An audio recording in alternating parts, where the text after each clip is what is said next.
Yo, yo, yo, yo, yo, what's going on, guys?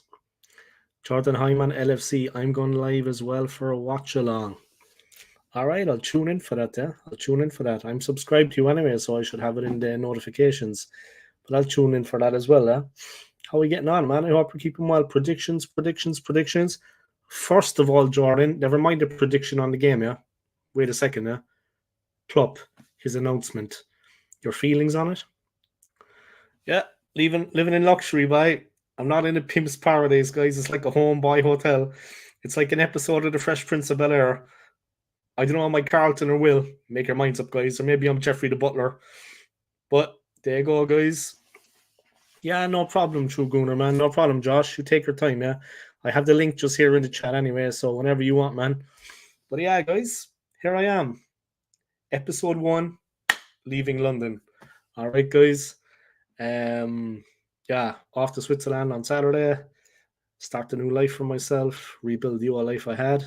But yeah, big up to everybody in London, man. Big up to everybody in work. Big up to everybody that knows me in the UK. Big up to everybody that knows me, of course, in the Republic of Ireland, where I come from. Yeah, big up to everyone, man. Big up to all the people that I worked with, all the people that know me through YouTube, all the people that have been kind to me down through the years. This is for you guys. Big up to everybody, yeah. Big up to everybody. This is a nice thing for me to do. I'm doing the watch along, of course, of the game, as it's actually on the same night I was doing my Leaving London episode 1. So yeah, I'm going to do a little bit of this and a little bit of that. But Jordan. Like I said, man, I got to stop yours. That was my one question for Jordan anyway, guys. His thoughts on the whole club situation. I mean, I was taken absolutely aback by it, guys. I was shocked when I heard it. You know what I mean? So big up to my ex-father-in-law, guys, in Venezuela. My ex-wife's father. Um, yeah, big up to him, man. Big up to Ricardo, Real Madrid fan. Big up to him in Venezuela, guys. He gave me this when I was there in 2021 when I married into the family. So big up to him, man. He says I'll always be his son. So props to him, regardless. You know what I mean? I'll always be like a son to him. So props to him, man. Big up to Ricardo. He's a Real Madrid fan, guys. His wife is Spanish. Nobody's perfect. You know what I mean? Let's have it right though. Real have got the real golden boy at their club, yeah, in Vinicius. You know what I mean? We've got Saka, but they've got the king, man. They've got Vinicius. We've got the prince. They got the king. You know what I mean? Yeah, take your time, Josh, man. No problem. Living in luxury, yeah, it's a better background, right? But that's the thing, boy. It's like a home by hotel. It's like a pimp's paradise. I mean, look at the color scheme on that, boy. So for those of you who don't know, guys, this is a Premier Plus room. Yeah, this is like the top room that you get a Premier in. I got at staff rates, of course, which I'm not going to go into. But obviously, because being a staff member until February, I'm a staff member until next month. I got at staff rates, so you know what I mean. It made sense that when I was leaving, I would stay here. I'm right at Terminal 5, guys. I mean, there's a bit of background noise there from time to time, guys. That as the plane's taking off. You don't really hear them landing because they don't land on this runway, but this runway here, in a westerly direction, the westerly direction runway, the takeoff runway to the west, that is very busy. Yeah, it's been mad busy all day long. Trust me. But yeah, I went down to the restaurant for a bite to eat, guys. I got fish and chips. It was decent enough, I have to say. It could have been a bigger portion. I'm a big fella. But I got fish and chips with a little staff discount. Came back. But I went to Shell, got a little something to eat, a couple of snacks, came back. And yeah, I'm doing my thing, man. I'm doing my thing. I didn't sleep much last night. I'm not going to lie. I did not sleep well last night. But it is what it is. I know I'm rambling now. As you can see, guys, Gunnosaurus has got an upgrade. He's got a promotion. He's got his own little stool. Yeah. I don't know. Can you see that? Let me show you. He's got his own little stool there, guys. All right. Next to me. All right. So, no more than he deserves, guys. No more than he deserves. When we get over to Switzerland, things are going to be a little bit better for him. You know what I mean? Yeah. It's like a pimp's paradise here behind me, guys. Color scheme. Decent enough, right? That's the window there next to me, guys. If it gets a bit too annoying, let me know and I can pull the curtain. But that's the window there next to me. Just right out onto the runway there.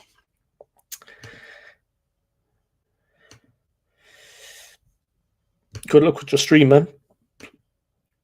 Big up, Dave, bro. What's going on here, man? What's happening, man? I like your profile picture on WhatsApp, yeah? Celtic Park. It's a good photo, man. I like it. Big up, AFC. Always hope you're well, buddy. Yeah, we all hope you're well, man. I just been fucking caught up with so much shit the last week. I swear to God. You know what I mean? Sometimes, though, when I have a little bit of a break today, I'm kind of strolling around the place. I'm about to leave London, guys. Sometimes when I look around, I'm kind of like, you know what I mean? You realize the important things in life, man. Seriously, not talking shit. It is what it is. One of those moments where you actually have a bit of, you know what I mean? All the bullshit that goes on day to day, the unimportant stuff. Yeah, unimportant, like I said. Shogun Josh, I'm okay. Thanks for asking. Looks good, mate. I like that kind of like, yeah, it's like, they're of course the colors of Premier Inn, yeah. But it's kind of like purple and then kind of like pink mixed, like on the shirt, if we ever see the work shirt or the blouse, the staff members, the actual color. But yeah, you can turn it all on and off, yeah. There's like a lot of switches over there by the side of the bed, like 3 switches, so you can actually change it. But I find this to be the best. I've got the main light off on the ceiling. There's like 4 those recess lights. I've got those turned off. And I've got the lights here by the entrance turned off. And I just have this as a backlight. But there's plenty of light coming from it. And I've got the window light on. You know what I mean? This is the window light here. But yeah, this is just like a backdrop, you know. I played around with it, like I said, because you can do different kind of mood settings, you know. So I was fucking around with it there for about 10 minutes, seeing what was possible. You know what I mean? Sorry about that little bit of noise in the background there, because his plane's taking off all the time now. Just so you know, it's not me farting or my stomach rumbling. It's a cracker, mate. Best one I've took. Yeah, it's a good photo. It's a good photo. You know what I mean? You got it fucking spot on, man. I was looking at it earlier, you know. I seen it and I had to just click on it to see it. Yeah, it's a good photo. It's a good photo. Stadium looks well, man. The stand looks well. You know what I mean? But yeah, big up to everybody, guys. Big up to everybody. Massive clash tonight. I don't know what you all make of the whole Jurgen Klopp situation. I was asking Jordan there, but he went off. If you haven't, guys, check out this man's channel, yeah? Subscribe to his channel, like his videos. And the big man is coming on in a while, guys. True Gooner. Josh, we're going to do a watch-along. Liverpool, Chelsea. I was actually checking it on the hotel TV there. Could I actually get it on the TV? But nah, it's not on TV at all. You have to pay extra for that, of course. But, you know, I thought I'd chance it and see. It's down in the bar. They actually have Sky Sports in this bar and restaurant at this hotel. In the one that I work at in central London, we don't have anything. We literally have like one channel or 2 channels. Here they actually have Sky Sports. You know what I mean? So the boys in the bar, I was down there earlier for my dinner. There was a lot of the lads pointing. I'd say they're going to be watching the game. But no one had a jersey on or nothing. But it's a lot of people here are on work too, yeah, like passing through. You see that they're actually working in the area, construction or whatever. But it is what it is, guys. Big up to everybody for joining my stream anyway. Yeah. Be interesting to see how Liverpool played tonight, considering the whole Jurgen Klopp situation. Van Dijk's comments, there's been a bit of controversy there, but they're coming through. I honestly think that the whole thing with Klopp leaving, I think that's going to really push the team and push Liverpool to do something special this season. Look, Man City would have a lot to say about that, yeah. Of course, a team of their ability, a team of their class, they're going to have a lot to say about that. But I honestly think that it's going to be a real battle. Do I think Arsenal will feature in the title battle? No. All joking aside, yeah. True words from the OSG. I think we're just a bit light and we're just a bit short. We showed that last night. We got the win. Big up, man. We got the win, but we didn't set the world on fire. You know what I mean? With our football. So I don't know, we're going to have to see. It'll have to improve anyway, that's for sure. The finishing is going to have to improve. Can only see one winner tonight. Yeah, Liverpool. All the way. Liverpool all the way, man. I think that's what you're talking about. Aiden, yeah. But for me, Liverpool all the way, man. London Calling, how are you getting on? What's going on with you? It's been a while, boy. It's been a minute. But I hope you're keeping well. Trying to find a link for the game there, guys. I have a lot of links here, but I have to kind of go through them, see which one I can get. Which one actually opens up. I think I'm actually maybe doing it a bit too soon. The game is starting at 1:15. A lot of them, they only kind of come on later. So I might actually leave it a while. But pick up the London Calling, and but if you haven't, guys, check out this man's channel, yeah. Check out Jordan's channel, yeah. He's going live now with a watch along in the game. And also check out Josh's channel. God knows Josh doesn't need any subscribers, guys. He's got 6,000. He's got a serious amount of subscribers, guys. Bring them all to my channel, Josh. Bring everyone, man. Let everybody know that I'm live, guys. And sub my channel if you haven't already. And big up to everyone, man. And great to see. Yeah, see you later, Jordan, man. Good luck with your stream, yeah. You heard me there. I was bigging up your channel, guys. This guy is going live now on his channel. Yeah, he's doing a watch along of the Liverpool Chelsea game from Anfield. Kick off at 8:15. Sub to his channel, guys, and like his videos, regardless your affiliation. If you're Arsenal, obviously, if you're a United fan, I won't be expecting you to. But Arsenal, we have a Celtic fan here in Aiden. I mean, Celtic and Liverpool. There's a lot of similarities with these two great clubs. Not just their pedigree in Europe, guys. There's a lot of similarities between these two great clubs. You know what I mean? They share an anthem. You'll never walk alone. London Calling thinks Chelsea's going to win 2-1. Do you know what? Stranger things have happened, man. They do have Caicedo. They do have Cole Palmer. Aiden thinks 2-0 Liverpool. I think Liverpool will win this one, but you know what? Sometimes their forwards, they're firing, and sometimes they're not. And that's the honest to God truth of it, yeah. Sometimes their forwards are on it, and sometimes they're not. Big up anyway, man. Start your watch along, yeah. Big up, man. Thanks for tuning in. And thanks for dropping a few comments, Jordan, yeah. McManus Gaming, 3-1 Liverpool. Yeah, but sometimes they're misfiring Liverpool, you know. But I think now with this Jurgen Klopp announcement, I think they definitely got the bit between their teeth. I think it's going to be all or nothing. Obviously, Man City will take some stopping, as always. City are going to take some stopping. Logan, how are you getting on? I hope you're keeping well, eh? I hope you're doing well, and welcome along to the stream and big up yourself, eh? But yeah, guys, interesting times at Liverpool FC. I mean, I could never have foreseen that Jurgen Klopp would come out with that announcement. I think a lot of Liverpool fans are still shell-shocked. The team went out, of course, last time out, and they really they put in a performance. That is like more the same tonight. But for sure, Chelsea, all right, they're away from home. It's not at the Bridge, but I think they'll have something to say about it.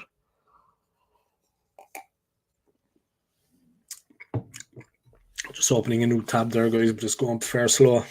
1 second. Try to get it cracking onto the Premier League.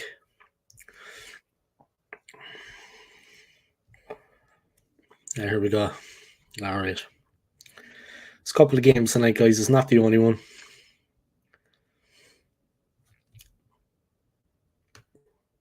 Man City are playing Burnley. All big games for Arsenal, guys. You know what I mean? I actually passed the Brentford Stadium earlier. They're not playing at home tonight, but Brentford are actually away at Spurs. But I actually passed the Brentford Stadium earlier. Of course, I was thinking of that man, Ivan Toney, guys. What a signing he would be for Arsenal. You know what I mean? You couldn't help but think when you passed. I'm sure I saw some of the ladies' team coming out as well. They were walking up the road. They looked seriously fit. I mean, these women would destroy you, lads. Trust me.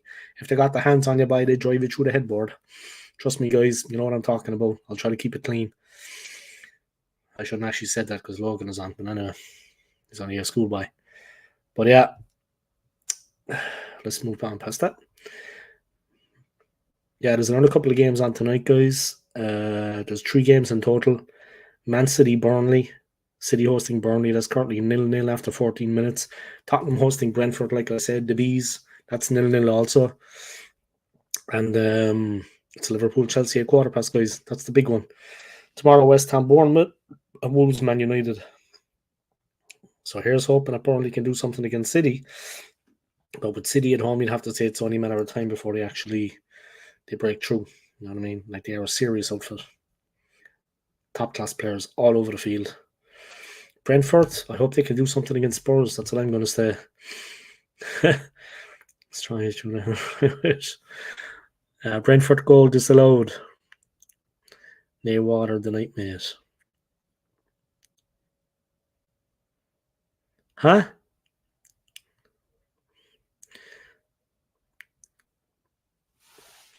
Brentford goal disallowed. 1-0 Brentford. I love the light on the bed. The colour, yeah, it's nice, isn't it? Nice kind of shading of the colour, yeah. Nice kind of shading there, you know. It's good background, good background. This is, of course, going to be the first of 3 possible streams, guys. So let's see what happens. The first of 3. Have Brentford actually taken the lead? They have. Who is it, Ivan Toney? Mope. He's a bit of a bell end, in fairness, but yeah, what can I say? He got the goal anyway, and it's against Spurs. That's all that matters, son. Great to see so many people tuning in, guys. Welcome along to the stream. Leaving London, episode 1, which was truly the OSG. I'm going to try to throw in a couple of episodes, guys, as much as I can while I'm still on British soil. Looking out there with Heathrow, guys, it's still popping. I mean, I never seen so many planes in all my life. I don't know what's going on out there. They say that the skies over London are the busiest skies in the world. Obviously, there's 6 different airports around there, not just Heathrow, but there's more planes out there now than you can shake a stick at. I swear to God, it looks just like, I don't know what's going on out there. I'll leave the flying to them anyway. All right, Tony, man, what's going on? You like the new studios? Gunnersaurus as well got an upgrade. He's got his own stool. Watch. He's got his own stool, That's Heathrow out the window there, guys, behind. But yeah, he's got his own stool there, He got an upgrade, so he's doing all right for himself. His tail is at the back, so it's holding him steady. City have taken the lead, Oh, Liverpool are going to have to win this one. If they want to win the league, they're going to have to win games like this. They are the home side, fair enough. Let me get Gunnersaurus into that there. They are the home side, fair enough, but Liverpool are going to have to win this one. Gunnersaurus is living it up, Do you know what I mean? And he can look out at the airport anytime he wants. Terminal 5, guys. I tell you, there's about 1 million planes out there. I've never seen so many planes. Like at the airport that I used to live near, in Cork, in Ireland, it's like second busiest in the country. There's like 5 planes. There's about 500 planes out there. Taking off and landing every like 3 minutes. Heathrow's fair busy. Oh, there goes another one. Around 4 o'clock, there was like a load of planes, American planes went off. Anyway, enough about that, guys. I'm becoming a plane spotter. The nicest plane I seen definitely today, there was the Dubai Airlines. Dubai. That plane is just unreal. Jesus, what a plane. All right, big up early doors, man. What's going on? What time is your stream starting? You're starting the stream with Anthony, right? There's 3 of you starting a stream. What time is that actually beginning? Or has it already begun? Excuse my ignorance, Has it already begun? Big up anyway, guys. If you haven't, check out this man's channel, Sub to his channel and like his videos. It's on at 8:30, All right, I wasn't sure. I wasn't sure what did Anthony say, 7:30 or 8:30. I wasn't sure had you actually begun and you were just dropping a few comments. I do that from time to time, I go from channel to channel as I see other people are on. Just give a little support, drop a couple of questions, and then I just leave it open normally and I let it run. You know what I mean? Just to build up a bit of watch time and a bit of support for them. But I go to the channel out of interest. I don't go there just to, I go there because it's interesting content. I go there because the content they're creating is good. You know what I mean?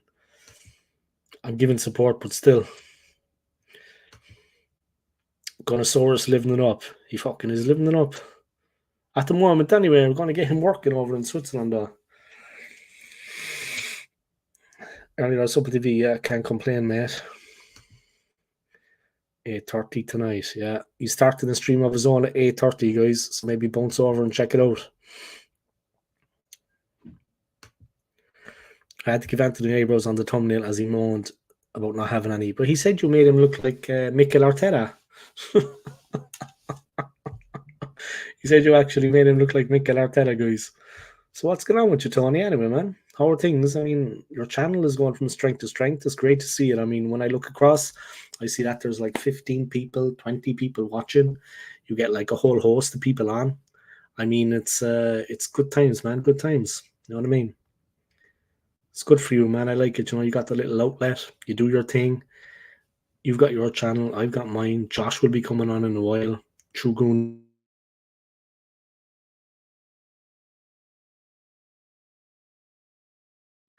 Getting a little bit of feedback. You know what I mean? All in all. You know what I mean?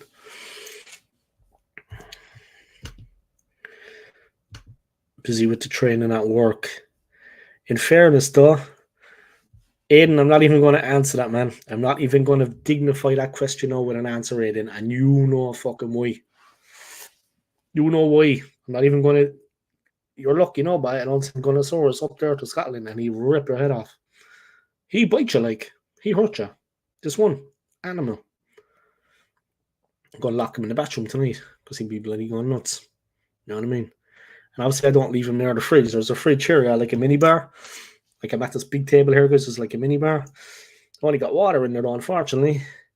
But this guy ripped your head off, man. He fucking tear you limb from limb. Yeah, I'm not even going to dignify that now with a comment by it. This comment here, not even going to dignify it. Yeah, easy. But the thing is, Tony, you're a natural, man. And I said that to you before. And anyone that knows me, I don't kiss ass. I tell it as it is. I like to be polite. Someone's doing their best. I'll say good things. But you are good on your channel, Tony. And I don't know if you realize that. Do you fully realize that, man? You are good at stuff. You know what I mean? You are good at the whole fucking. There's things you can do that I can't. You know what I mean?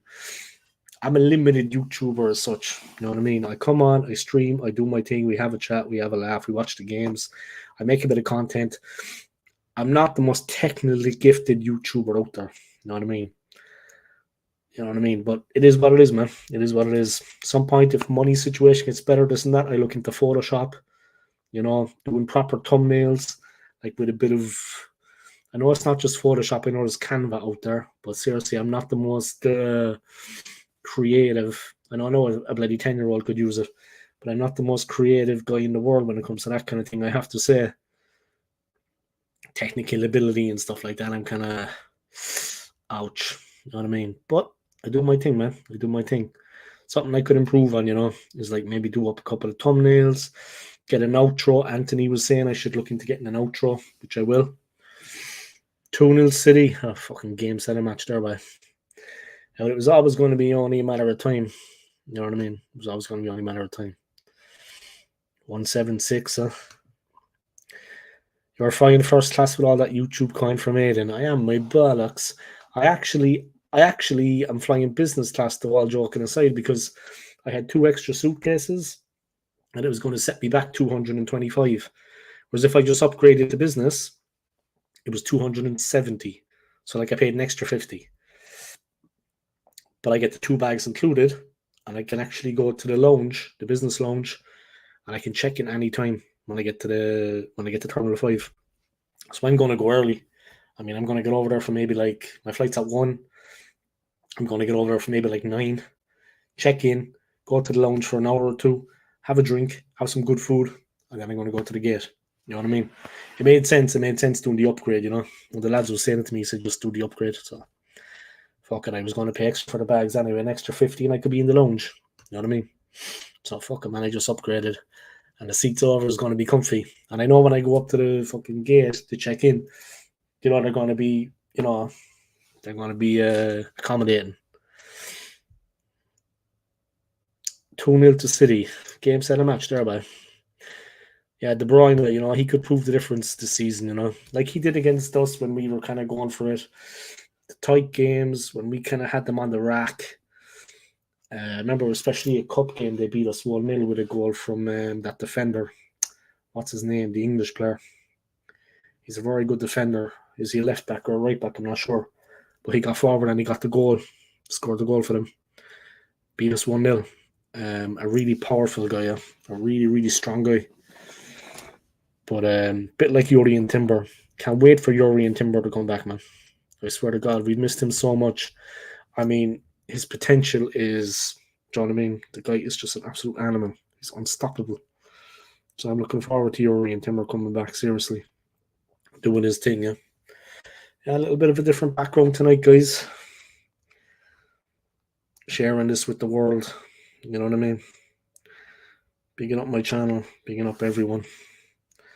Bigging up everybody for their support. What can I say? It is what it is. You know what I mean?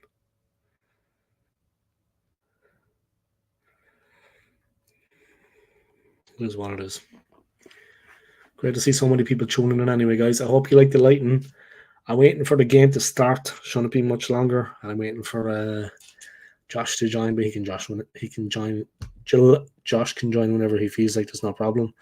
2-0 to City, 1-0 to Brentford, and the Liverpool Chelsea game on the way. It's going to be interesting.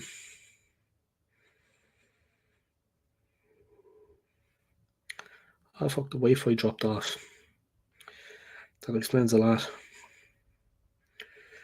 Once it doesn't drop off here anyway, things are grand because I need it for the stream.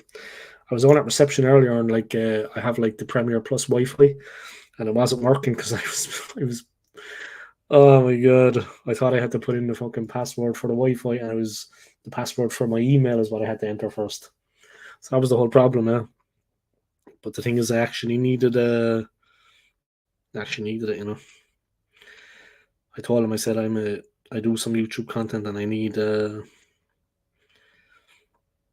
drop me the link, Dave. I'll come on for a bit if you like. It's in the chats, Tony.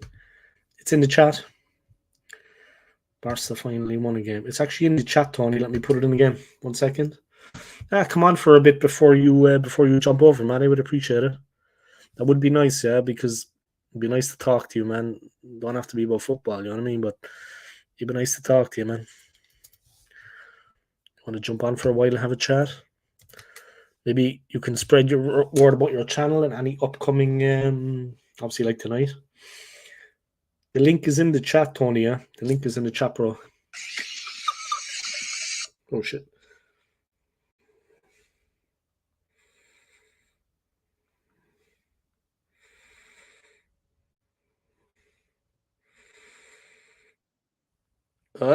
Here he is back. He hasn't got long, so let me bring him on straight away, guys, because he's doing his own thing soon. He hasn't got long. Here we go. Hey. What's going on? You're looking good, man. Look at Paulo Di Canio. Just stop. What a lunatic. Come on here, Tony. Let's have it right. He was a nutcase, like. He was good, man. He was good. Fantastic player, but he was absolutely mental, man. If you were wearing black and you were a referee, game over, son. It's true, man. It's true. It's How true, are though. you, mate? How are you? I'm good. I'm a little bit tired, man. I did not sleep much last night. I think just the excitement and knowing that I had so much to do just to get out here. I had a shitload to do, man, just to, pardon my language, like to clean the place top to bottom. I had to pack everything. I had to decide the last week or two what I was going to take and what I wasn't. And I had to throw away a lot of shit, man, as well. It was like, really? But it's only, you know what they say about it? Sometimes your belongings, actually, the things you own you. Yeah. Half the stuff I'd never use again. I never do anything with. But I had it from where I used to live with herself, you know. So it was a little bit kind of bittersweet. Yeah. You know what I mean? Yeah. Fuck, man. I was like, Jesus, man. What actually happened the last 2 years? What happened? You know what I mean? It's like I just had an epiphany. I woke up and I was like, did that really just happen? Fuck it, man. Anyway, man. It's out of your control, Tony. It's out of your control. But I'm good. I just need to have the sleep tonight, man. I've been like it. You know what I mean? I think nervous tension before the move. I was like, I had a fucking airport transfer booked for 11, man. They never turned up. I guarantee you it was a scam, yeah. Because if I paid by card, I think I would never have heard from them. You can select cash payment through their site. They never turned up. Do you know what I mean? I rang a local one, just luckily, they were there in 20 minutes. They were outside the door in 20 minutes and they had me up to the airport in 3/4 of an hour. Because that's the worst bit. Man. Well, of course, that's because you imagine it. Same price as well, I got lucky. Well, if you said the other one was a scam, isn't it? You'd probably had to have been. So your money dashed there and then. Yeah, they're just looking that people take the card.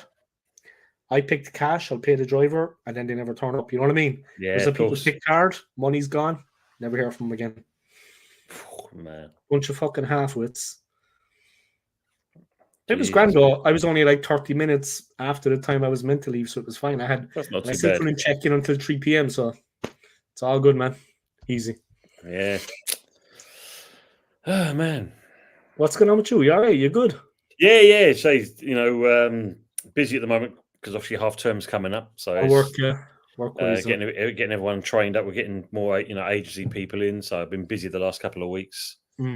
And obviously, all our staff are being retrained as well. So it's a bit of a busy time at the moment, which is good. It passes the time. The day goes quick. Yeah, of course. Yeah. And of course, getting back into doing this as well, kind of thing. So it's a secure job, I take it. I mean, it's steady, reliable, secure. They need absolutely. You. Yeah, absolutely. Because I train all the roles landside. I train all those jobs. So it's good in that respect. Yeah, you need experience. You can't just bring in someone else because the experience needs to be. They have built it up down through the years. You know what I mean? They need that. They need that experience. It's not just the know-how and the knowledge. It's actually the practical application of the. No, that's right. That's it. It's one thing it's one thing putting it up on the fucking chalkboard, buying. It's another thing going out there and physically actually doing it. You know what I mean? Two different things, man. We've had the last couple of days we've had some agency people come in and we do a test because obviously there's a lot of they've got to have a lot of understanding on certain commands. Aptitude, is it like an aptitude test? Basically, yeah, because obviously there's a lot of because we do a lot of vehicle movements and they need to listen to instruction because at the end of the day none of the cars belong to us and a lot of them fail in that area and it's a case of like why and also you need to listen to instruction if you can't understand what I've said. And what that says on the ticket, you're no good to us. Simple as. So it's one of those. Yeah. You know what? It saves them as well, boy. It saves them. It saves you. I mean, they'd only probably be wasting their time. You have to kind of root out the weak from the chaff. There's no point going all the way to the fucking. And then in the end, they just can't. They're never going to. No, it's true. That's very true, man. No, they're probably good at something else, but not. Not the actual thing itself. Yeah, you know what I mean? It saves a lot of time and hassle for everybody involved. And that's why it's there, right? That's why the tool is there. The aptitude test is there. Absolutely. But yeah, I like what you're doing with your channel, man. You may be busy, but you're kicking on. You're making strides. And it's entertaining stuff. Yeah, I always drop in and drop out. I don't know. Do you see that? Yeah, I've seen you in there. I leave the link open. Yeah, I'll leave it playing. You know what I mean? Nice. I drop in and I drop out just to kind of give a little bit of support, and because it's entertaining. You know what I mean?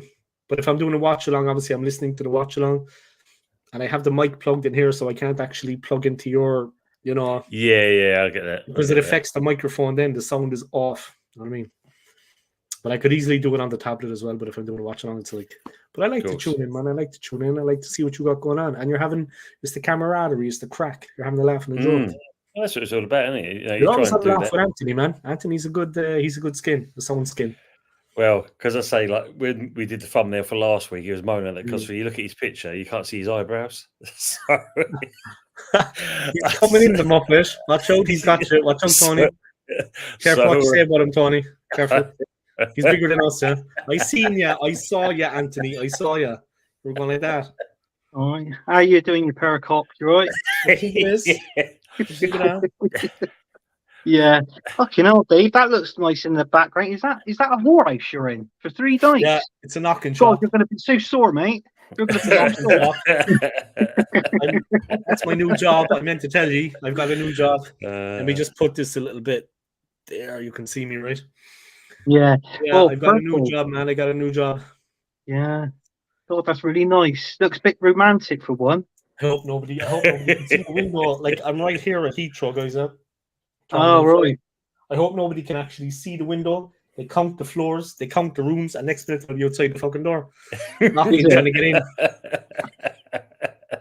So what's that? Is that just the one room and the bathroom?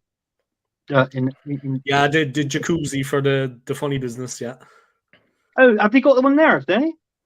I'm joking, man. No. I'm joking. They don't. It, but it depends how much, because it's extra money and all that, isn't it? You know, my missus says to me, she goes, "Oh, we should go on a night." I have half the girls at reception up here. You know what I mean? Because there's a couple of cuties down there. There's a couple of cuties down there. My missus always says to me we should go and have a nice weekend away and stay in a hotel and that and have a nice jacuzzi. I said, that's sort of. I said, you go upstairs. I said, you go upstairs and fart in a bathtub. That produces a lot of bubbles. You know, that's all the thing. Probably when I go like this. Let me ask you a question, okay? Jurgen Klopp, what do you make of the whole thing? I mean, there's so many conspiracies going around. I mean, they were saying that he's got family, he's got grandchildren. I've heard that he didn't really want to be in a job past 60. He's what? He's 57, 57 this year. Then he's. Do you know what I mean? And I don't believe that. I think what it is. You've got when you're a manager, you're a manager of that caliber. There's always a time in your career where you know it's time. You're going to leave on a high. Klopp's not on a. He's won everything that he needs to be won at Liverpool, but he's not. He's leaving on a high at Liverpool, but he's not leaving in the high of his career. There's more to come from Klopp. I've said this, and you know what? I think personally, he said he don't want to come back to the Premier League and manage a Premier League at all.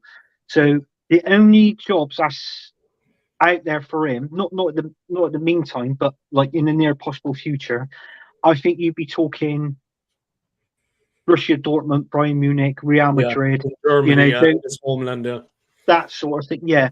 And I think that's the main. I think that's what he wants to do. Whether he becomes Germany's coach of his country later on in his career. That's another option, yeah. That's something I never thought about. National team. So it's all that. I don't think this is not the last of Jurgen Klopp. What it is batteries are flat and they need recharging. And once they're recharged, he'll be back. But I think he might have a job in line. Personally, we don't know what goes in the background of Liverpool. Rumours is obviously Salah's leaving at the end of this season. Is there any money problems at Liverpool that we don't know of? And they got to sell players, to bring players in. We don't know, not yet, because with all this FFP lark coming in, and certain clubs are being, bought up at FFP, like Nottingham Forest, Everton. These are clubs that you didn't really expect FFP to be knocking on their doors. You were expecting like the top 6, in other words, but it hasn't been that. Hasn't really been that. So. It's been the clubs that's lower down, like Newcastle. I think everything got into trouble because of the new stadium. Yeah, they kind of went over a bit. But the stadium propped in, not just the players, the stadium. Yeah, but obviously, all counts in it is all on the books. Unfortunately, they say you've got to level your books off within 3 years, within 3 seasons. I don't think, obviously, they haven't been doing that and keeping track of it. So that's the reason why these teams, unfortunately, FFP comes back in. That's why as well that I think the Declan Rice deal, maybe I'm wrong, I think it was the Declan Rice deal, but that's why that took so long, because it was like going to be in installments, I believe. Obviously guaranteed, but financial fair play was, I think, one of the main sticking points with Arsenal and West Ham, because they were trying to figure out a way to do it without getting caught with the FFP. That was a lot of the trouble there. Had to be in certain installments. So. Yeah, you apply for Klarna and it took a while to get through in that because your credit was bad. So they just kind of, just to make sure you can have Declan Rice back now, Tony. You can have him back. We got the best out of him. We don't know what with the money. We got the best out of him, boy. Oh God, he trashed us in the league game, boy. He mauled us. Oh, you took him to school. He got an ass whooping. Oh God, I was like, oh God, take him off. Well, especially when you give the penalty away as well. That was the icing on the cake. He was the brave one, in fairness, though. The rest of them were pussyfooting around. At least he was the guy that actually tried to do something. But he, it's always the guy that tries will be the guy that gets caught. Exactly. The others, they were kind of standing off. Zinchenko, nothing player. As a defender, crap. He slows everything down as well. Oh, Anthony's back. I was just going to start bad-mouthing him. Well, he definitely did yesterday, that's for sure. No chance of that, bye. So what do you got on the agenda for your stream anyway, may I ask? And do you want to put it out there to everybody watching? I mean, yeah. So basically, what this, the good, the bad, and the ugly is about is obviously like the 3 clubs, and obviously as you can see, it goes on a rotation basis. Who's doing well? So they're the good. Who's the bad one? And obviously, then there's the ugly one, and obviously Anthony's been in the ugly one twice. I'm just looking at the eyebrows. I'm trying to. I don't have the they're best fucking eyebrows myself. Arteta's eyebrows. I know them. Yeah, I've got eyebrows. You can actually see my eyebrows here. But I don't know what Tony does. Tony tends to. Tony, what? To be that white. I've only got 5. I've only got 5 teeth, but they're very white. But Tony arranged my eyebrows, and he did a joke, and he's put Mikel Arteta's eyebrows on top of my face. And I gotta be honest with you, what an handsome bastard I look. But Anthony, they've never put your brain inside Arteta's head.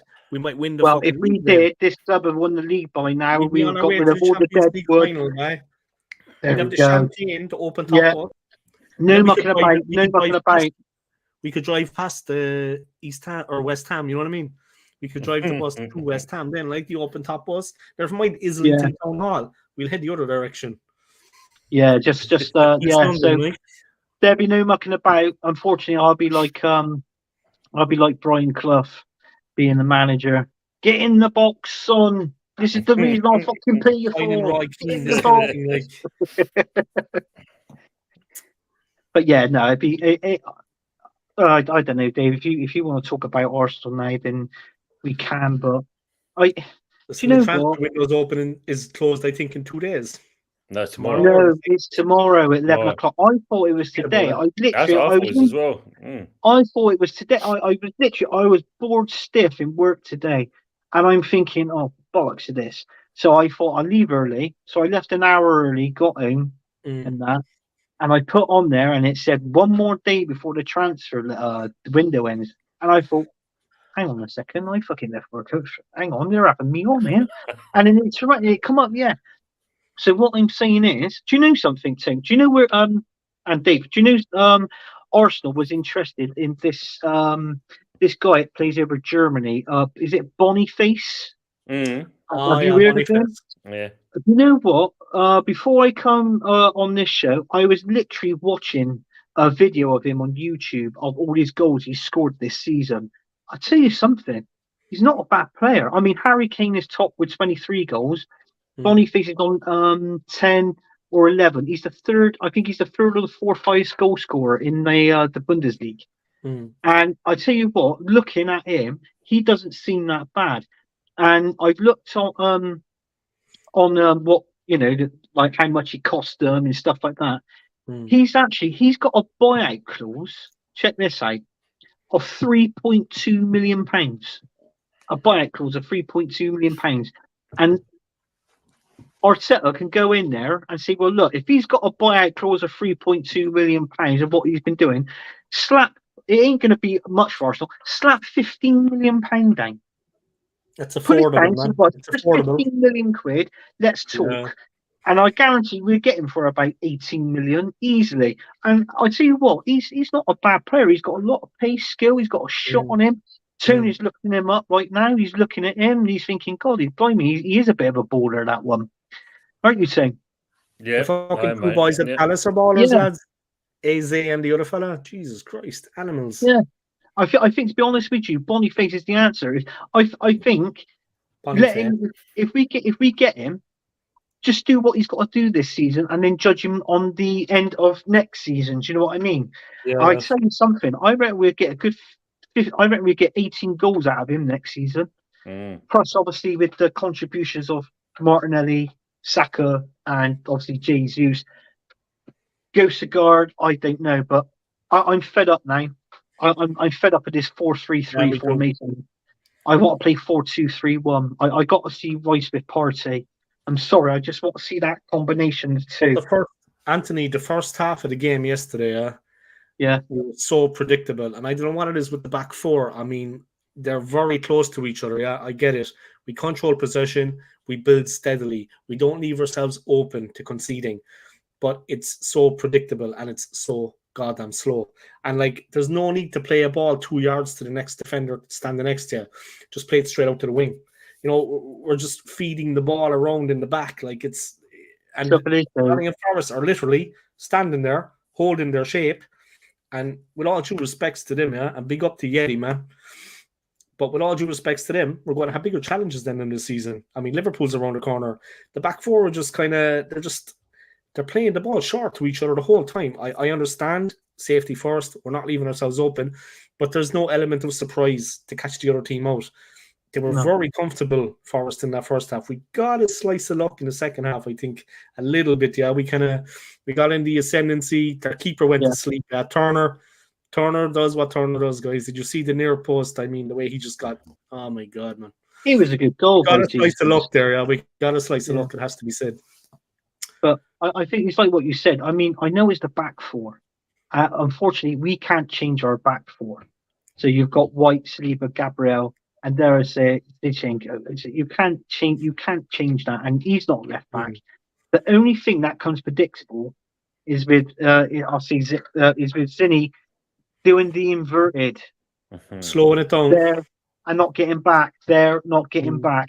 So this, and he, if you noticed too, and Dave, on last night's game, he slowed play down. Oh my! We were on the attack, and when the ball was played for him, he stopped the ball.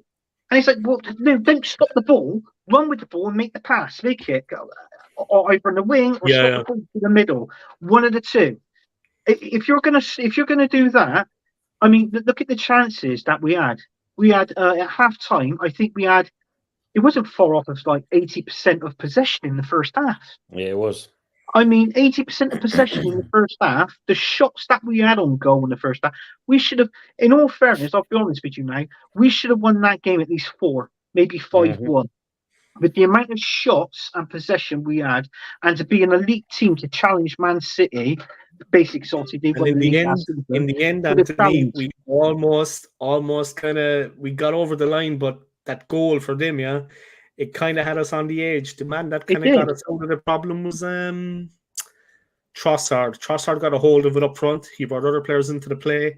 He was skillful. He got a hold of it. And when he got a hold of it, he kept a hold of it for a good 2 or 3 minutes. He took the sting out of it towards the end. Because Trossard was the one that kind of had the level head. Yeah, the rest of them are a bit kind of like, it's like pinball in there, man. But the goal was a good one. I like the goal for Forest. Respect to that player, man. I can't remember his name, but he's an absolute phenomenal man. And the thing is, though, as I said earlier in a stream, strong guy, man. If Nuno had put them, Wanyi, Hudson-Odoi and Lang on earlier, then you definitely would have had a draw there, because the last 10 minutes, really, they should have equalised. They should have. We could have got caught out there, Yeah, definitely. I mean, like you said, you held them by the skin of your teeth, but other than that, Trossard again, man. Like I said, Trossard was the one for me that just had that cool head. He just got a hold of it and brought other players into the play. No nervy. He's good technically on the ball. Yeah, they couldn't kind of pressure him because he just turned back, stepped inside, laid the ball off easy, looked for the return. He's very good at that, Trossard. But if it wasn't for him, I don't know, because the ball just kept coming back. He actually made it stick up front for a while and gave us that breathing space. ESR back in the team. Delighted to see it, man. I think he's overweight. Sorry, I think he's overweight. He's overweight. Well, compared to the others, he looks at me because they're like matchsticks. I know, but he's a little bit porky, a little bit pudgy. I mean, we were on the show the other night, on the stream the other night, and I think somebody, I can't remember, Tony was the one that read it out. One of the comments said it was like, what was his name? Smith Swiss Roll or something like that. M was Swiss Roll. That was it. That was what they called it. Looking that up. It's like that caterpillar, calling the caterpillar. So, Swiss roll, I'll be having a bit of Swiss roll myself, lads. I'll send you over, please. I already had some after me tea. I had me tea tonight, and I thought, I saw a box of deluxe Swiss rolls. So I thought, I recommend the Swiss roll. I recommend fondue. Anyway, the game has started, guys. It's 0-0. Let's see what happens. Hopefully, who do you think's going to win the league? Anyway, put your money where your mouth is, guys. Who do you think's going to win the league? Well, at the moment, I mean, Liverpool, I think it'll be them, and I mean, Man City will either fall by the wayside at the last minute, like you did last season, or Man City. Thanks, Tony. That's quite. Thanks, Tony, mate. I like to remind you, Dave, just before you go. But I think if you look at if City, looking at the performance they've got against Burnley at the moment, I mean, it's just gone a half time there. But if they stay as they are, but with that performance, then they can easily nick it if Yeah. Liverpool slip up. Yeah, Salah's going to be out for a while. De Bruyne is back. Well, Haaland starts tonight, but he's on the bench. He's on the bench, yeah. He's on the bench. Haaland. So obviously he's going to be back for a net. But you look at it this way: they've got Burnley tonight, and it's Brentford this weekend they've got, isn't it? Man City. Yeah, I do believe I so. think it's Yeah. Brentford away. Brentford. Yeah, I Brentford know away. why Mancini's back, but Brentford beat them twice last season. But unfortunately, I don't know. You lads are favour. Well, Liverpool need to beat us, yeah. Liverpool need to beat us. Do you know what? I don't know think they whether I will. want to I save think they this. I don't know whether I want to give you my score predictions or save it for a bit later on the show. But Save it, yeah. You're going to pop back on later. Do man, save it. save it. Do yeah, save it. Yeah. All right. Yeah, Then. let the people I'll simmer save and it. stew for a bit. We let them stew for a bit, Anthony. You know what I mean? Stew for a bit. Stress them out. We'll raise a few pulses. You know what I mean? Yeah. All right. Then, I think Liverpool are going to beat us anyway. Either way, Mo Salah or no Mo Salah. I think their firepower is just. They tied with us in the other game. Yeah, the one they beat us 2-0. They were tying with us. Yeah. And the thing as well, though, Dave, he actually plays the youngsters compared to your manager. He actually plays the youngsters, and they're good youngsters. They say, they're good youngsters as well, Tony. They don't look bad at all, do they? They can play. They can put. Yeah. He tells them what he wants them to do. They go out and do it. It's not you know what I mean? Arteta doesn't seem to be so. Like I said, Juventus is after one of our youngsters. Is it Petit? What's his? I can't think of his last name. I think he's on loan somewhere. It's Swansea, maybe, or somewhere in the Championship. Yeah, just come Patino or something like that. He's cool. Charlie Patino, striker. Yeah, like Juventus wants him, and they've turned around. I think they've offered in a region of something like, I think it's something stupid, maybe like 20-25 million quid. I've read it's somewhere that it's something there around about. And I thought to myself, well, if they're big, because I think he's 18, and I'm thinking if they're offering that, then surely we can sell Eddie Nketiah and bring him in, see what he's got to do for the remainder of this season. Do you know what? Let's be honest, Steve, we're not winning the Premier League this season. We ain't. I know. It's like I know we've got to try and compete and get up to the top and finish there. I've predicted third for Arsenal this season, and I haven't changed my mind. Maybe I think we're lucky to get top four. Well, in a minute, we will be lucky to get top four. I mean, look at Tottenham. They've made a couple of signings in this window. We haven't made. Well, it was on breaking news. They would beat us if we play them tomorrow, Anthony. They'll beat us. And you know what I mean? It's like that. Yeah. If we play them tomorrow morning, they beat us. I mean, Mikel Arteta did a signing this morning, didn't he? It was breaking news. Apparently, he nipped in a shop and bought a packet of condoms. So that's it. Like, I mean, give it to his father. Too late. Well, I don't know. I don't think he's got anything up there. I don't think they come with instructions these days, so he wouldn't know how to do it, how to work it. I just want to pick up on Tony's point about the younger players before you head off, lads. Sorry for interrupting you, Anthony, man. That's what I mean. Tony with Klopp and the young players, he's a manager of a certain character and stature that Arteta is not. You can see it in him. Yeah. Now, this didn't happen overnight, but he has been nurturing these players mentally, with belief, with support, like a father figure.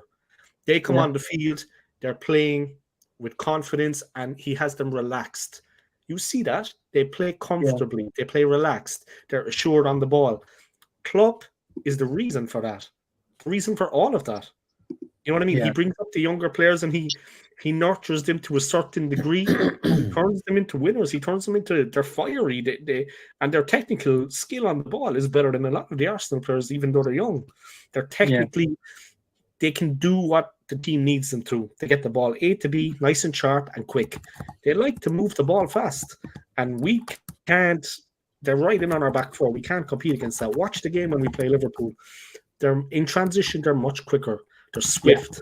They have tread up front. They're menacing. They were toying with us the last time. It was like they were feeling us out, seeing how good we were, and then they just said, "Okay, that's all they have to give," and then they just toying with us, man. Klopp is head and shoulders above Arteta. You know what I mean? I'd be embarrassed if I was Arteta standing next to Jurgen Klopp on the sideline, man. I would just retire. Go for him. No, but I mean serious. I love Arsenal, man, but Klopp is a serious manager. This man is big up Jurgen Klopp, man. Yeah, big up to him. Yeah, he's. I think he's going to come to Arsenal. Yeah, I think he's going to come to Arsenal. It's a shock, but it was going to be on the cards, but unfortunately, it was too soon with Klopp leaving. But you know what? I'm not gay, lads, but if I was, Klopp would be the man for me. Or maybe his wife. I think of it all.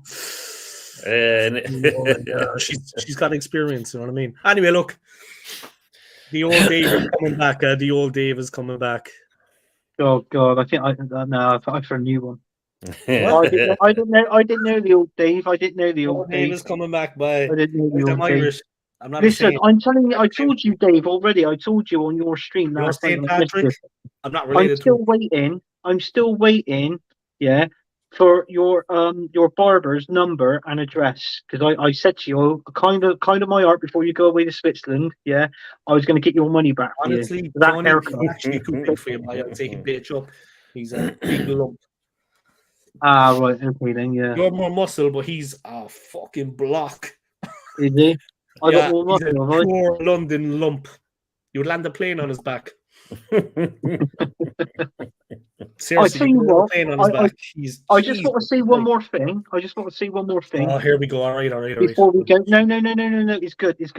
I'm joking to Anthony. I know. But basically, tomorrow is the last day of the transfer window. So whoever's going to be live tomorrow and streaming, if you want me to, I will come on and do like the last 2.5 hours of the transfer window with you. Well, what time does the transfer window actually end? Is it 6 p.m.? 11 o'clock. 11 o'clock. 11 o'clock tomorrow. 11 p.m. Night. 11 p.m. Yeah. 11 p.m. All right. So I can come on a stream if it is. I'll jump on about 8:30, 9 o'clock, and then I'll do thingy. Last couple of hours in the transfer window. If Tony asks you and Tony wants you to, then do with Tony. But if I ask you, then it's because I'm doing the Watchalong for the West Ham game tomorrow, so I'll be doing that. Okay. And obviously, depends how it goes, and that may kind of carry on. So we'll see. Yeah. But I don't want to step on anyone's toes either. You know what I mean? I don't want to hear AFC always. Dave and Anthony need to get a room. Dave's already got he's got the candlelight, he's got the moonlight already, guys. He's got the aura in the background. He's ready to go. A fucking king size bed here. 1 second. No, fuck off, Dave. I don't want that. Fuck that. Double bed for you. Nah, fuck that. David actually. No, I don't like that. I've already got my missus. Her Tash already took me bollocks. No, I'm not interested. Anthony sorted.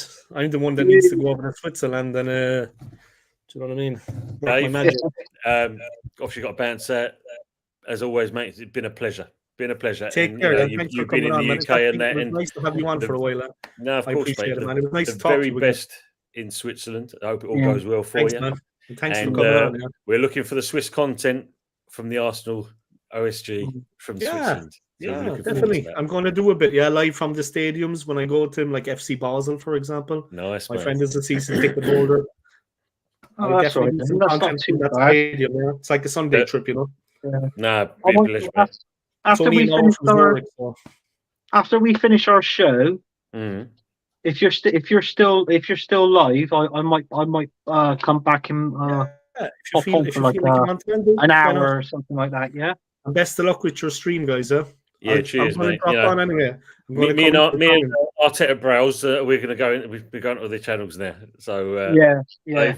So don't forget to subscribe to this man. Make sure you hit the like buttons and that, and also make him keep smiling like he always Thanks does. for the support, lads. I appreciate it. Take it easy.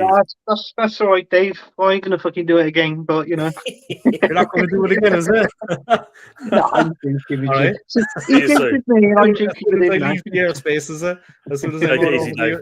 See you soon. See you guys. I'll see you in a bit. Peace. See you later, guys. Peace. All right. Big up.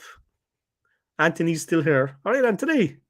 I'm still there, yeah. So I thought you were going with Tony. No offense, No offense. Yeah. No, I will be. But I was just gonna say, with that for tomorrow, if you wanted me to jump on tomorrow and for the last couple of hours, if he was going to do the transfer window and that, and then we can just have a chat and discussion about anything when that's going on. That was. Sure. Yeah, Sounds like a good idea. yeah. Like we can start Oh, maybe at, I don't know, what time could we start? but it's up to you. If you want to start at 8 o'clock, I could jump on any time between half 8, 9 o'clock, or whatever. Yeah, yeah, I think 'Cause, 8 yeah, is okay. It doesn't need to be before then, I think, because when it's running till 11, you know, it's going to take a while to build up. You're not obviously going to go on at 4 p.m. or 6 p.m. Like 8 is more because it's still yeah. 11, and it's going to, the last 2 or 3 hours are going to be quick fire. Quick fire, the last few. Yeah, it And always is interesting, the yeah. last few hours. It's actually a good Yeah, idea from you. Yeah. I still have that list of the videos as well that we're going to do. As soon as I yeah. get settled in Switzerland, I'm going to tick them off one by one. Okay then. Yeah, It's going to happen, yeah. I know yeah. I'm in transition at the moment. Jeez, I'm staying in a fucking hotel. I know. I know. But you Nice have a nice hotel. one. Yeah, Yeah, I'll that's be. behind me, man. It's nice, huh? Yeah. No, it's nice. It's nice. It looks like you're in a. It looks like you're waiting your turn in a brothel, mate, when you're looking like that. But yeah, it's. The thought has crossed my mind. I'm not going to lie. But yeah, if you're still live, when I finish my show, I'll Yeah, dude. jump back. I'll Jump on, come man. back on for like Jump an on. hour, hour and a half. All right. Always a pleasure. Okay, then I'll see. I'll speak to you in a bit. Take care, yeah. Have fun in the All right. stream, yeah. Okay, will do. I'll see you in a bit. All See you, right, see you Dave. later, man. All right, guys. There you go. Let's go through a couple of the comments. Thank you to Tony from Early Doors Football to TV. And thank you to Anthony for coming on as well. I appreciate it. The big man. Thank you to both these gentlemen for coming on. I appreciate it. It's 0-0 still, guys. Liverpool, Chelsea. 14 minutes gone. And there we go. Chelsea headed clear. Liverpool get it back in. Chelsea defending stoutly, in fairness. They're the away side, but they're keeping their shape nicely. And they're definitely look, Liverpool don't have Mo Salah. Now I know he's just one player, but he's a serious player for them. I mean, Salah is often times when Arsenal have played Liverpool, Salah has been the one that has unlocked the defense for them. Oh, it's good Salah wasn't there. He was coming onto it. The aforementioned Salah, yeah. But it's good he's actually not playing because I think that would be too much for Chelsea. An incredible player. That could be the difference this season, like we were saying there with Tony from Early Doors Football TV. Kevin De Bruyne, it's Man City, Liverpool, maybe for the league. At the moment, I think it's between those two. Kevin De Bruyne, he's there now and he's firing. And Salah's injured. You know what I mean? So at this critical point, Salah has to get back as quickly as possible. Maupay was definitely that kind of prime school who kicks you then holds hands with the dinner lady so you can't kick him back. He's that prick. Dave, you must get Dre on before you go to Switzerland. I think he's going to come on. It's either tomorrow or the day after he might come on. Dave, I'll be on in 5 minutes, man. No worries, man. We can do a watch along of the game, yeah? Let me actually plug in the headphones now so I can actually... Let me actually, just 1 second, guys. I'm just going to go to the bathroom quick. It's just over there, luckily. All right, 1 second, guys. I'll be back, yeah?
All right, I'm back, guys. Sorry about that. I was just doing my thing. Let me try to get Connoisseurs a little bit into shot here. Yeah, guys, 0-0. Liverpool, Chelsea, 20 minutes gone. Liverpool doing the pressing, in fairness, but they are the home side, you know what I mean? They're getting a couple of half chances around the edge of the box.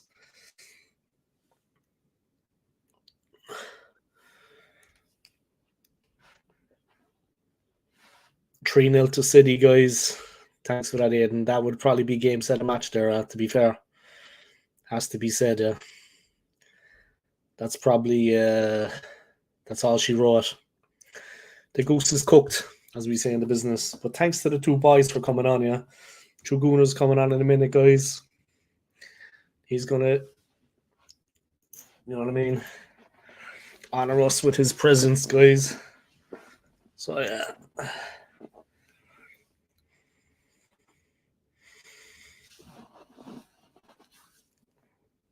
Just watching to the game in Spanish there, guys. The Spanish version. Liverpool with a couple of chances there. Luis Diaz pulling the trigger, but it's not coming for them at the moment. Chelsea, in fairness, Pochettino's a good coach. Chelsea making it difficult for them. They're making it difficult for them, yeah. They're competing for the ball. They're not letting them have it their own way. They're competing for every ball. And they're doing just enough to put them off. Just enough to put them off. Let me put the link again for the stream just down below to make it easier for Josh when he comes on. It'll be in the message bar, pretty recent.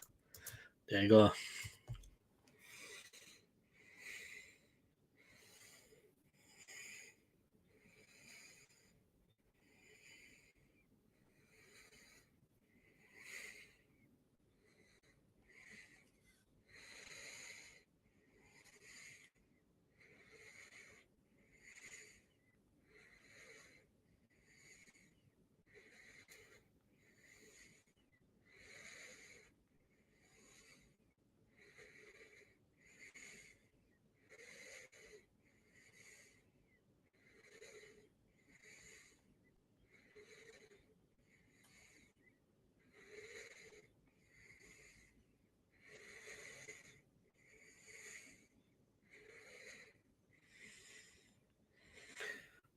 One 0 Liverpool. Oh fuck.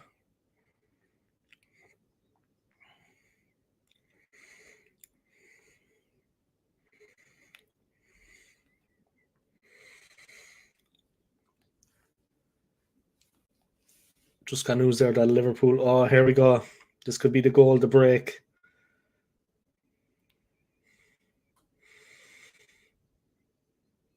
Oh,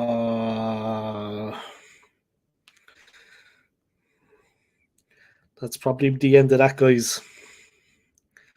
I would say, to be honest. I've got 89 views already somehow on this video. I don't know what was going on there, but thank you to everybody. Yeah? I appreciate it.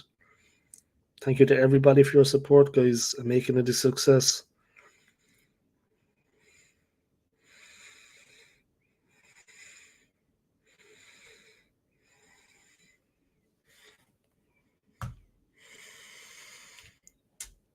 Yeah, and that's it, guys. Diego Jota with the goal. A brilliant run. He went right through the middle of the defence like a knife through butter. Straight through the middle.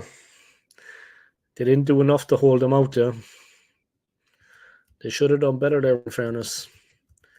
They didn't do enough to hold him off. And he finds the back of the net.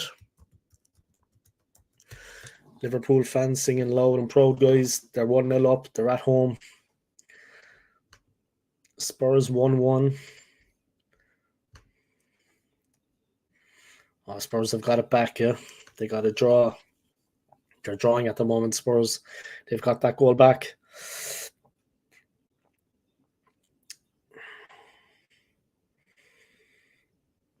If things stay as they are, guys, Liverpool will be top on 51 points. Man City second on 46, but with a game in hand. Arsenal third on 46. City with better goal difference. And then City have one goal in hand there on Arsenal and Liverpool. City win that, they'll be 2 points behind Liverpool. But Liverpool still need to shut this game out, yeah. They're 1-0 up, but they need to shut the game out. All right, here he is, guys. Long awaited. Just a second. Let me take out one of the headphones there so I can hear the man. It's in Spanish anyway, so I don't really need to be listening to it, to be honest. Oh, Skool, Dave, what you saying, man? I'm very well, bro. Yourself? I'm good, man. I'm good. This is the collaboration that many people didn't want. They tried to stop the meeting of the mustaches. This was always going to be something that the people could not stop. You know what I mean? Me, you, and Gunnosaurus. Big up Gunnosaurus in the background as well. Come on. Yeah, he's got an upgrade, man. Let me show you. Mate, look at that room as well, man. You've upgraded the room as well, Dave, innit, man? That's one seat. Nice. Oh, yeah, nice. You've got a stool for him and everything. He's got his own stool, right? He's comfy out, like. He's comfy out. Mate, I love the lighting in the background as well, man. Yeah, it's not bad, right? Living luxury, Dave, man. That's premiering these days, man. Your big move to Switzerland in the upcoming days, bro. Yeah. All the best, bro. Yeah, getting out here today was a little bit. I was just tired, man. Like I was literally lying in bed last night. You know when you need to sleep, but you can't actually just switch off. Yeah, Thinking of so many things that I had to fucking do. Yesterday, I cleaned the place top to bottom. You know what I mean? It was cleaning by is actually a serious workout. I forgot how much hard work it was. I still actually got like muscle pain in my shoulders. Oh wow! There we go, man. All the best to you, Dave, man, in Switzerland. Yeah, thanks, man, and thanks for coming on. Yeah, I appreciate it. So listen, let's get straight into things. Yeah, what's your secret, man? Your channel? I'm only joking. Yeah, I watch your content. Yeah, I see what you got going on, man. You gotta. Yeah, everything that somebody would want in their channel, you kind of, I don't know, man. You're good at what you do. I like it. You can take it as a compliment, man. I like seriously. You got a good channel, man, and people are active. You know, it's like you got those 6,000 subs, but you can see that they show an interest. They're like active in your content. It's not just 6,000 dead subs. You know, you got people that are actually football fans. You know what I mean? Of course.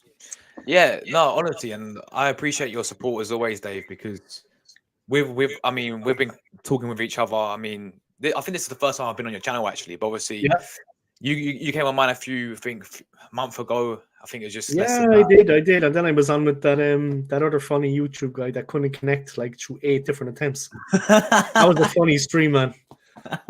I was on form that night. Yeah, I was on form. In the end, I was like, God no, and you were like, oh, he's back again, and I was like, God no. 8 times he tried to connect. He was hitting me up on Instagram for a while, but it was like, I don't know. Yeah, man.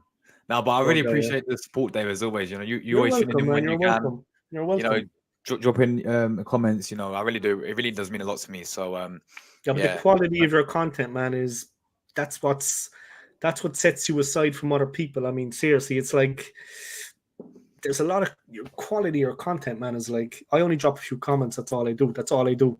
I stream basic. You know what I mean? If I go to the Arsenal Stadium at some point, of course, I'll do the tour, club shop, stadium tour.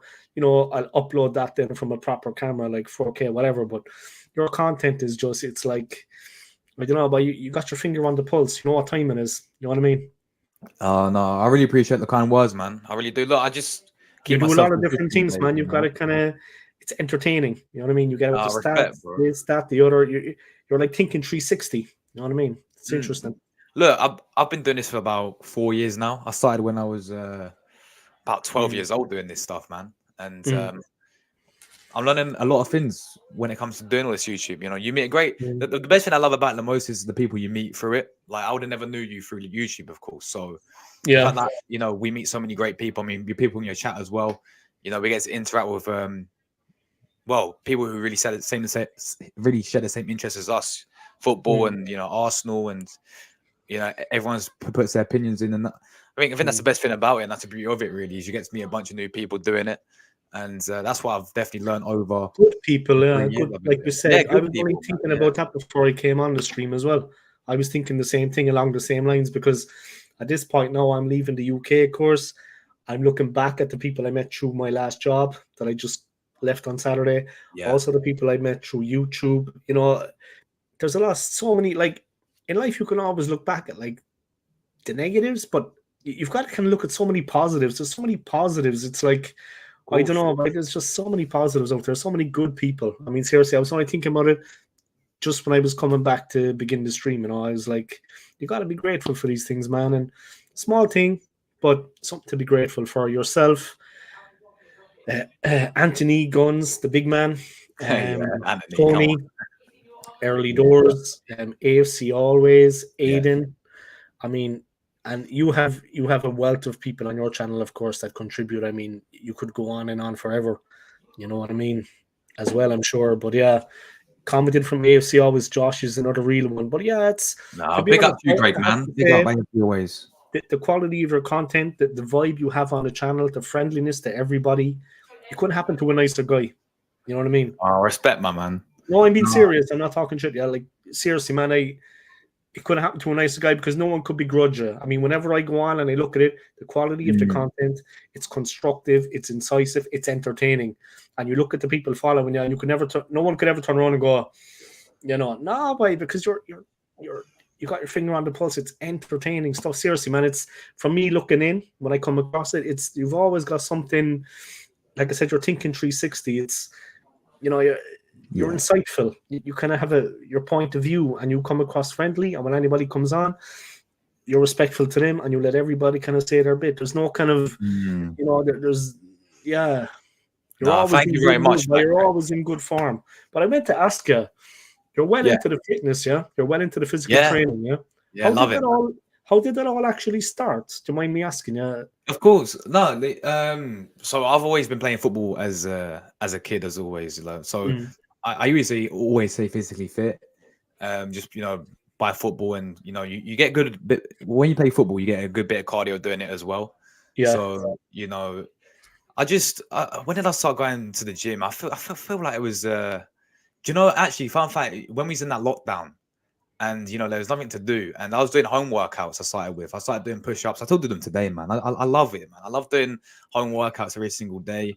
I just started doing push-ups. I started watching you know, this guy from I forgot his name, but he's his fitness coach who, you know, does all home workouts. Started copying him in lockdown. Yeah. So we was locked up. There's nothing to do, so I thought, you know what, I can't really go to play football, you know, for my team. I might as well find another way to keep fit. And I did it in lockdown, started doing home workouts. And ever since then, you know, I just sort of like got attracted to, you know, working out. And I signed up for the gym like last year. Really enjoying that, man. You know, lifting weights. Now, I know there's a theory going around, and big up Anthony as well. Anthony was telling me about, don't start lifting weights when you're too young, because it apparently could affect your like height growth and all that stuff. You know, your development, your natural development. Yes. So I took his advice, man. I'm just taking it easy for now, because I wasn't back then. I was, you know, trying to show off and do all the big boy weights, you know, but now I take it easy. I'm like, no, I need to be careful, you know, because as much as I enjoy it, it could also affect me in the long run. And yeah, no, you know, I go like a few times a week now. You know, I lift a few dumbbells. I do all that. Just for me, I just want to get myself in good shape, man. I think that's the main thing, because when you're in good shape, for me, it's like, you know, my mood will be, and my mental state will be a lot more better. You know, I feel a lot more happier, you know, when I'm in shape. And at the end of the day, it gives me something to do, and it's good. I really enjoy it as well, man. So that's the main thing. It releases endorphins. It's relaxing. It also, like, if you've got anything on your mind, or if you're angry about anything, or there's anything on your life, afterwards there's just a feeling of, I don't know, calmness. Like, even when you go into a bar or a club, if someone bumped up against you, you'd still be, yeah, no problem, man. You know what I mean? Like, just, you know, loving everyone, because that aggression, and your body is seeing it, you're feeling it, you're feeling good about yourself, and you're friendly with everyone. It's just a positive thing. It obviously, certain type of people are like that, you know, they're positive with regards to training. You see a lot of people that cause trouble on the road, on the street, they they can't actually dedicate themselves to it because they don't have the necessary. But yeah, there's a lot of good guys out there and they dedicate themselves like you, man. I did karate back in the day, but I was nothing spectacular, don't get me wrong. I started too late. I think I started at 23. I think if I started maybe when I was 8 or 9, maybe national level, I think I could have competed. No, national level, not international. Yeah, like national. Yeah. You know, but I think I started when I was 23. I went to black belt. I still got the black belt. I was one of the lucky ones. Seriously, no, I was one of the lucky ones, man, because there was better than me and I seen them fail. But yeah, I was one of the lucky ones. I feel like you did karate.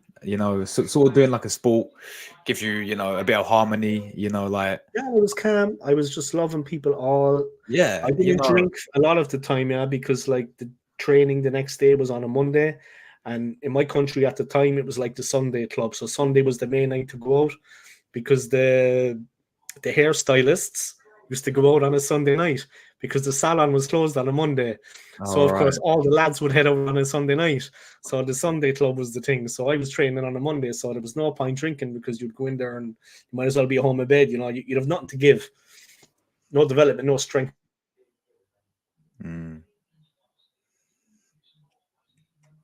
Guys, is he in my country, that's a big thing.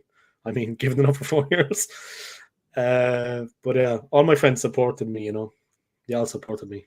So, but it was a bit of fun, But yeah, man, after the training, I used to go in and I used to be so chill. I'd just be like, people bump up against me or this or that. I'd say, yeah, no problem, man. You all right? You good? And can I get you a drink? And they'd be looking at me like, Jesus, guy's all right. You know what I mean?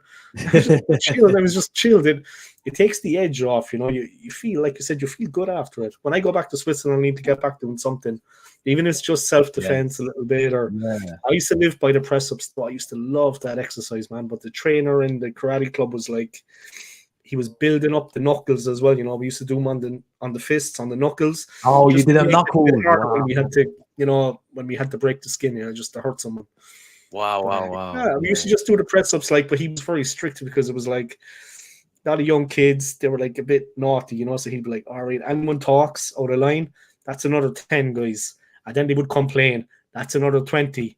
And then I was like, Jesus, I got to work tomorrow.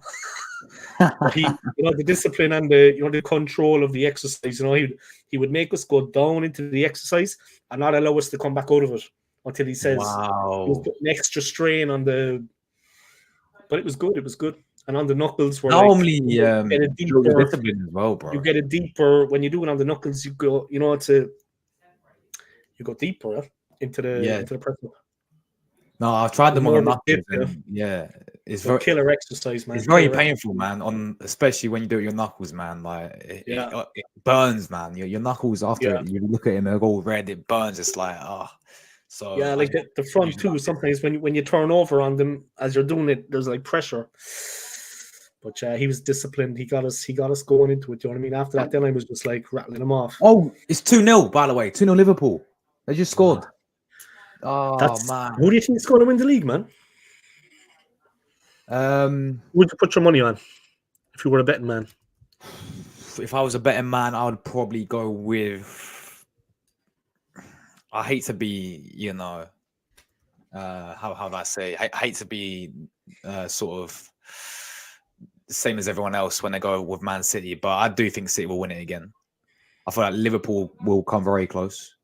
I think it was the young guy who just scored. What's his name? Ben Dokes, the young wing back who scored for them.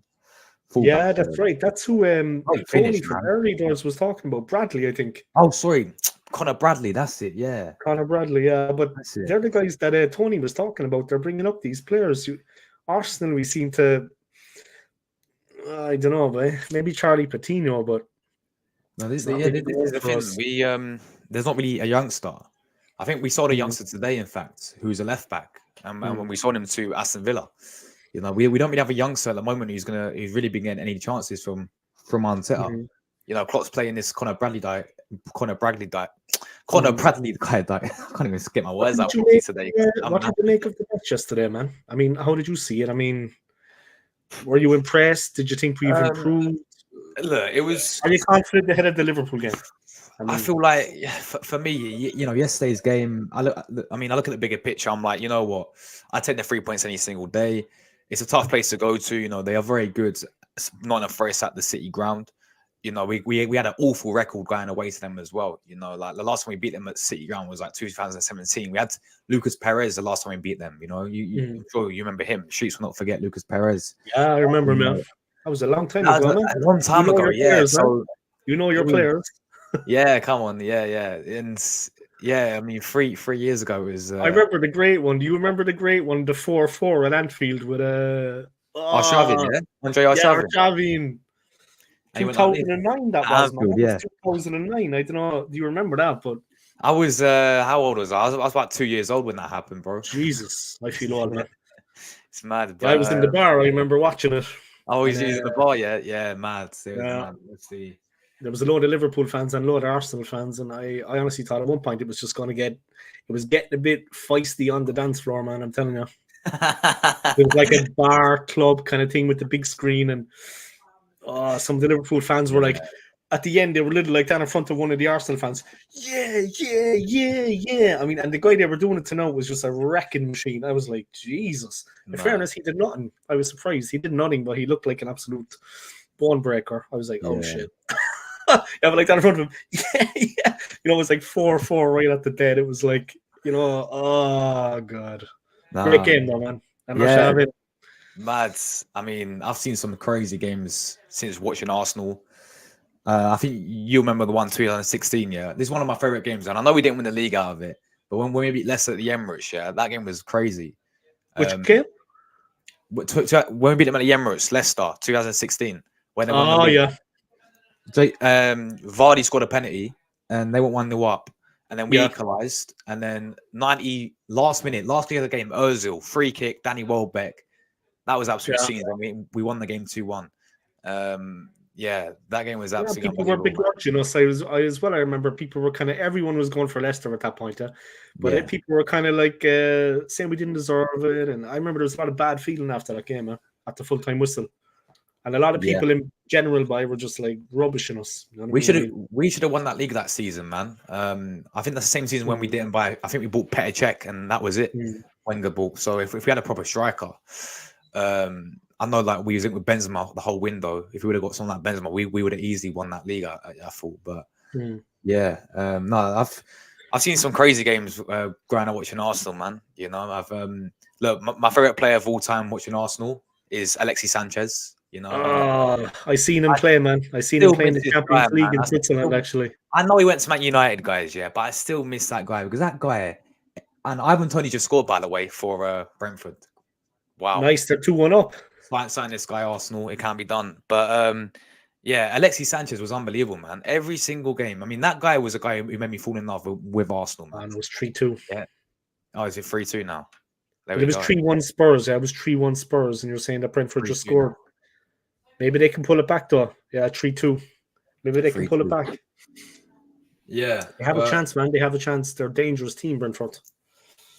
Tony scores again, man. This guy's an absolute beast. But like what you were saying about Sanchez, I'll say one thing about him, man. He was committed to the team. Yeah, he was a winner. He wanted to win games. He wanted to win titles. He wanted to score goals. He did everything he could to. I saw him play in Switzerland in the Champions League, and they beat Basel. Beat Basel, yeah. A lifelong Basel fan, so he'd see some tickets. So we went to the Champions League in Basel. Group stage game. I think we beat them 4-0. But he did like the knuckleball. I might have said this before, but Sanchez did like a knuckleball, free kick, straight down the center of the goal, cracked off the crossbar, and almost went in. It bounced on the goal line.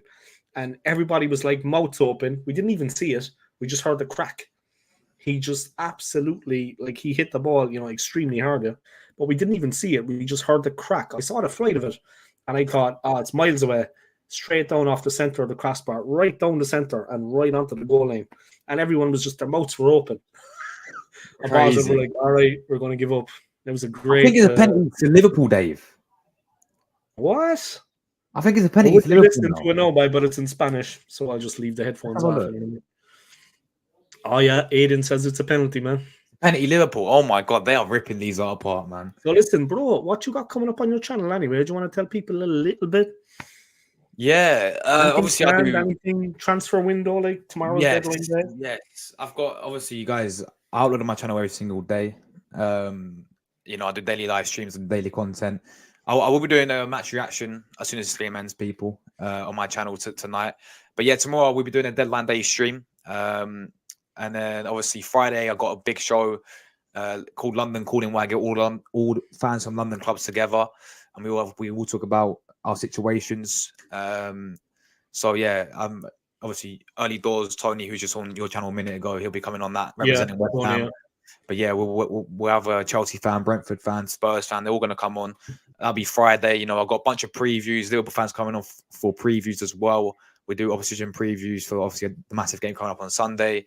And yeah, I do watchalongs. I do obviously match reviews after every single Arsenal game, player ratings, transfer news, literally everything to do with football, everything to do with Arsenal every single day.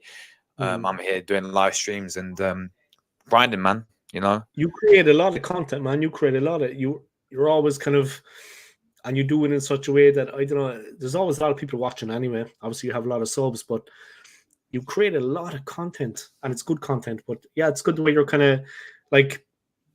I wouldn't say you're creating double of what I create a bit of content, yeah, but I wouldn't say I'm creating maybe the double what I do. But you're always uploading, you're always streaming, I see that, yeah.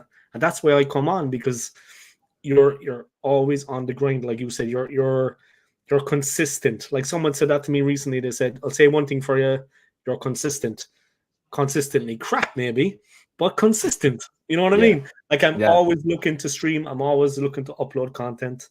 Nunes just missed as well, Dave. By the way. I wasn't even looking at that. Well, yeah, they're going to win the game anyway, man. Let's face it. I mean, we've got a real game against them coming up, though, man. I don't think people realize the challenge that they actually pose us. We're the home side, but you know yourself, man. It's 11 against 11 out there. The home advantage is not really. They picked us off the last time we played them. They kind of were toying with us for a while, and then they kind of upped the gear and they just picked us off. They did. We need to play, like, I don't want to sound like a fool, maybe you disagree with me, but we need to play to a certain extent like the away team. We need to be a bit more controlled defensively, and if we only get a point, you know what, I don't want to sound boring, but let's take it, you know, because I can see them, if we try to open up and play expansive and Arteta wants us to play, you know, I can see them just turning us over. Oh, of course, man. They're just a little bit stronger in the vital areas, man. They're just that little bit stronger. You know what I mean? They have that extra quality. We can't match them. You know what I mean? My opinion, anyway. I think just right now they're they're champing at the bit, man. They want to win something. Yeah. Exactly. If we want to win the league, we have to win this game against Liverpool. For me, like, how do you rate Chelsea? I mean, they're beating Chelsea now. How do you rate Chelsea? I mean, what it is with Chelsea? Better than us? I just feel with Chelsea, right? I just feel, look, Pochettino coming in as a manager, I think that he's decent, but is he the guy that's going to get Chelsea back to the top level? Probably not. Let's be real with it. You know, he did a good job at Tottenham. He got them Champions League final. You know, he got them in the title race. But to take Chelsea back to that top level, I don't think he's the guy for them. What I will say though is, obviously, they spent the money. They have not got enough experienced players in their team. You know, they're all a bunch of youngsters. Yeah. And these youngsters may be good in 5-6 years' time, but we're talking right now in the current situation, they're not all gelling together. You know, and that's been the main thing for them this season. I get they've had a lot of injuries, but I still think you need that experience in there as well. You know, you need some. Pochettino, I mean, you think he's still got it, or is he gone off the boil? I've not really rated this guy. I mean, he did a good job at Tottenham, considering they're Tottenham. PSG, he won nothing. I mean, he won a French Cup, didn't he, at PSG? But he lost the league to Lille that season. And obviously, I don't think he's a man to take Chelsea to the top level, challenging for league titles again. I don't see him doing that. Maybe he can get in the top 4 again, but I don't see him challenging for league titles. But I feel like they need the winners in there, players with winning mentalities who've got experience. Like, I mean, they've got Thiago Silva now. He's about almost 40 years old. They need more players like him who have been in the game for long, who have that experience, who are winners in their squad. Because that can influence the team in general, the squad in general. Of course. Because at the moment, they've got all a bunch of youngsters and youth who are, mate, I think for a few of them are good players, and they could be very, very good in 5-6 years' time. But we're talking right now, you know, I think the main reason why they're struggling is because they're all inexperienced and they're all kids. You know, the team as well. So, you know, at the end of the day, right? I do think they need a world-class striker as well. I'm not going to lie. I don't think Nicholas Jackson is anywhere near good enough. But if they can get an Oshman in, if they can get someone like that in, they have Caicedo. I mean, he is a brilliant player, man. Like, I know he's midfield, but yeah, they have a couple of players there. I don't know what you think of Mudryk. I mean, you rate that guy? Nah, I mean, Mudryk for me, he's been playing a little bit better this season than obviously last season, but we dodged a bullet with getting Mudryk, in my opinion, and you know, we got Trossard instead, and I think that works out better for us. But who knows, man? I mean, Chelsea has splashed a lot of money on these players. You know, Enzo Fernandez, Caicedo, obviously Mudryk. You know, they splashed a lot of money on these players. Maybe, you know, I mean, you see how players go to Chelsea and they don't work out. I mean, Havertz went to Chelsea, completely flopped, completely worked out, didn't work out from how he's doing at Leverkusen. Plenty of players have gone to Chelsea and they've not really lived it up. I mean, Aubameyang went Chelsea, didn't do anything, you know, completely flopped at Chelsea, but was superb at Barcelona. We're talking about today. The same thing happened to him. He was at Chelsea. Who was it? I'd have to check the news again. But yeah, it's like it's a club where a lot of players' dreams die, careers die. That's what they were saying. I can't think of the player now, but they were mentioning a certain player as well that he just went. Barkley. Ross Barkley, yeah. So there's plenty of Barkley, because he's playing well now for the boys at the Luton. moment. Luton, yeah, he's been superb for them. You know, so I think that's been a big reason. I also think, obviously, this owner coming in, you know, Todd Bowley, I think he's clueless. You know, I'll be real. I think he spent all this money and he ain't got a clue. With Roman, you know, under Roman, I mean, to be fair, they were really successful under Roman. You know, I think he had them as one of the most successful clubs in England. He supported them 110%, man, on and off the field. Even he pulled out all the stops for them to be successful. He was with the management as well. People got criticized. People criticized them sacking managers year in, year out because Roman was ruthless in doing that. But the fact that it works out for them because they won more trophies the past 15 years when he was in than Arsenal did, and then more any other the system worked. It worked for them. There was method to their madness. They didn't just, you know, they were successful over a good period of time. They won major trophies. 2 Champions Leagues. Yeah. Like 5 league titles. I mean, 4 league titles. Many clubs do this. I mean, look at Real Madrid. They have that same mentality where they sack managers year in, year out if they're not doing to be like what's that, required. Man. And we're clinging on to them, man. Clinging on. Exactly, bro. It's crazy. Arteta, though, I respect everybody's opinions on my channel. Yeah. People like Arteta, I get it. They think he's great. I get it. Whatever. But he definitely, like, when you come, like, look at the game now, when we play Liverpool. Okay, Jurgen Klopp is a special manager, but that's what we need. We need someone like that. Compare him now and compare Arteta. It's not just the 2 teams of 11 on the field. It's Klopp and Arteta. And that's why they beat us. It's mainly down to Klopp because he can see, he tells them how to play. He sees things in the team, and he knows that Arteta is really kind of like out of his depth in a game like that, like a really big clash. Yeah, it's not just about the players we have out there. Klopp sets them up to hurt us, and Arteta can kind of counteract. Klopp is a great manager, but you'll see the difference between the two of them. And Klopp is also like immediately when something is not working, Klopp's on it. Whereas Arteta is he ponders.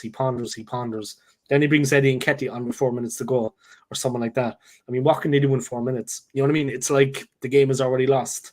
No, that's exactly. The difference, man. That's the difference. Jurgen Klopp is, you know, a world-class manager at the end of the day, and he's been a joy to watch. I mean, I know we're Arsenal, Liverpool, we're rivals, but since he's been in the Premier League, he's been an absolute joy, and I've got so much respect. That's no respect for him, man. They play good football, man, and they're fair. They're not a dirty team. They're not like Atletico. But the thing with Arteta, yeah, and I know I'm sure you've had the news about giving him a new contract when we're halfway through a season. I completely disagree. Yeah, he was fuming as well when he was linked with the Barca job that he would leave Arsenal. Fuming at those rumors. It's crazy for me. Why we give him a contract halfway through a season, Dave? He hasn't won anything. That's what I'm saying. It's done anything yet. This just shows me the owners and the board and their ambition is to win. It's just to get top four because they're happy giving a manager a contract right now, extension right now, where he's won nothing and we're currently sat in the top four. And you know we're currently two places behind City and Liverpool now. I thought the two boys as well, like I can't remember their names. The owners, the Cronkies. I thought the whole thing with Josh and Stan was that they were going to open up the US market. Yeah, Wrexham sell more jerseys in the US than Arsenal. Yeah. Okay, they have a big connection there. I know the owners are two boys from the US. They're known on the road. You know, they're the boys. Yeah, they're famous. But I thought the whole thing with the two boys as well was that we were going to get access to the US market. You know what I mean? For merch and stuff, and create money that we can buy players. You know? Yeah. Like put us kind of on a different plateau. But no, even Wrexham are outselling us in the US. Man. It's crazy. It's crazy, isn't it? You know, once again, like these comical, man. Comical. Yeah, it really is, man. Because these owners, they've always been the big issue. And what we'll say is that they've actually backed this manager more than any other manager. To be fair, you know, he spent 700 million with us on Arteta. So I expect him to deliver Arsenal Football Club trophies now. With the money you spend, you got to deliver trophies because it's marketing, though, man. They're not marketing the product. I agree with you, but it's like, I agree with you, yeah. But like, how can I say? How can I put it? It's like Arteta is not an attractive manager to play for. Not like Klopp. No. Not like Pep. You know, Pep is a guy that takes players and turns them into winners. Or they're winners and he utilizes their talents. They have different reputations. Arteta is not a guy, even... What is the name of that? I can never pronounce his name. The guy that's coaching Tottenham at the moment. Postecoglou. Yeah, Postecoglou. Thank you, man. So Postecoglou, even he can attract players. I don't know. It's like... It's the character of the manager that will also attract the players. A lot of players want to play for a good manager. It's not just Arteta is not quite at that. They don't rate him as such. I don't know. He has a lot of fallings out with players as well. And I think other internationals, other players, they see that. They're like Menduzi, Aubameyang. Okay, Aubameyang maybe was acting a bit, but it's just like I remember back in the day, man. Like I said about the marketing of the club, yeah. Like go to the Emirates, go to the Armory, grand job. Things are looking well, but we don't kind of utilize that. When Chelsea won the Champions League, what year was that? 2012? Yeah, that's right. The goal from Drogba, yeah. The goal from Drogba to get the equaliser in Bayern, the final, whatever. I went to an ex-girlfriend of mine, Swiss bird. She was a Chelsea fan, believe it or not. So I said, all right, look, I go to the bridge with you, grand. So we went. We went to the bridge. We went to the stadium. I swear to God, man. They were on a different level because I went to the Emirates after that, a different level to what we were operating at. Like they had all the merch, of course, Champions League winners. They had medals, they had this, they had a specific clothesline. The club was on the up. You could see the difference, man. It was just, you know, you could see it. And not just because they had won the Champions League. In general, John Terry was the captain and Didier Drogba was in the team and Peter Cech, I think, was still there. And it was just, they were moving in bigger circles, man. You could see it. And I don't think we've kind of, I don't know, is there an interest to get us actually, the Emirates, beautiful stadium. We have some of the best fans in the world, man. I'm not just saying it because I am a Gooner, you're a Gooner. We have some very good fans out there that support the club, diehards. But we definitely have been let down by the way the club has been managed. And we're, like I said, we're not attracting the Benzemas. We're not at Mo Salah. Do you think Mo Salah would ever sign and play for Mikel Arteta? No, never. The Liverpool buy because of Klopp. Yeah, of course. Gakpo went because of Klopp. Klopp picked up the phone and said what he wanted to hear. Come on, man. It's. I know you see Klopp is direct as well. When he's leaving Liverpool, he's literally like this. He's literally like, all right, I'm going to leave. And he's honestly doing it out of the best interest for himself and also the club. Something Arteta would never do. He'll hang around, he'll hang around. We will never win the league with Mick, man. We will never win the league with Arteta as trainer. I honestly believe that. And I do not have a problem with the guy personally. I have no problem with him whatsoever. No. Great victories sometimes. I like what he's trying to instill, but he still lacks the fundamental coaching, the ability. He's not at that level. And we will, no more than ever, man, it's competitive. No more than ever. We're only going, even if we won the league once, it would be an amazing achievement. Yeah. Come on, man. Like, look at it. No, look at Man City. They're going to be around for... Look at the players they have. We can't compete. We could push them to the wire and they'd still pull away in the last 5 games. Exactly, bro. The thing is, like, that's why that last season was the best chance of us we probably will have of winning the league title now, was last season, and we blew it.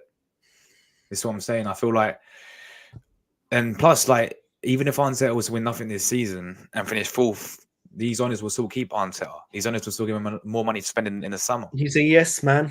He's a yes man. Money.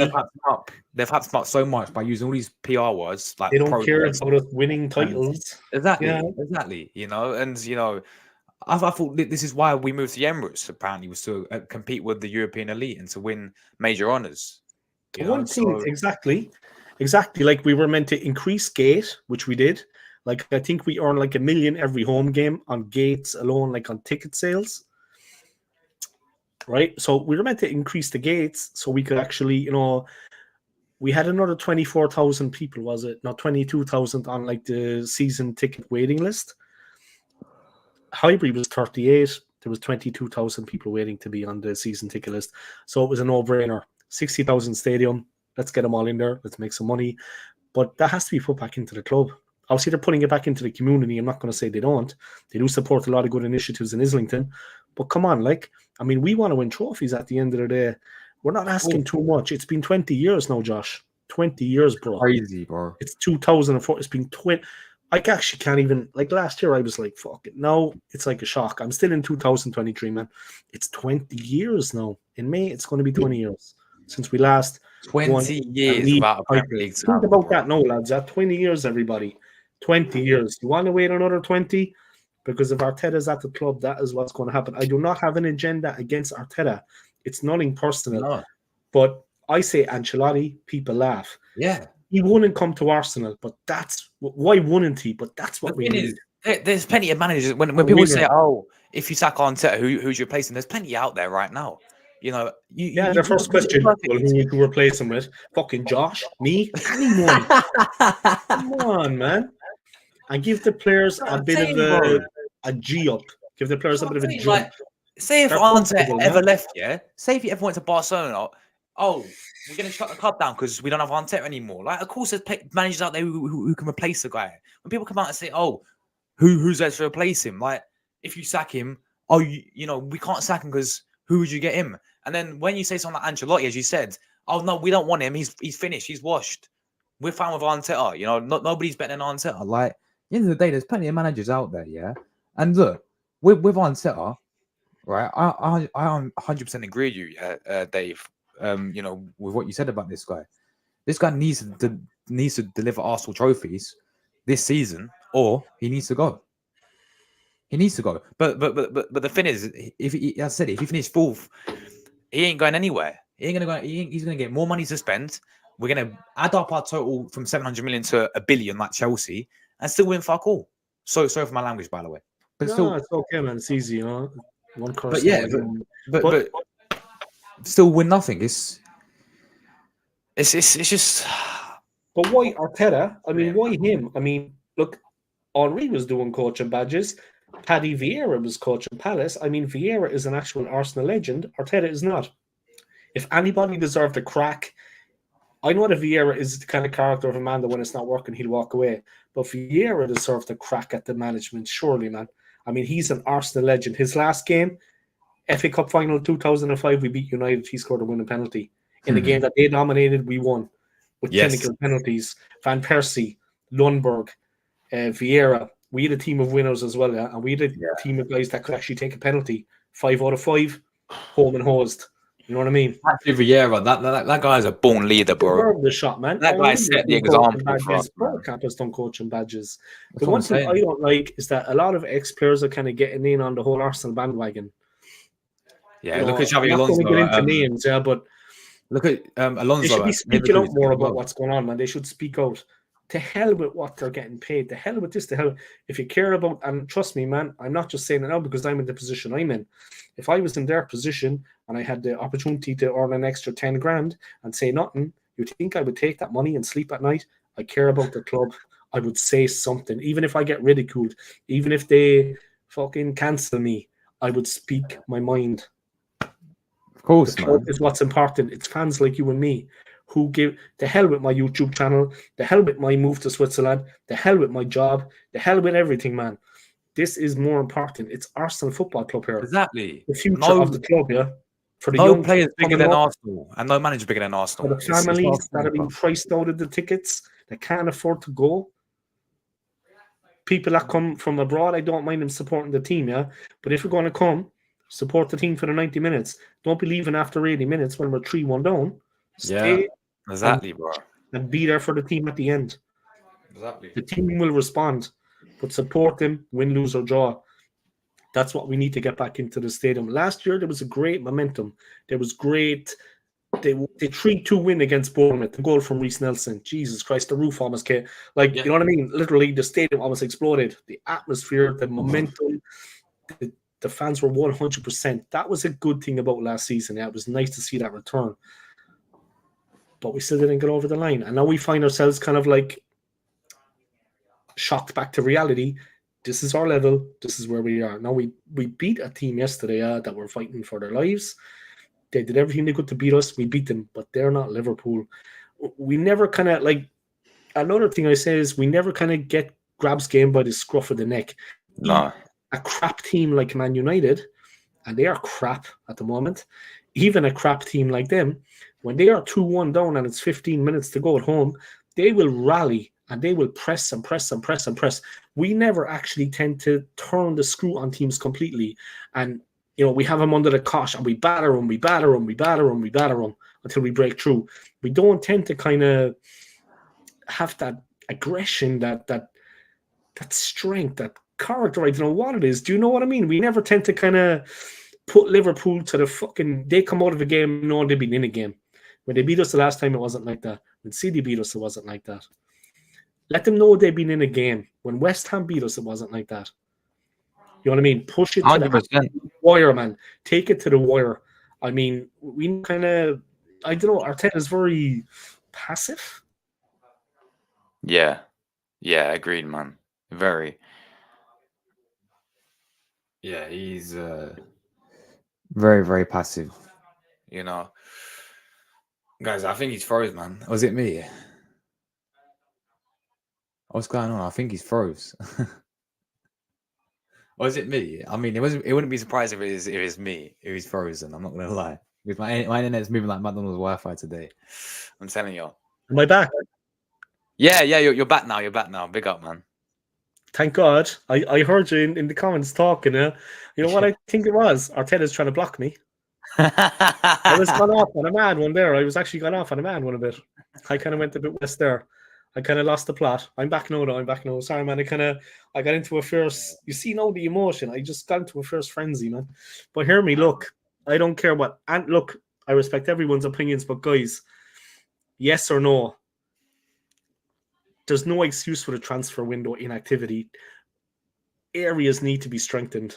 Players need to be bought. Like, I don't know if you know Drawn by Dre. He's been on my channel a lot there. He's got his own channel. He came on like a week ago, yeah. Dre came on, my man Dre. Dre'd be like similar in age to yourself now, yeah. Two young gunners, young men. They know what's what. You've got your finger on the pulse. He's the same. He's got his finger on the pulse. He knows what's going on with the club. You know, your generation probably is a bit more in tune. You know what I mean? You're probably connected more to the streets. You know what I mean? Yeah. 2 men of the world. But you know what I mean? But seriously though, he was kind of saying, okay, he looked at Transfermarkt. He got 11 players. Okay. Those 11 players cost us 225 million that we didn't need. Now, one of them was Havertz. That was 65 alone, yeah. But there was 225 million flushed down the jacks. 11 players that we could have offloaded that we didn't. Now, I'm sure you know who those players are. Yeah, it's not just Havertz. There's another 10. The money that we could have recouped could have went some way to maybe bringing in, you know what I mean? It's like they're leaving the dead wood in the club. Now, I know you know this more than anyone, man. Your channel, you know, like I said, you're thinking 360 the whole time because I watch your streams, I listen to you, your content. We could have sold those players just to raise the money in this transfer window. It's like there's bad planning. It's like everything is kind of a knee-jerk reaction. At the last moment, we'll sign Havertz for 65 million. Here's hoping he'll do the job. Nothing against that guy, man. I've nothing against Havertz. And you know what? I wish him all the best in his career. And I swear to God, I hope he scores 20 goals for us in the rest of the season. But he's not going to do that. Nketiah. And you know what the worst thing is? Nketiah is actually wasting his own time too. Like, your career as a footballer is actually quite short. Saka, Martinelli, they're wasted because we're not investing in the areas that we need to make us competitive. These players will not stay with us as long as, like, they're happy to be at a club like Arsenal, I get it, but at some point they want success. At some point they want to win something. Yeah, no, 100%. That's all I'm going to say. 100% agree. Kane, in the end, he left Spurs. Yeah. And he was devoted to Spurs, and big up to him for that. But in the end, when he realized he might not win something with England because Southgate keeps fucking it up, that's what happened, yeah? Like with the World Cup. Yes. He went out again. Then Kane realized, okay, if I want to actually win a major honor, I have to do it at club level, because with England, it's, uncertain. 100% agree. Look, the end of the day, Dave, yeah, this tells me all I need to know. Like, £100 million was Kai Havertz and Fabio Vieira. Mm-hmm. Just those two players, yeah. And there's plenty of players who we can name. We could have got just for Havertz money alone. Like, James Maddison was available for 40 million from Leicester. He's now ripping up at Tottenham. Just 1 second. I'm just going to put on the heating a bit there. 1 second. No worries, man. No worries. But yeah, guys, as I was saying, like, Kudus, look how good he is for West Ham. We could have got him for about 38 million. Well, how much they got him for. There's so many players out there that this football club decided not to go and get in, and instead to go and sign Kai Havertz and people like Fabio Vieira. Those two players cost us 100 million, by the way. This is what we're talking about recruitment-wise. Don't get, and I will give credit where credit is due, because we have signed some good players like Gabriel Magalhaes, like Declan Rice. I was shocked how we signed Declan Rice. So I will give credit there, but at the same time, you got to be fair and give criticism when it's true as well. And half these signings that Edu has signed and Arteta have got, like Havertz, Fabio Vieira, there's a few players out there who we've signed and have been shambles, really, in terms of recruitment wise. And another thing as well is getting rid of players. We're all for getting rid of players in terms of getting money for them. I mean, look at Liverpool, man. But look how much money Liverpool get for their Deadwood players. Look how much they sold Solanke for. Look how much they sold Jordan Ibe's for. They buy quality. They buy players of a certain quality. They don't hit the miss, not much. But they still sell players for quite a lot of money, and we don't do that. They got Cody Gakpo, man. They got Gakpo. He had a good World Cup with Holland, yeah. He turned my head at the World Cup. They signed him. Could we have signed him? Not a fucking chance, man. Not a chance would he come to Arsenal. And I love the club. It hurts me to say that. Cody Gakpo, we could not have signed him. Not in a million years, man. He had a good World Cup with Holland, man. He was on it. He was on fire. As AFC always says, we could have got loan players in as well this window. Karim Benzema's available. 6-month loan deal. That's perfect for me up front. People don't want Benzema. I'm like, why? The guy's a born winner. The guy won the Ballon d'Or a few years ago. People seem to forget this. The guy's won how many Champions Leagues? 4. You know what? He'd be a positive influence in training, also a lift to the team, morale. You know what I mean? And he might actually teach Nketiah how to keep the ball down. You know what I mean? People talking about, he's too old. He's 36. Hold on a minute. Thiago Silva's playing week in, week out for Chelsea Football Club. He's about 39. So what's the difference? Get Benzema up front, people. But no, it's of course never going to happen. I don't know what game it was, but I was watching Nketiah. I don't want to round on him now, yeah? Okay, and it was on for the curler. So he took it onto his right foot. He put it out there, like on Rewood, yeah? He put it out there. Then he was going to just touch it in front of him to curl it. No, he hit it like angled drive past the post. The angle was impossible. It was on for the curler. Then when it came through the angled drive, he tried to curl it. Like in the space of 3 or 4 minutes, yeah? And I was watching it like this. There's something not right there. I couldn't quite. And then I said, what the fuck's he doing? It was on for a curler, yeah? And that was the only way. No, angle drive. Then when it was on for the angle drive, he tried to curl it. I mean, are you serious, man? And both times he missed.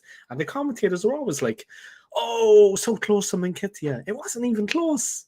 I hate that shit. Seriously, man. Pull the other one, man. It's Come crazy. on. Mental ending to the Spurs game. All right, let's see what's happening. I think they won 3-2 in the end, but come on, Ivan Toney. There's one more goal in you yet, boy. He's been out for 8 months. It's hard to believe the level he's been at. out for 8 months, and his first 2 games, he's had 2 goals. This guy is a beast. Nketiah, I hope you're watching. Havertz, Yeah, do your homework. yeah, Everything he does, they should copy. exactly. That guy's perfect, man. Everything. And we should start going over in the box more. I'm only joking, guys. No, but Nketiah and Havertz, they should start going down in the box and like looking at. Well, don't look at the ref, but just go down and like don't move, because when you roll around, it's like Italian level. Yeah? Just go down and don't move. Like, oh god, what an injury! You know what I mean? Yeah, man. Or maybe another team could injure them and then we could get rid of them that way. But look, it's I don't know. But as soon as we bought players, like that trade was saying, 225 million, 11 players, offload them. As soon as they arrived at the training ground, for the medical, their value had halved. And they're earning big wages every week. Yeah? I mean, it's incredible what we're paying some of them. And why do we persist? Look, I love Saka to bits. Yeah? Big up Saka, man. Arsenal true and true. But they persist with playing him when he's not in form. No, exactly. We've got no other options. We've got no other options, exactly. is it? No other option. He's not in form. Play the player that's in form in the moment. But then Don't when play we him because he's a big name. we ain't gonna, we got other options. But then that's to go back. We have to go back all the way to the start. Driving him into the ground. We should driving him into the ground. We should have signed the actual backup right winger for Saka, someone who come in and give him a bit of competition. But we haven't got that, so we have to play him week in, week out, running through the ground. But McManus was telling me, I don't know, he's always on my channel, Pete McManus, but McManus is a diehard gooner. He was telling me that when Arteta came in, he just got rid of all the backroom staff that were there and the scouts, and he brought in his own boys. Yeah, I mean, Like I'm not a rocket scientist, and correct me if I'm wrong, man, but this is what, like, if you, Josh, were the manager, right, this is what I would imagine you would do. You would have a fella in Italy, you would have a guy in France, you'd have a guy in Spain, and you'd have a guy in Germany, and you'd be on the fucking phone to him. All right, what's happening? Let's get a couple of players in. It doesn't, the Portuguese league, there's players out there, man. It doesn't have to be, I'm sure there's some good players in the United States. You know what I mean? There's probably some good, what about the Moroccan guys? The Moroccan national team. Christ, they got some serious players. Now the African Cup of Nations is on. We should have a scout over there looking at some of their players. You know what I mean? That's how you do it. It's not rocket science. Jesus, it's common sense. Go have a look at one of the games. Whoever's playing, Ivory Coast, Egypt. Please don't look at Elneny. And you know what I mean? That's how you do it, man. All of the major leagues, we should have scouts. And they should be looking. There's no players out there. You're telling me there's no one out there. Go away and look, if they got Premier League experience, big up, man. It helps. But it's not the be-all and end-all. The Bundesliga, League One, Serie A, the French League. Come on, man. It's not the Swiss League even. If I see any good players when I'm over in Switzerland, keep an eye on, man. I'll contact you, and then when it doesn't go right, I'll blame you. But we'll pin this one on you, man. Josh, it was Josh. It was me. Come on. Josh fucked it up. No, no, but seriously, man. There's players out there, man. You know that. They don't have to cost an arm and a leg. And they're proven, a lot of them. They're internationals. The funny thing is, we get linked every window with about 20 different new players, and we end up signing none of them, bro. You know, and the thing is, the players we get linked to, I'm actually for a few of them. You know, there's been a few that we've been linked with. I'm like, you know what, we should actually go, but it never happens. You know, another club beats us to it. Dre was at a game recently. I don't know. The guy was talking about, drawn by Dre. He was at a game recently. And he's a decent ticket holder, and he's living just around the corner from a stadium. So he went to the game, and the team played a stinker. I think it was a draw, or they were beaten. And the thing was that Odegaard was coming, and he was coming towards the fans. And there was 2 fans behind Dre, and he was fuming because they were like this, "Oh, better luck next time, OD. Don't worry about it. We still love you." I mean, he was like, what the fuck are you talking about? Did you see that performance? And he was getting into it with them, And things got a bit, at one point, it might have got a bit, Yeah. but he was actually giving it to them. Like, why are you being so like when there's no kind of like imagine that happening in okay, I'm not going to talk about Liverpool again for God's sake. Who else? United. You know, a team where the fans are very brash. Imagine Yes. their reaction to Rashford, for example, when he's not pulling his weight. Like at the moment, he was out on the booze and he was this and he called in sick. They are ruthless when they abuse the shit out of the players. That's what's needed too. I think the fans have to be a little bit more when necessary. Of You course. know what I mean? Of When the course, man. performances aren't up to scratch. But you've got guys like that going, fanboys, it's okay, Odegaard, we love you. Better luck next time. That's the You issue. know? Oh, come on, man. This Seriously. is why the standards of Arsenal are so low as well now. You know, this is why the standards. This is why people are accepting getting top four. Oh, top four, you know, Champions Top League four, back again. by the days of Wenger. Jesus, all those The hammers. days of Wenger, when people were demanding more than top four, which you know they said he wasn't doing good enough. You know, because they wanted more. They wanted league titles and Champions League. Hence why we moved to the stadium. But now people are happy with Arteta getting top four, are they? Okay.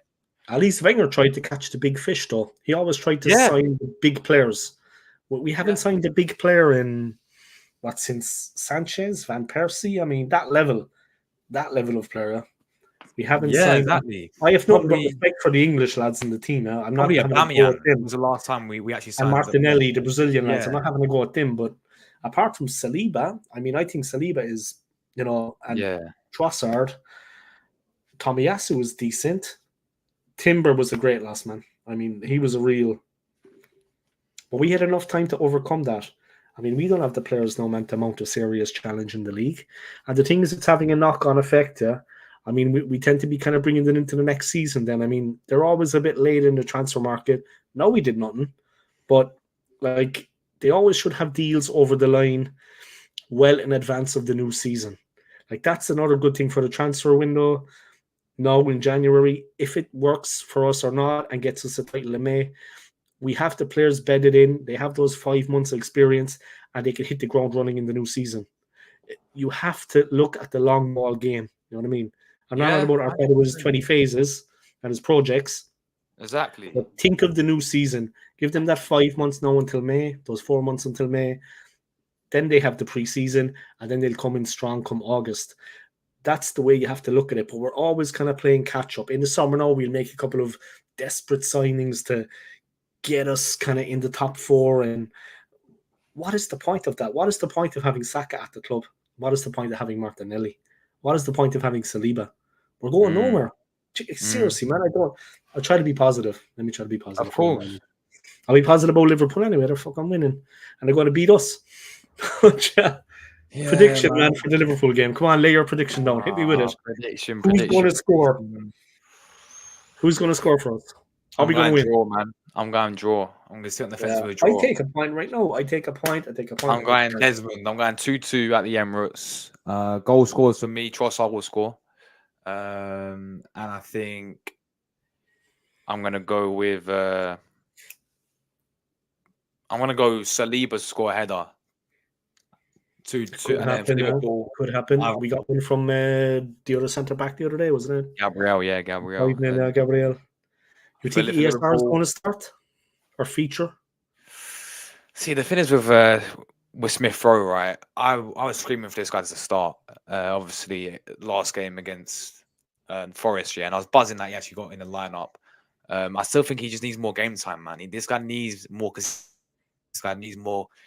consistent starts in our team because he's not fully ready. What I watched him, I mean, he played all right, but you know, he didn't. I mean, he wasn't spectacular, you know, but you know, he did a decent job, but he wasn't, you know, the Smith that we all know. And no, he didn't set the world on fire. That's what I'm saying. Long bursting runs. Yeah, exactly. But stretching the defense. If Thomas Partey, if Partey's back, then you play Partey, of course. If not,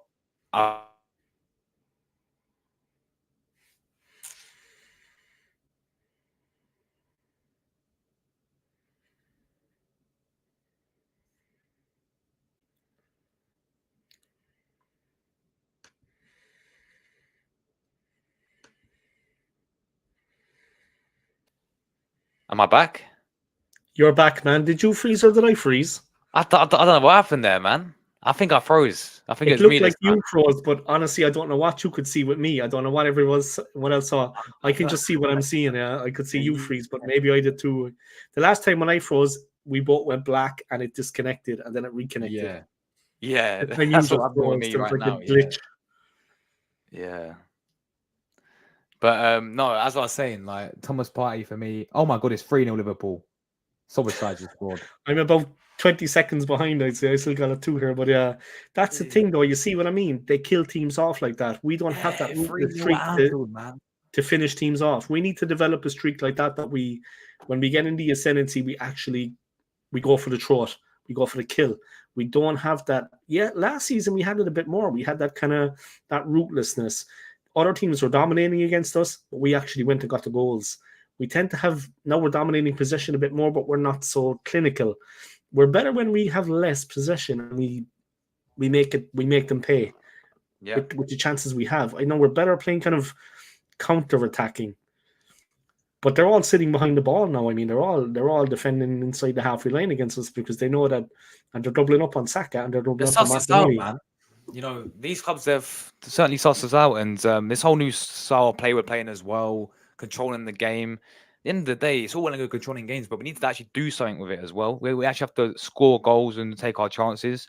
And I know we did it against Palace, and I know, against Forest we won, but in the big games we're talking about, I mean, like Aston Villa, for example, when we lost the game 1-0, look how many chances we had, bro. And when we didn't take any of them, and they kept the clean sheet in Villa Park against us. I mean, Newcastle, when we had plenty of chances, didn't take them. Liverpool in the FA Cup had plenty of chances, didn't. There's so many games.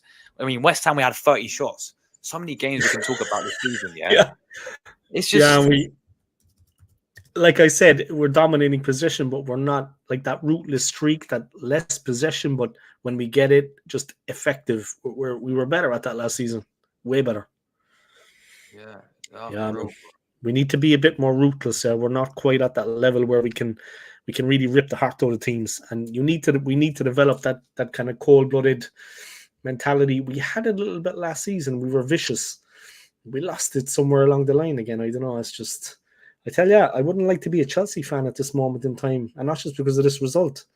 In general, man, times are tough for Chelsea fans, boy. No, for real, bro. It's not looking good for them. That was Slobodsky. That's what I thought. The Hungarian guy, right? That's what I thought. Yeah, good player, man. Decent I thought for a player. minute, don't tell me it's another youth player. I said, oh no, it's that guy. Yeah, it's Chelsea are not looking Chelsea have problems, though. good at all. Yeah, but Liverpool now with Van Dijk is back in there, man, and he's got a point to prove. I don't know. He was a bit annoyed that people were saying he might be leaving. They kind of read too much into his comments. He was taken aback, obviously, when, like the rest of them, when Klopp said he was leaving. Obviously, it was a shock. I mean, because he came there because of Klopp. I mean, that's the reason he joined the club. Man City won, yeah. Yeah. City it has been firing again, man. Yeah, man. I hate to say it, man. We are not winning no league title, Dave, bro. I can't lie. Well, that was like I said, it'll never happen when Arteta's coach. So that was done by the board. But I feel sorry for the younger players. I don't know. I think like Emiliano Martinez, we let him go as goalkeeper. Look, the thing that annoyed me was the treatment of Aaron Ramsdale. I don't think he did anything to deserve being just bypassed like that for Raya. I think Ramsdale was, and then his confidence went completely. Then his father spoke out in the media. Okay, not the wisest move. That pissed Arteta off. Then when Raya was cup tied against Brentford, they brought Ramsdale back in, and he played awful in the first half. What did they expect? His confidence was shot to pieces, and he was trying to play like Raya, the poor guy. Ramsdale was actually trying to like play the ball out from the back, like Raya does, hoping to impress Arteta, and he made mistakes because he's not used to it, and he had no match practice. And then they were looking at him like, Arteta was looking at him like, oh, yeah, what you expect, boy? He hasn't been getting game time. He's lacking confidence. He knows you don't have any belief in him because you put Raya in straight over him. No questions asked. You know what I mean? They didn't even give them 5 games each and see who was the best and then say, okay, Raya. Raya just went straight over him. Arteta caused all of that with Ramsdale. And then he's looking at Ramsdale when Ramsdale was shaky. Oh yeah, no, I can see the problem. The problem is by you weren't playing him. The problem is you didn't have any confidence in him. The problem is you put another keeper in over him. Arteta caused all of that. And Roya is not a good shot stopper. No. Yesterday, claimed a couple of good high balls, played the ball out well, but he's not a good shot stopper, man. I like Ramsdale. Again, that like was Ramsdale. a baffling signing as well. Signing Raya. You know, Ramsdale had a very good season last season, I thought. And we didn't in the summer, we didn't need a goal. There's other positions where we should have. I like Ramsdale. Yeah, same here. And there's other positions like where we him. should have prioritized more instead of getting another I goalkeeper. like his attitude. Yeah, exactly. You know, exactly. You know, he's got He gives his all for the team, but exactly. He's got a good attitude, and at the end of the day, Yeah, right, he he had a does. good season. We didn't need another goalkeeper. This nice guy, man. He's a summer. good guy. Yeah, He was treated badly, man. You know what I mean? Arteta maligning the guy, leaving him on the fucking periphery. His dad speaks out. Who wouldn't? Obviously, it was upsetting the guy. He was supportive when Raya came. You could see him, but I knew it was only going to last a certain amount of time because the tension was there, obviously. He doesn't want that to happen. He was upset. He said it to his dad, and his dad said something, for fuck's sake. I mean, Arteta, man, get over it. And then he's looking at him because he's playing crap in the next game. The only reason he was playing was because Raya was cup-tied. That doesn't instill confidence. That doesn't instill confidence. And then he was trying to play like Raya. Play your own game, man. And Arteta looks down as soon as he makes a mistake. Oh, I was right. You were right, you idiot. You fool. Oh, Chelsea just scored, by the way, 3-1. And Nkunku just scored for Chelsea, guys. Wow. I'd say Come back on, Dave. 20 seconds behind, by. Come on, Chelsea. Come back on. Wow. 3-1. Liverpool are still looking good, though, man. They just made 5 subs as well, Liverpool. So, if I was to give Chelsea advice now, it would be, and not because it's just benefit to Arsenal, let's go danger some players. Let's hurt some people. Exactly. I'm joking, guys. I would never encourage that. Exactly. But let's go and hurt some players. Let's injure some players. Let's hurt some people. Exactly. Take out a couple of their top players. You know what I mean? Van Dijk as well, he's a little bit. He gets a little bit ahead of himself sometimes, isn't he? He's a bit cocky, Van Dijk, a little bit. That was a nice one. In fairness, that was a nice turn and finish. Quick, sharp. He's compact, you know? You see that? Like Gunnosaurus here. Yeah, Gunnosaurus. Big up Gunnosaurus. Anytime you want to head off now, Josh, do, man. No bother, yeah? You know what I mean? I got 20 minutes anyway. And no problem, man, because it's fine for me. I'm on holidays at the moment. You know what I mean? Yeah, man. How are you feeling about your big move to Switzerland, though, bro? A little bit apprehensive, but, you know, I'm kind of getting into my mind that I'm going back. It's for the best for my own life. You got family over there? Or no, but I've got I actually have a cousin in London, which I believe in Romford. But all my family are in Ireland, are in the Republic of Ireland. Oh yeah, cool. But I was there for 10 years. I mean, I know a lot of people. Yeah, I have some solid friends. So are you going back to the same place that you were 10 years ago then? I'm going back to the same place, like Zurich, but like it's like the canton of Zurich, so the area surrounding Zurich city. So city and county. I would like to live those somewhere. At the beginning, I'm going to be living where I was before, which is all good, but that's only probably for 2 months. I have a place already, but that's only probably for 2 months, and then I want to just move to a different part, but in the same region, but a different part, you know, like a different place, just for fresh air, like a change. You know, something new, but still be in the area that I'm close to friends, you know, because it's not like London there. It's much, much smaller. Like the whole population of Switzerland is less than London. So, wow, you know, it's not so, but London has been fun. It's been a good experience. Obviously, it was easy enough for me too, because being an Irish passport holder, there's no kind of paperwork to be done. I have a right to live and work and buy property or do whatever I want in the UK. And I can always fall back on that if there's a problem, but I just want a little bit more for myself. Life. Yeah, in Switzerland, you can actually, like, it's just that little bit more. Like I said, I never felt worried in London walking the streets. I never felt like I was going to be attacked or nothing like that. But it's just, I don't know, it's, you know, it was easy enough for me too, because I speak English fluently. Of course, I'm a native speaker, and like I said, the visa problem never was an issue for me, but like it is for a lot of people that I worked with. But I don't know. I miss the life I had in Switzerland. You know, just the That's simple fair, things. bro. Yeah. I came fair here play. for all. I came here for all the wrong reasons, I suppose you could say. You know, so that has nothing to do with London or the UK. That is me personally. I came for the wrong Yeah. reason. And now that things have changed completely in my life, I'm going to go back. I'm going to be All happy. the best, man. All the best. And my to you. channel is I can finally settle into the place, do a couple of things for the channel and kind of grow it a little bit, you know. But I've been putting in work. I've been putting in work the last year. I mean, it's been keeping me occupied, keeping me on the straight and narrow. It's been keeping me out of the pub. It's been keeping me out of trouble, you know. Of course, man. Yeah, that's the main thing. You got to keep yourself kind of going in life. And I was literally working every day, streaming and going from home to work. And there was no kind of Christmas parties every so often, but then that was it. But there was no kind of like, I had social outlet once or twice, but it was fine because I put myself into my work and the people in work were like family to me. And we had some good times, man. I'm going to miss them. Good people. Yeah, Good people, man. A lot of good people Fair in London. A lot of good people. And like I said, safe city. I never once thought, you know, there was ever going to be any kind of, obviously not that I couldn't handle. But, you know yourself, I never once felt, it's not because of that, it's just the noise and the pollution maybe is probably mainly the two things that also kind of are a bit, I think it was affecting my health. I think the pollution, I can feel it. The air is a bit fresher. The air is a bit fresher in Switzerland, man. It's just London is so big. There's definitely a lot of pollution, man. You can feel it, though. I don't know. Feel it, man. Yeah, Something for real, man. Nunes just hit the bar as well, man. This guy London can't is an score. interesting place. Interesting place. Yeah, Liverpool are in control when they went 3-0 up. 4-1 Liverpool, man. Nunes just completely hit the bar, yeah. He always misses a lot of chances, him though. I know. He missed a penalty today. I think he hit the post of the penalty and now he's hit the bar. Like this guy, man. He gets so unlucky, man. Look at that header off the bar. Jesus. That's another reason for Liverpool's success, though. Alisson is a calm customer. He goes unnoticed. God. You always notice the good goalkeepers, they tend to go unnoticed.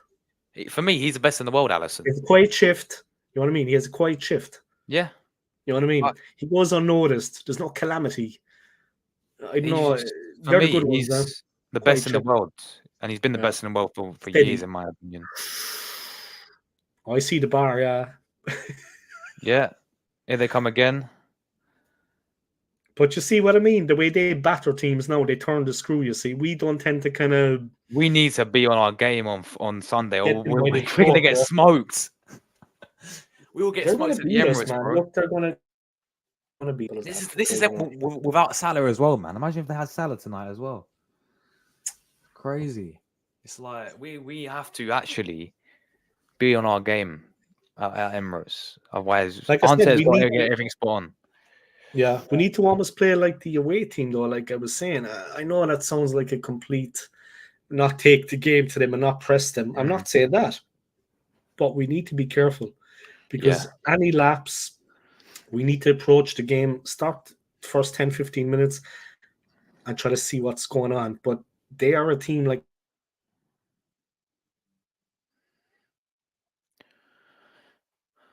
us. That's what happened. They're like Klopp. Look, Klopp is a good manager. Yeah, he's got a better man. Dave a better manager than us. But maybe we learned something from that game recently. Yeah, but they're definitely they have more firepower to them. Man. They have more firepower. They're better in certain areas, and just a lot of the time, Mo Salah made the difference. Like De Bruyne when we played Man City. Louis van Gaal. Yeah, Louis van Gaal. Maybe he could be coach. Jesus, he got old by. Still though, I'd put him in as coach. No, but seriously, it's like, I don't know. We'll see on the day, man. But I don't know, can we actually stretch their back four as well? I mean, do we actually have the ability to put the likes of Van Dijk? Can we control Arnold, Trent Alexander-Arnold? Can Saka get free? They tend to bottle him up a bit. Yeah, he gets bottled up. Martinelli, can he break through? Trossard should start, in my opinion. Someone quick. I agree. If it's not working, change it. If it's not working, change it. Yeah. After 20 minutes, change something. But don't go 4-3-3. Oh my God, it's 4-1, Dave. Go on, Liverpool. Oh, next to Arsenal, man. 4-1. Say your prayers. Diaz just scored. What the hell? I actually think I might change the name of my channel, Old School Red. Imagine if I did that, old school Liverpool. People be like, then it wasn't that the Josh, True Anfield. True Anfield, yeah. True Anfield. That's what you can do, though. Just a quick switch, take down the jerseys, sell them on eBay, get in a couple of Liverpool ones from China, just have them in the background.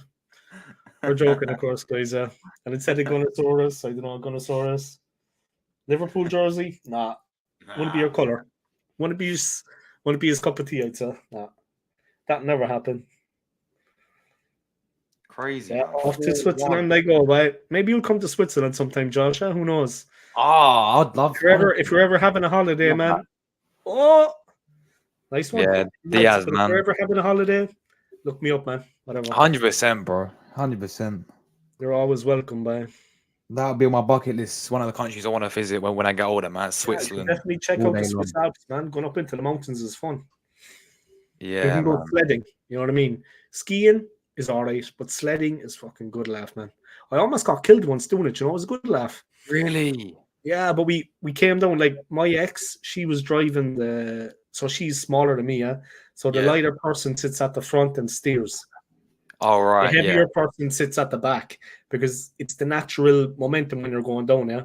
The heavier person at the back, the lighter person at the front drives, yeah. So she was driving. So we went down in the very first morning, 6 a.m. We were up on a ski lift, jumped off the ski lift, down the mountain. No one had been there before us. So it was just the snowfall during the night, clear snow. So you couldn't see the tracks. Normally there's tracks that show you the route you should take because people have gone down already. But there was no I tracks. see. So when we went down, we went too wide. And there was a huge tree. Now I'm on about split seconds here, yeah. It was like that. Yeah. It was like a dream. We went down, I'd say 40 miles an hour, flying like a rocket. The tree was coming. We were going straight for it. And it was literally like we had like a half a second. She turned. The thing flipped the sled. But what happened was, it was a timber one, yes. It was like, what happened was my leg, as I was getting thrown off, my leg got stuck underneath. So when I got thrown, it's like my top half went one way, but my bottom half stayed for like a couple of seconds. And I was kind of, ouch, man. So I was knocked out, yeah. I hit the snowbank head first. I was knocked out. I came to, and the first thing I did was literally, I started touching my limbs. Is anything bust? I was completely, whoa. Yeah. She was like about 5 meters away, like walking over to me. She was fine, but I was like, fuck, man, something's done. My shoulder had actually I didn't dislocate it, but, I felt it kind of when I moved back. Oh, The yeah. shoulder was a bit tender, I said, all right. But it's just my body twisted, yeah? And like I said, my leg was underneath the sled when I fell. So when my body went to be released and flipped, I got held and the shoulder popped. Oh, man. Oh, man. I woke up and I was like, we could have been killed that day. I'm not exaggerating, yeah. If you hit it with your head, I mean, she crashed the sled, yeah, to save us and flipped it. But then she got thrown clear and was cool, but I got fucking trapped. Jesus, man. And I'm telling you, man, it was like this. You don't even have time to breathe. That's what I'm saying, man. That's And I crazy. woke up like that. I woke up in the snowbank, like laying on it. I was like, and I was knocked out, yeah. And when I came around, I felt all fuzzy. That's crazy, bro. Where am I? What's happening? The sun was shining on me, and I was like that. I survived, man. I survived. There we go, man. There you go, man. It can be dangerous there, but look, life is, you take your chances, right? It's fun. Exactly, bro. Sleds are quick. Yeah, the sleds are quick. I mean, they go quick, Yeah. fast. And the thing is, it's not your own one, yeah. It was like a rented one. If you Oh, have your yeah. own sled, you kind of know how to give it a bit of gas and when to ease off on the steering, but it was a different one. We weren't used to it. I was like, there you go, guys. Switzerland, sledding, head first, snowbank. So I got a question, yeah. Out of all the countries, why did you choose Switzerland to move to? Well, I went. That's a good question, man. That's a good question, actually. I went from Ireland to Germany, because I thought Germany Oh, would be in the Germany. center. I thought that Germany, I'm leading into Switzerland, yeah, but I thought that Germany was like in the center of mainland Europe, and from Germany I could head north, south, east, west. So I flew directly to Munich. I was working there for a while at the Oktoberfest, and then I met a guy from Dublin that was there working there, Anto. All right. Anthony. So myself and Anto, he had like a Hungarian girlfriend. So he said, "Why don't you come to Budapest, man?" He says, "I'm going in a month or two. We both hook up there. We get jobs, whatever." So he went before me, like a month before me. Then I went afterwards and I followed him. I got a job before him. So I got a job in a tourist hostel by the National Museum in the capital of Hungary, in Budapest. So I was working in a tourist hostel called the Aboriginal by the National Museum in the center of Budapest. And an ex-girlfriend of mine came passing through, and she was from Switzerland. So I went to be with her. Yeah, I went for love. Yeah. Oh, I see. So I went to be with her because I was in Hungary, she was in Switzerland. I was in love with her. I'm not gonna lie, I loved her. So Yeah. I went there to be with her, and after we broke up, like 4 years down the line, I stayed because it had become my home. There we go, man. It was all I knew. And I grew from there. And then I left, of course, because another stupid mistake. But look, these things happen. Yeah, man. You learn I from have it as unfinished well, business, man. I'm going to go back there. I've got unfinished business, like in a positive sense. Yeah. It's a nice place to live, man. It depends what you're looking for in life. But if you want a nightclub till 4 a.m, you can have that. If you want a relaxing walk down by the lakeside in Zurich, you can have that. If you want to go and have like a grill party with friends, you can have that. You earn a little bit extra money as well that you can actually take that trip to Florida. You can have that weekend in New York. Things that I was never able to do before because I had worked in low-paid jobs all through my life. I had that. I had a little bit of extra comfort, not greed, but do nice things for friends and family too. It was just, of course, and it's a safe place to be. Yeah. It is controlled. But the good thing is, being a foreigner, you don't have to do the military service because all the Swiss men until the age of 65, they have to do it every year. That is a bit of a pain, I think, for Swiss people, men and women. Yeah, they can. When the women can choose, the men have to. All the guys I know over there, they have to do the military service every year. But you don't, because you're foreigners. Yeah. And also Swiss guys that have like an injury, like that were in a car accident or something, or they don't have to either because they have like ailments. But yeah, well, my buddy doesn't like to do it. My buddy just like pays them 30% of his wages for the month and goes working in like a retirement home or a hospital because he's not the kind of guy that wants to pick up a gun. Yeah. He doesn't want to feel like one day he might have to actually shoot someone, Of course. He's not that kind of guy. Nah, yeah, that's understandable, bro. Some people don't want to do that, man. Yeah. Big up Alex in the chat as well. Alex, how are you, man? Alex, I feel bad, man, because I was meant to meet up with Alex, and then one thing led to another, and last week I just didn't have time to even look around me, and I feel bad for Alex, man. Because how's his business going? I know. How's the coffee business going? Yeah, coffee business in Cholton Athletic. I saw it on his Instagram. I was like, mate, fair play to him, man. Start up a business. Business. The thing is with Alex, he's got his hands in a lot of different pies, as they say. He's doing that. Then he's working as well, a different job. He's doing his fitness. He keeps himself active. He goes to these his personal life is full of activities. He's always doing something. He's not working out. He's doing this. He's doing that.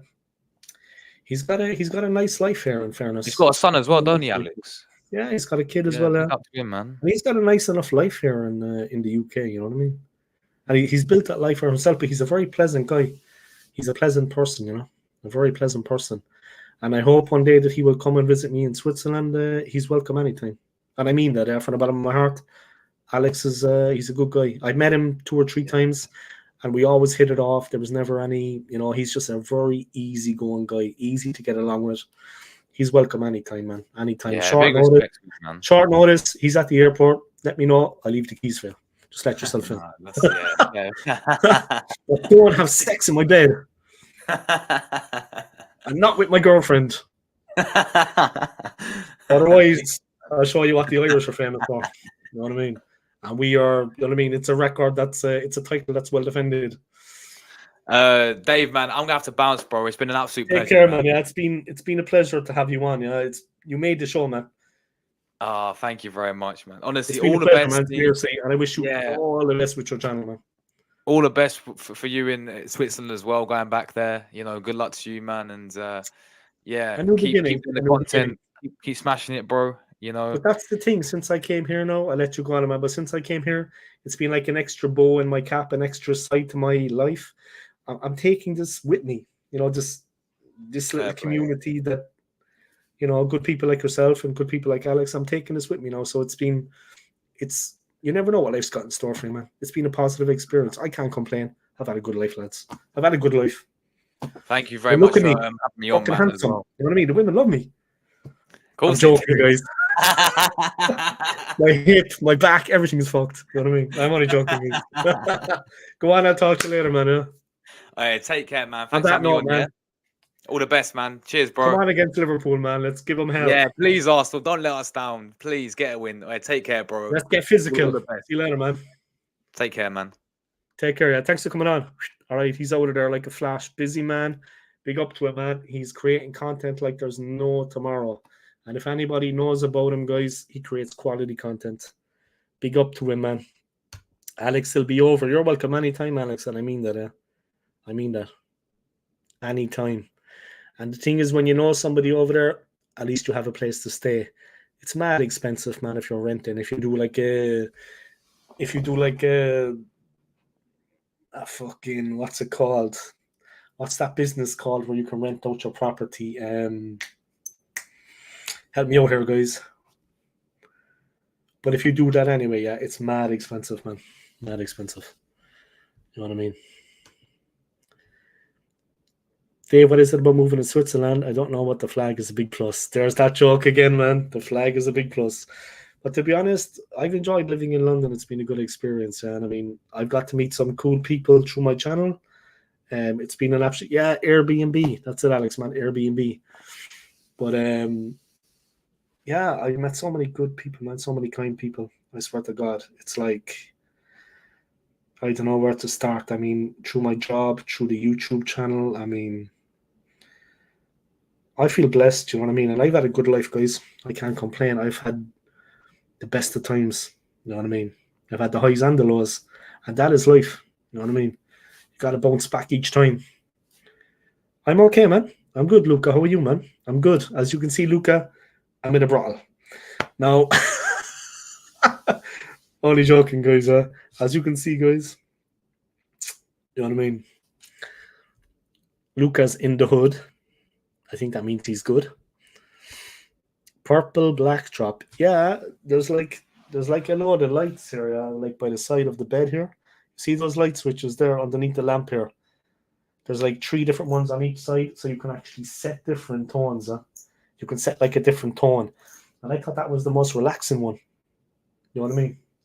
Like there's a light coming up behind the headboard there, and that's the colors of Premier Inn too, yeah, like pink and purple. Or whatever that is.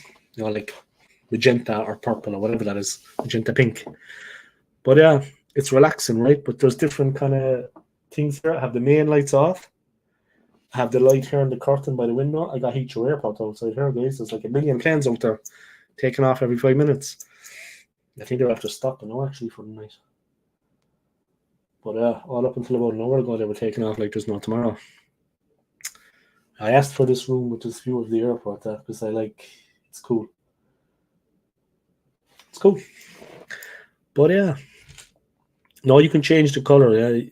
But it doesn't change, you know, like the shard or something. But you can change it. You can switch different lights on and different lights off.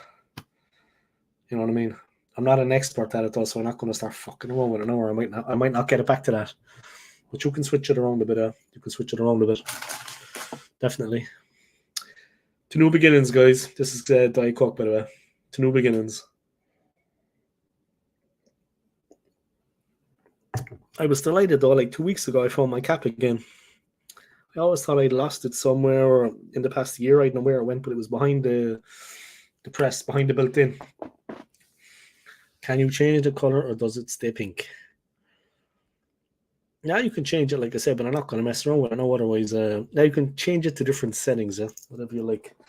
I think that's a relaxing one. So here I am, guys, in this room, waiting to leave to go back to Switzerland and to begin again.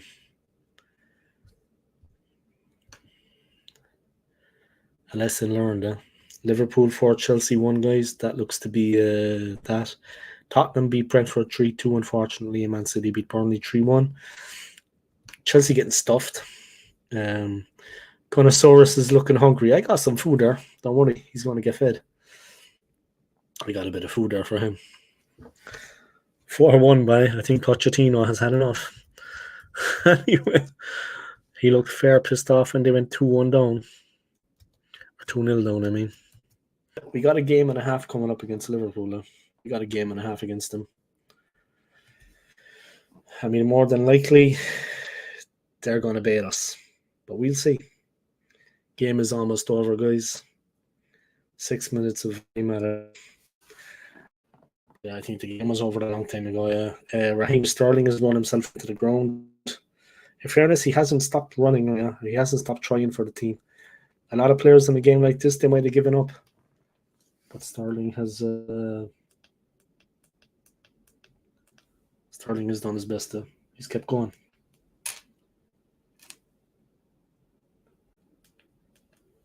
And it's not easy, yeah. Because they got well beaten on the night. But he's kept going, Sterling. He hasn't let the head drop, which is important as a pro, yeah. You've got to keep going. Don't let the head drop. Don't let the heads drop, guys. Simple as. Don't let the heads drop, lads. And that's what he hasn't done. English commentary? Hopefully. Say something. For the last 30 seconds. Yeah. The Liverpool fans in full voice, guys. You'll never walk alone. Rings around Anfield. That tells you all you need to know, guys. It's game, set, and match, really. The goose is cooked. Game, set, and match.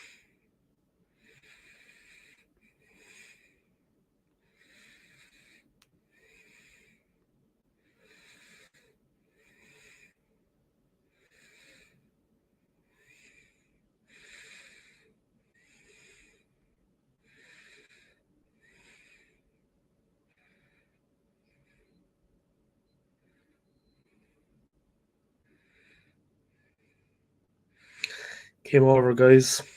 4-1.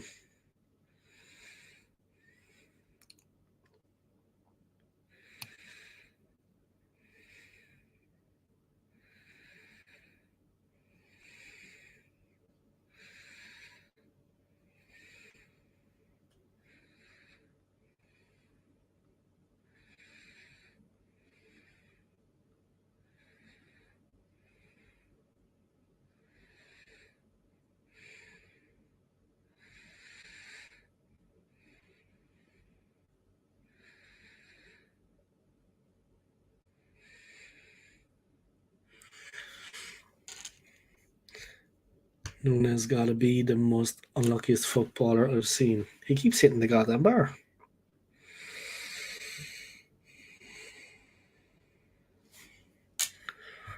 All right, 1 second, guys.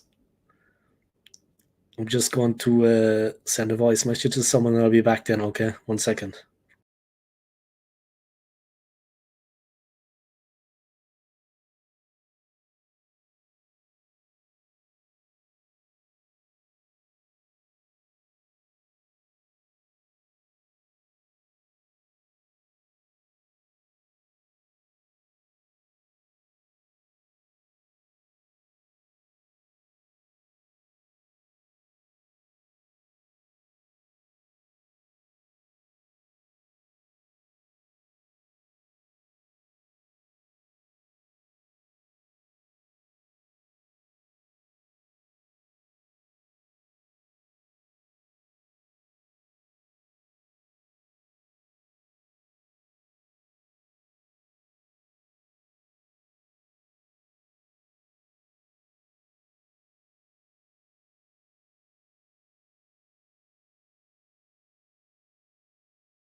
All right, guys, I'm back. Sorry about that. Had to drain the weasel, but I'm back. All right, let me plug this in here before it shuts down completely. Just gonna plug the tablet in here, guys, that I'm watching the games on. But yeah, got a win for Liverpool. The signs are ominous, guys. The signs are ominous for our game against Liverpool. They're looking in good form right now. We could really get turned over in that game. We need to be on it. So see what happened to Chelsea, guys. I know Chelsea are not the team they once were, but you saw what happened to them. I mean, the threat is there. Yeah? The threat is real from Liverpool. They are a menacing team. Yeah?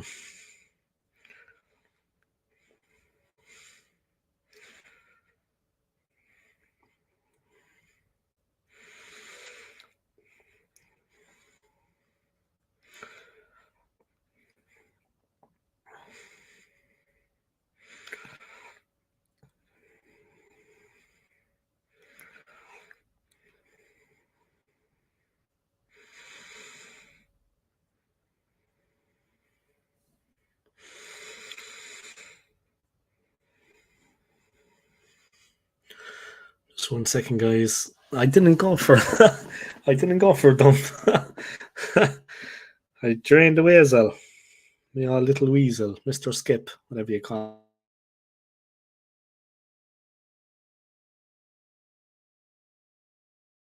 it. I did drain Rob Roy. You probably call him Rob Roy McGregor. That was actually a good movie. I'm not taking the piss out of Rob Roy because I know he's a hero. But Rob Roy McGregor, that was a good movie. Yeah, what a game, man. We've got a bit of we've got a challenge ahead against Liverpool. As if we didn't know that already. But I think they're going to give us a game. Something tells me they're going to give us a game. You know what I mean?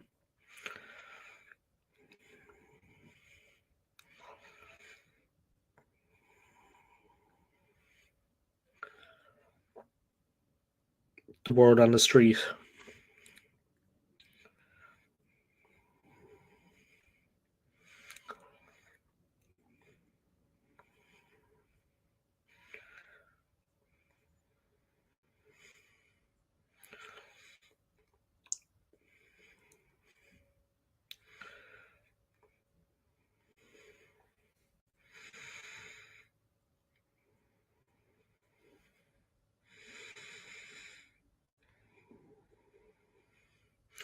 The word on the street. Sorry, there, guys. Some people texting me and stuff. The title race is going to be close. You're goddamn fucking right, it will. Not with Arsenal, though. Hopefully it won't be as close in Scotland. Just want Celtic to win, man, and that's it. We don't want anything else. We don't want nothing else. We just want Celtic to win, straight up. We don't want nothing else. No nasty surprises along the way. Just a team to win. And that'll be enough.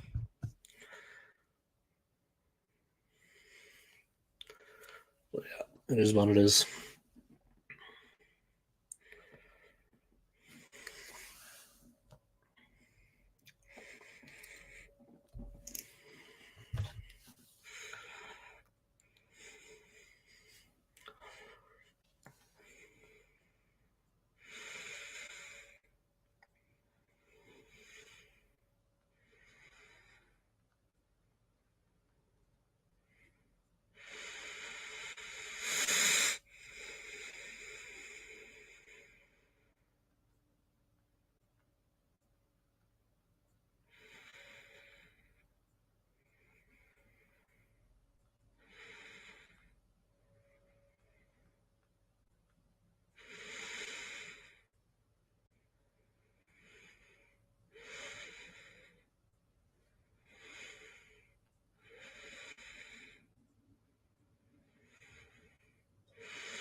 Barry Robson sacked this morning.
All right, sorry about that.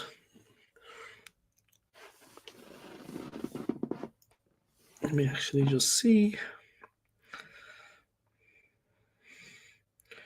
Wow, what a great stream. 125 views. Can't be bad. Almost 8 hours watch time. Can't be bad. Let me actually see how Anthony's stream is going, because I know Anthony is doing a stream right now. So let me see, is he actually still alive?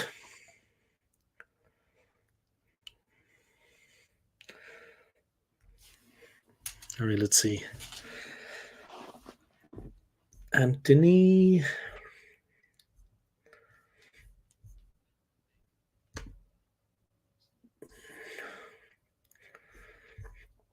Let's see, is he actually still streaming?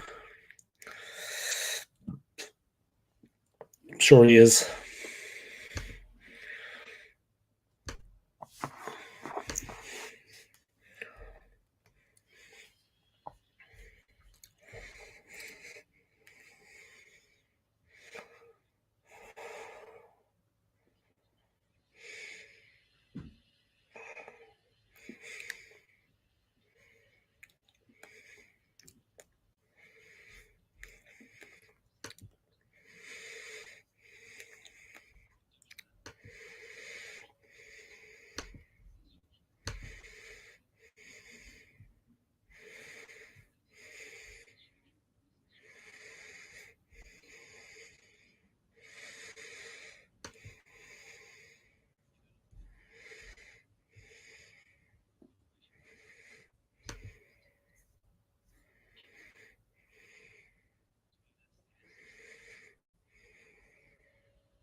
Just 1 second, guys. I'm just supporting Tony.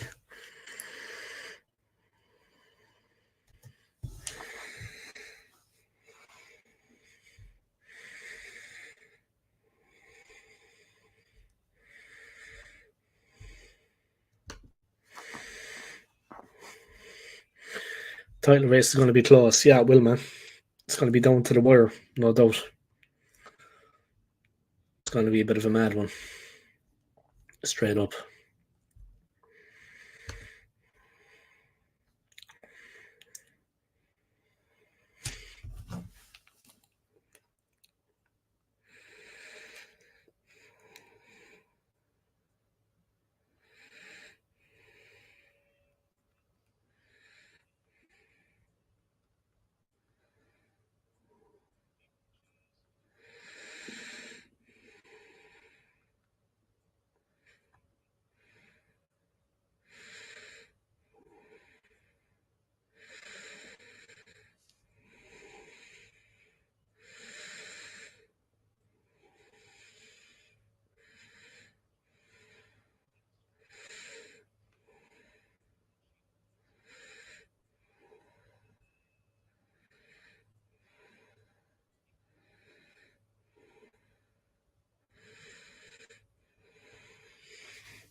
Sorry, guys.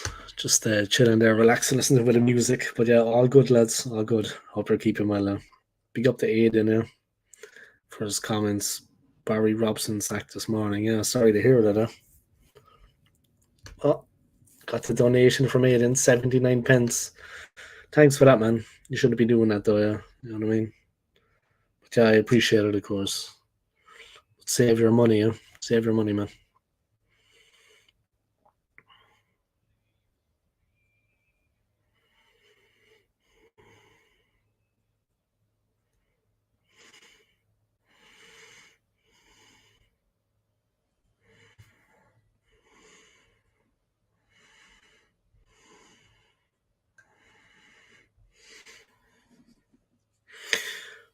Will I be watching the game at the weekend? It's on a Sunday, right? I'd say I can now. I'll probably just watch it on my tablet anyway, on a stream. But I'm sure I can, yeah. I'm sure I should be able to, yeah. Like, watch it at the weekend, yeah. I arrive on Saturday evening, so I think I should be able to. I think it's on Sunday, right?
All right. Sorry, guys. Just checking out how this video has been going. It's going pretty well. We are back with a bang. Aye, Sunday, mate. Yeah, I'll probably watch it. We'll see. We'll see. Yeah, obviously, I need to find time to get myself settled, into my new life. But yeah, it's going to be a good thing as well. But yeah, we'll see what happens, huh? We'll see what happens.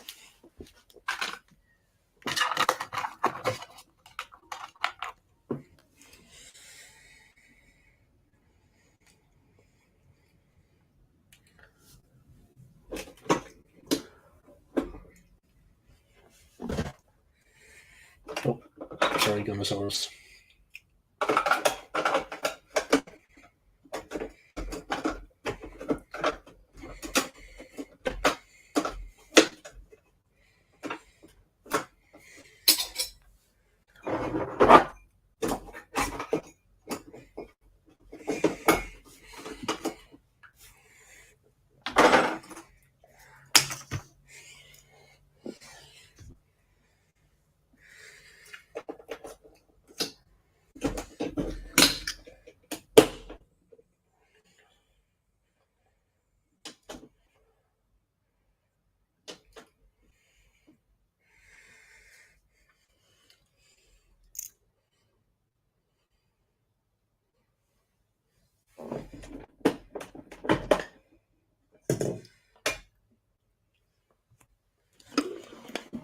Wait 1 second, guys.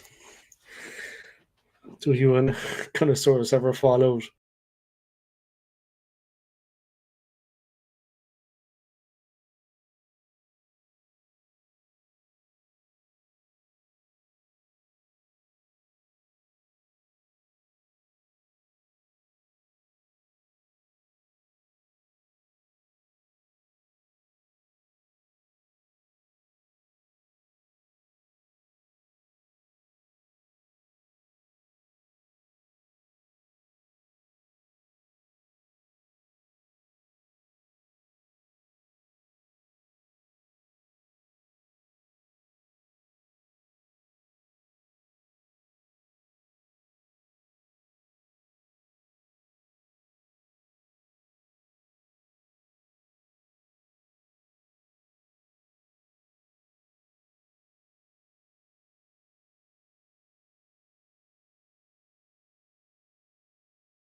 All right, sorry guys, just having a bit of fun at the hotel. Just made a coffee for myself. Yeah, I've got my own coffee machine here, so I just made a coffee for myself. Not a mad drinker of coffee, but I'll have a coffee there now. Do you and Gunnosaurus ever fall out? Sometimes, like if it's over a woman, you know what I mean. Our friendship can be tested. Yeah. If Gunnosaurus likes a particular woman, and if I think she would be better with me in my bed, then we tend to fall out. You know what I mean? But yeah, we always stay friends, you know. I'm right all the time, and that's how the friendship works. So it's a nice thing. It's a nice friendship. I'm right. He's always wrong. Things are cool. You know what I mean? That's how things work in the real world. That's how me and Gunnosaurus do things. But yeah, big up. I don't know how long I'm going to go on with the stream, guys. But to be honest, I'm not working, so I'm on holidays. I'm looking out here, guys, at Heathrow Airport. There goes another plane. So beautiful the way they just take off like that into the night sky, man.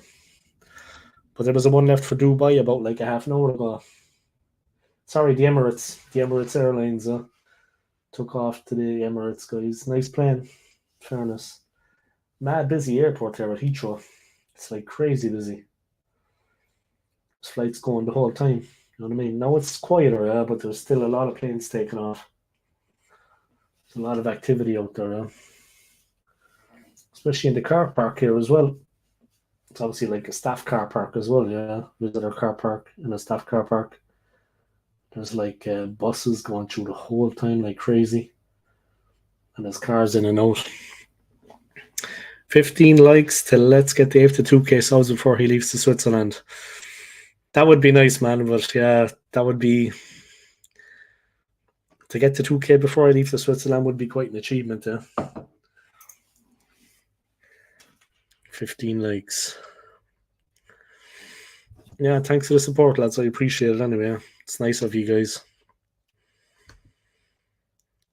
AFC always. What are your predictions for the Liverpool game? How do you see the game going? You know what I mean? I need another 57 subs to get to 2K.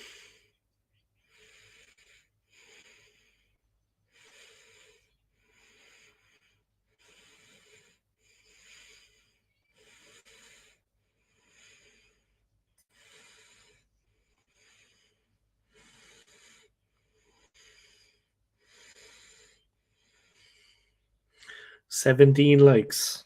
Yeah, it's a good total. 17 likes is a good total.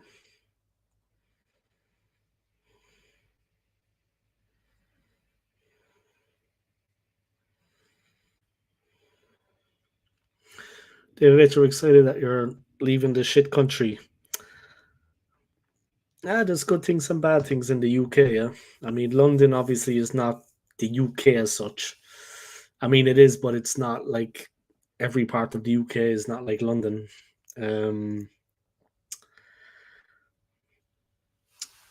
I've had a nice time here too, you know, and I met a lot of good people.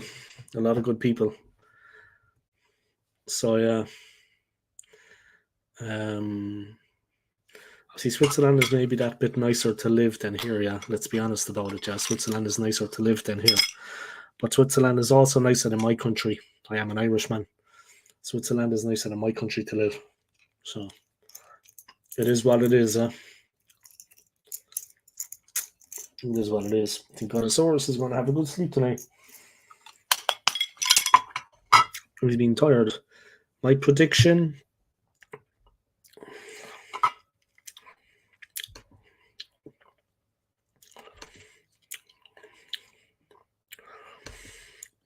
Arsenal 1, Liverpool 3 is my score prediction. Yeah, it's going to be difficult for us against them. It's going to be very tricky for us against them.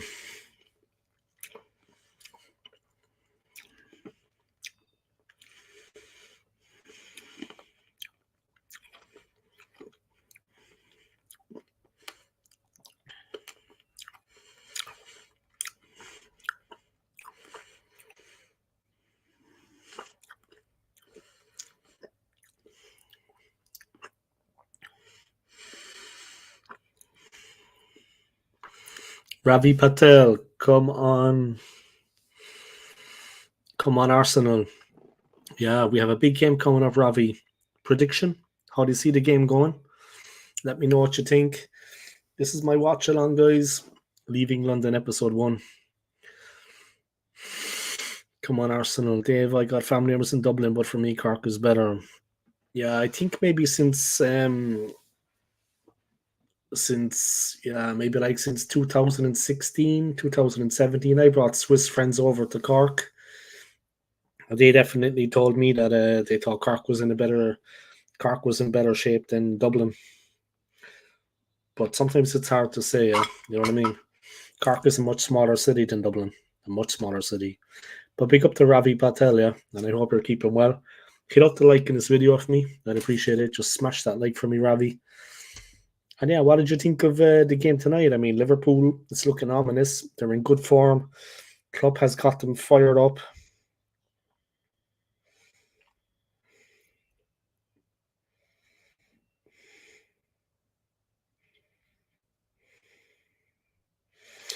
Paul Merson has come up with a comment, guys.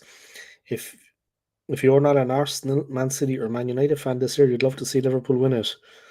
I don't know what Everton fans love to see them win it. To be honest with you, I don't think they would. They waited 30 years. They won it in lockdown, but it was not the same as the poor fans were not allowed to be there. Yeah, I don't think Everton fans will be too happy with that, to be honest. 3-2, Saka hat-trick. Jesus. Hopefully. But yeah, I hate the like in this video of me, man. I hope you're keeping well. And what do you think of the whole thing with Jurgen Klopp leaving at the end of the season? Yeah, that's been a bit of a shock, yeah. That's been a real shock for Liverpool fans. He's going to be leaving at the end of the season. So they're going to want to know something. Dave, are you going back to Switzerland where you lived there before? Yeah, I am. In Zurich, yeah. But I would like to live like in a different area, just for a new kind of fresh start. Not any particular reason. I would just like to live in, now that I know the area a bit better, you know, where I'm going first is okay for a start. But after that, I kind of want to move to a different area just for the experience of it. Yeah, for the experience of it. You know what I mean? So let's see what happens.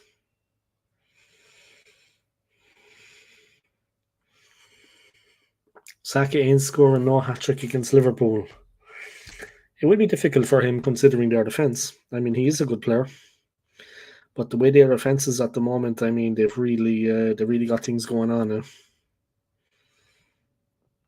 They really got things going on there.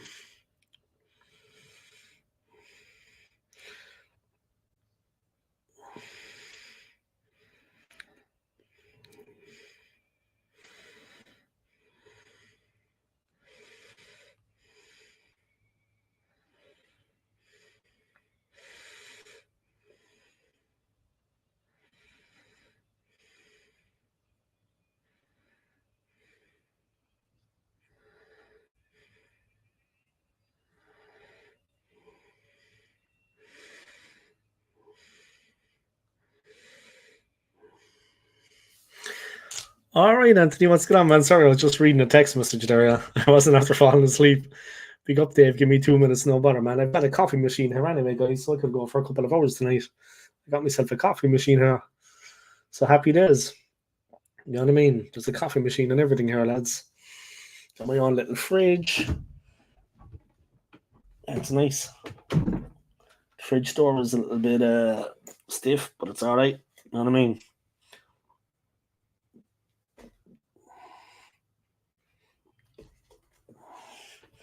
It's got a little sandwich in there. I got a bottle of water. I got a coffee machine, guys. Can't be bad, can't be bad. And I'm not working tomorrow, so let's see what happens. Let's see what happens, guys. Anthony's going to come on now soon, guys. So we're going to have him cracking in the mix. It's going to be fun. We're going to have a good stream. I got myself a coffee machine, man. So it was happy days. Big up to Anthony, man. Big up to everyone.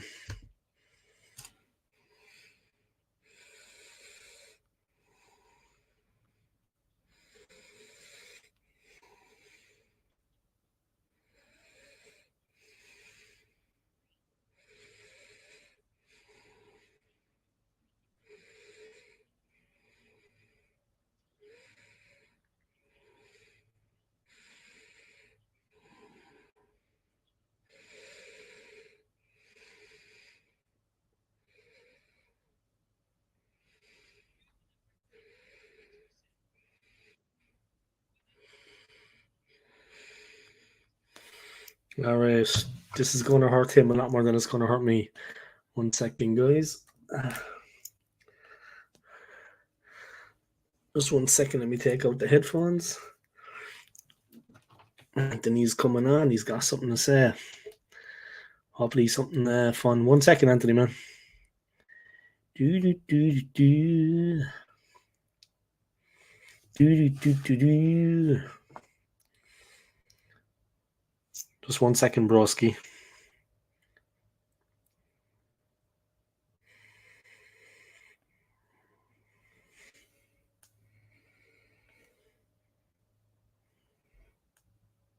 All right, 1 second, man. Here we go. Here he is, guys. The man you all love to hate. How are you, man? You all right?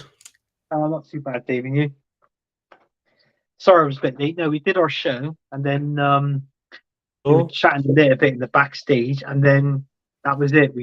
I had to quickly do something, and I got your message, so I thought, I'll jump on. What happened? Oh no, we did our show, finished our show. Yeah. Finished our show, and then we were chatting a little bit in the backstage after the show. You know, obviously talking about what we're going to do next week on next week's show, and then I had to quickly do something, and then I got your message, and I thought, oh shit, I get you, man. Yeah, so I had to pop on. But yeah, I mean, we had a good show. Thanks, man. Do you know what? Tonight's game, I think Liverpool, was it 3-1 in the end? 4-1. 4-1. You can see my telly is blank in the background because you get done for copyright law. So I haven't watched any games tonight, and I don't know any scores. So 4-1. 4-1 to Liverpool. Yeah. 3-2 to Spurs against Brentford. And Manchester City won 3-1. See, that don't look good, does it, with Arsenal coming up with? I think McAllister, did he come off injured in that game, the Liverpool and Chelsea game? I didn't actually see it, to be honest, if he came off or not. I was talking to Josh so much. Right. I was just watching the goals flying. Yeah, there was reports that I think he was injured, but then again, if he's injured, he's out. 1 second, I have the Premier League page open. Let me check the run of it, though. Okay, here we go. Got a knock or something.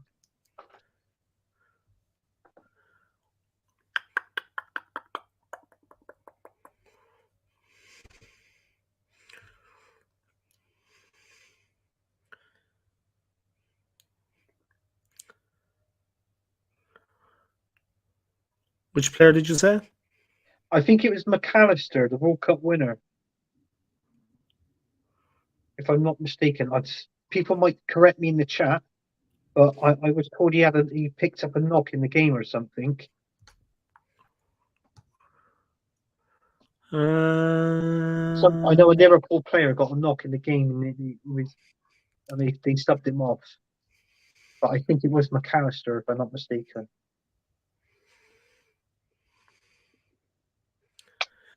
Well, he was good until the 80th minute, and they don't see anything about it. Oh, doesn't it? He was good until the 80th minute. Maybe it was Kurt Jones, the midfielder, Curtis Jones. It could have been his. All I know is a midfielder, and I don't know if anybody's obviously if they've put it in your chat there, Dave. But if that's the case, I'm not being funny. If it's McAllister that's out, Salah that's out, and we got them next game, at least it does look a little bit good for Arsenal. Obviously, being at least it's something. It's a glimmer of hope. I did talk a little bit about the game, and I did give my score prediction in our show. So And what is your score prediction? My score prediction is I don't think Arsenal is going to win, and I don't think Arsenal is going to lose. So my score prediction is a draw, and I went 2-2. Okay, so a score draw, yeah, 2-2. The score, yeah. So I did say I said Arsenal will be winning. I said Arsenal will be winning 2-1, and knowing Liverpool, they'll spawn it and they'll get a goal within the last 5 minutes of the game. And I can see something like that is going to happen. I can't see it being a rout. They're not going to kick ass. I don't think we're going to kick ass, unfortunately. But that's what I said. It'd be a 2-2 draw. But listen, I'd rather, if we're not going to win, you would rather take a draw. Do you know what I mean? So It is what it is. But then when you add the points up on that sort of thing, it still corresponds. Even if we draw, I think we might be 3 points, maybe 4 away from top. So that's like a win in a draw. But obviously, I still think that I think it's Man City still got a game in hand of us though. Yeah, they do. Yeah, they still have a game in hand. So yeah, Man City are looking good, boy. Man City are looking good. do you know what? I think with Man City, they put the pressure on in the last couple of months, like towards the end of February, beginning of March. Then that's when you see Man City kicking in. But then again, you got Liverpool as well. With Klopp being his last season, are the players going to want to do something for Klopp? You know, get him out on the eye. Oh, When he's gone. So absolutely. I think it's going. I think it'd be a two-way title. It'd be Man City and Liverpool, unfortunately, and Arsenal is probably 3rd or 4th. Yeah, the thing is as well though, man. It's like it could have been 5-1 tonight. Liverpool missed a penalty. I mean, they're doing all right. They're doing all right at the moment, and they're not Nottingham Forest. With all due respects to Yeti's Cave and Nottingham Forest and all this shit, but God help people Titton to go down. I hope, and Luton now look like they can do something. I don't know what Luton going on. Luton look like they can do something. They got a handy team and they had a great result against Brighton, but that's another thing, man. Going slightly off the point of Arsenal and Liverpool, what's going on with Brighton? I mean, what is actually happening with De Zerbi? He's been linked with all the top jobs. But he's only won like 4 games in 3 months. De Zerbi, man. Everyone is linking De Zerbi. They're getting mashed. I did hear something that it's something to do with Man City. Now, I didn't know whether it was Pep or someone like that. It said, "Oh, he's a good manager, and he most probably will. He could most probably succeed me if I've left this club or something." It's somewhere along the lines of that. If I'm wrong, somebody please quote me right in the comments. But it's something to do with that. They think that he might be the next Man City manager if Pep leaves and this, that, and the other. But I mean, you look at it. I mean, you were doing a watch-along last night, weren't you? And the Arsenal game, yeah, the Arsenal game, and then I mean, I didn't bother going on any channels. I was watching the game last night, and I was flicking through. I'll be honest with you, I was flicking through Jez's channel last night, and I was flicking through your channel last night. So you two were the channels I was flicking across, sort of thing. And then I even put the comments in yours last night in your show and said, "Blimey, what is going on with Luton?" I mean, they had it was a player that scored an hat trick. Their striker scored an hat trick, and I tell you what, Luton are doing bits. And I've always said this when they played against us, and we were lucky to beat them 4-3. Yeah, I remember that. They did bits in that game as well. And I'll be honest with you, they were threatening for a long time.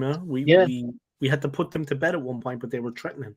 They were, but the best, in my opinion, I thought the best team lost. I thought the best team lost, which was obviously Luton. They were carving out chances. Yeah, they were carving out chances. Definitely, they were. But unfortunately, this is what I said. When you look at that style of play how Luton was playing, which looked like the old-fashioned way of playing football. They were getting stuck in. They were making good passes. They were good on the threat, on their counter-breaking. Hence, they scored 3 goals. We were playing this fancy tip-tap rubbish on the bloody pitch, and we were lucky to win that game. And it feels like sometimes, I feel like, why don't Mikel Arteta get Arsenal to play like how Luton did against us? Get with a bit of passion, a bit of backbone, a bit of flair. A bit of fight. Let's go out and win a game, and even if it means winning it ugly, if you could win games by playing ugly as well. Do you know what I mean? More of that last season. That's what I was saying to Josh when he came on. Yeah, sorry for interrupting, man, but we did more of that last season. I was saying it to Josh. We had like a rootless edge. We had this real rootless streak. We were under the cosh for like 20-25 minutes. The other team missed their chances, And we went up the field and we ruthlessly exposed them and scored and won the game. We did it several times. And you know what, Anthony? It pleased me because that is another side of a game that the Invincibles had, that the team of 98 had. A real ruthless streak. You know what I mean? A real nasty side to them that they could just go up, regardless of what happened in the previous 20, 25 minutes, score, and just, demoralize the opponent. Yeah, you see them they're demoralized. It's a real kick in the teeth for the opposition. Yeah, I don't know, but I mean, Smith Rowe, great to see him back yesterday. Trossard for me was a top man, especially in the last 5-6 minutes, calming things down. He got a hold of the ball, took the pressure off the back four, but it was like pinball in there. This guy that scored the goal for them, for fucking, he is an animal, man. The strength to hold off Gabriel. The guy is fucking Christ by. I was like, I knew they weren't going to get the equalizer. I'm not being arrogant, but I knew that we were just going to shut up shop then and we would see it out because it came from nothing. There was no threat before it. You know what I mean? It was like he got in for a goal, but it wasn't, you know what I mean? The run of play wasn't going that way. They didn't have 5 or 6 chances and have us camped in our half for 30 minutes and then finally break through. Then we would have been screwed. It was like a goal. They got it, but it wasn't really in keeping with the game. I kind of knew we were just going to see it out. It wasn't like at Anfield where the pressure builds and you're going to crack and then all hell breaks loose. It wasn't like that. It was, he got the goal, but it was kind of against the run of play a bit. I knew then we would settle back into the rhythm and just go forward again. And it was towards the end. I mean, we didn't have much time to see it out. Just put the ball out of play. Arteta was getting a bit panicky, but he's always like that. I mean, we got a big test against Liverpool, though. I hope the players... it would have been nice if we had been able to rest a few of them yesterday, and get the job done, but we just don't have that strength in depth. If we were missing any of the vital guys, it would be nice to rest them, though, Anthony. You feel me? It would be nice to get them rested, that they don't have to take that trip, that they don't have to, they don't have to play that game. Yeah, definitely. Because we got Liverpool, man. It's going to be a massive, massive test. They played around with us the last time. I don't know. They just messed us around a bit. Do you know what? I much firepower anyway. It's gonna make or break us this game, but I feel that. Don't get me wrong, we beat Palace 5-0, and let's be honest, it was people turned around and said, "Oh, Arsenal played good." In all fairness, Arsenal didn't play good in that game. It was because Crystal Palace didn't turn up. They were off. Yeah, they were off. Yeah, they were all off, and the attackers were absolutely rubbish in the first half. Hence, if it wasn't for Gabriel, obviously we would have been 2-0 up at half-time. And then Martinelli coming on his sub and scoring 2 late goals. Do you know what I mean? And then obviously we went. And it lost over it a bit. Yeah, and then it sort of glossed over it a bit, so it wasn't too bad. Obviously, 2-1 last night. I felt it could have been 4-1. Maybe 5. I mean, I know I'm not a stats man, but when you look at the possession and the amount of shots that we've had on goal, this, that, and the other, if you're trying to compete with Man City in the league, obviously you've got to be winning these games, which we did, but we've got to be winning them not 2-1. It should be 3-4-1. Do you know what I mean? So that's what we've got to correspond with. But with Liverpool, I feel we're going to be up for this game, Liverpool, because you see a different Arsenal. When we're up against the likes of Liverpool, Man United, Tottenham, Man City, these games that we play, you always see a different Arsenal. No matter how much what players are playing and what formation and whatever it is, we always see a different Arsenal playing in these top games. Sometimes we win them, sometimes we lose them, but I'm so optimistic. If that's Salah is out injured in this game, so he's not featuring apparently in the Liverpool and Arsenal game because he got injured in AFCON. And he's out for a month. He's got a serious hamstring problem.